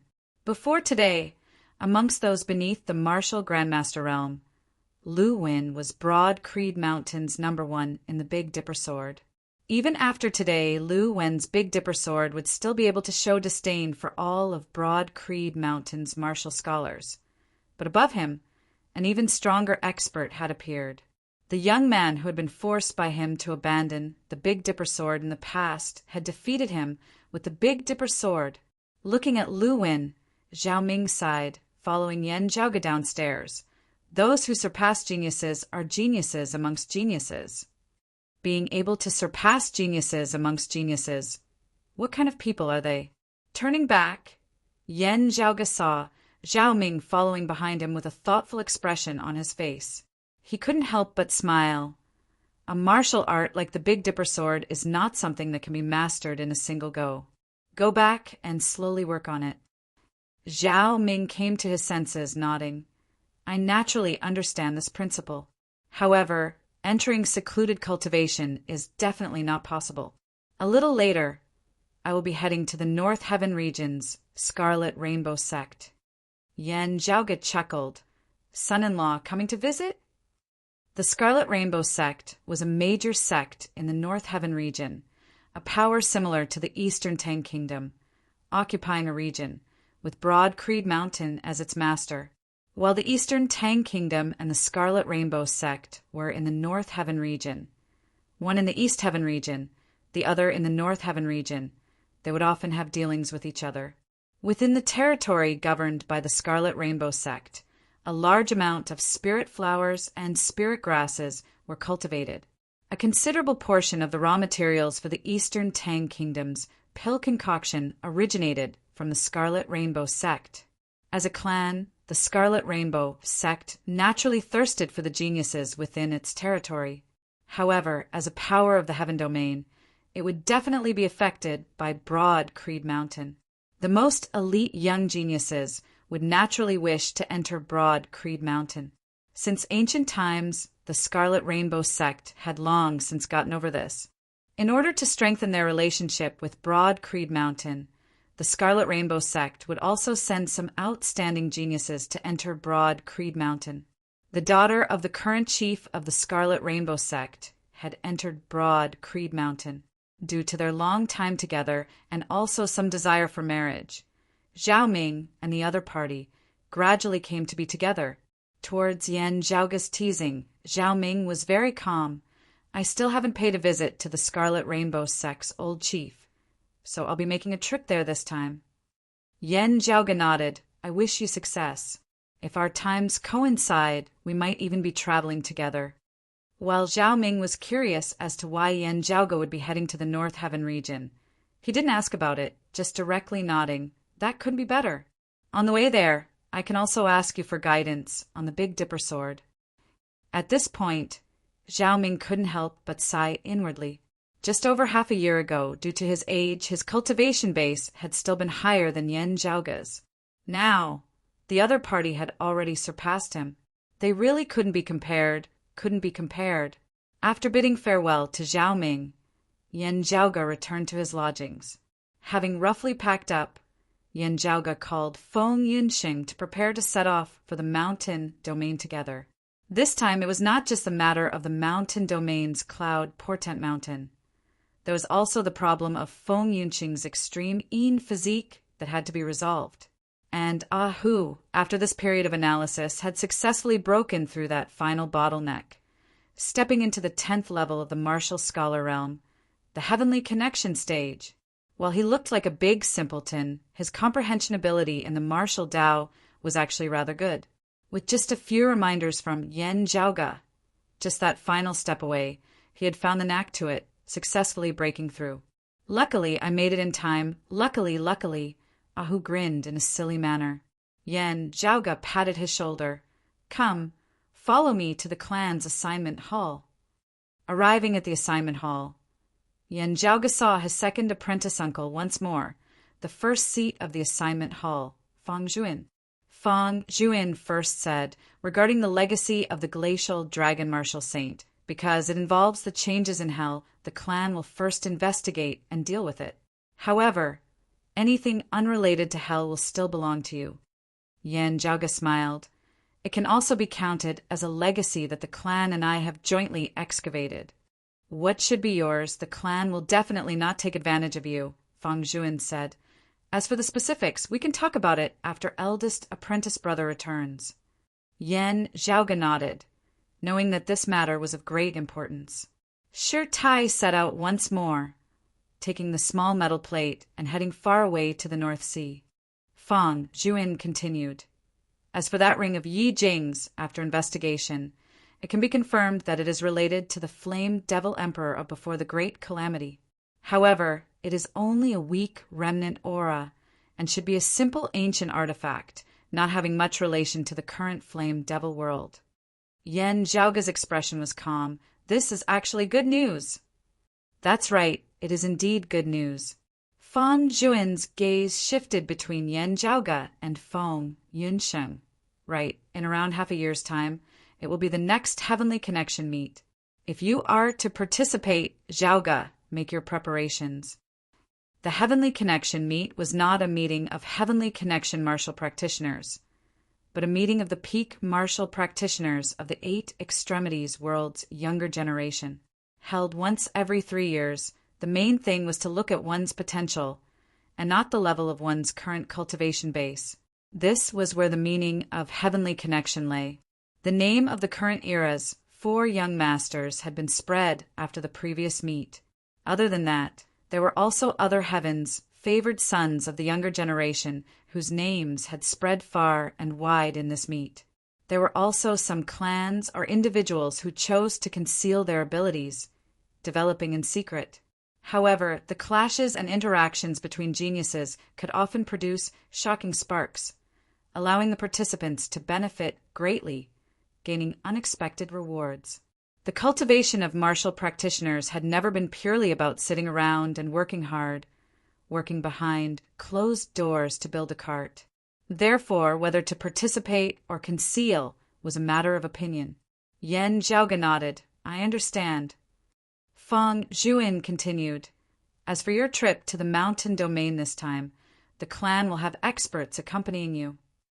Although Yan Zhaoga had the ability to manipulate the universe, heading to the mountain domain was actually an official exchange with Infinite Boundless Mountain, requiring a bigwig of the clan of sufficient weight to lead the group.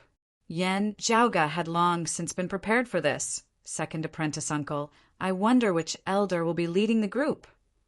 Feng Zhuin said, It's junior apprentice sister Fu.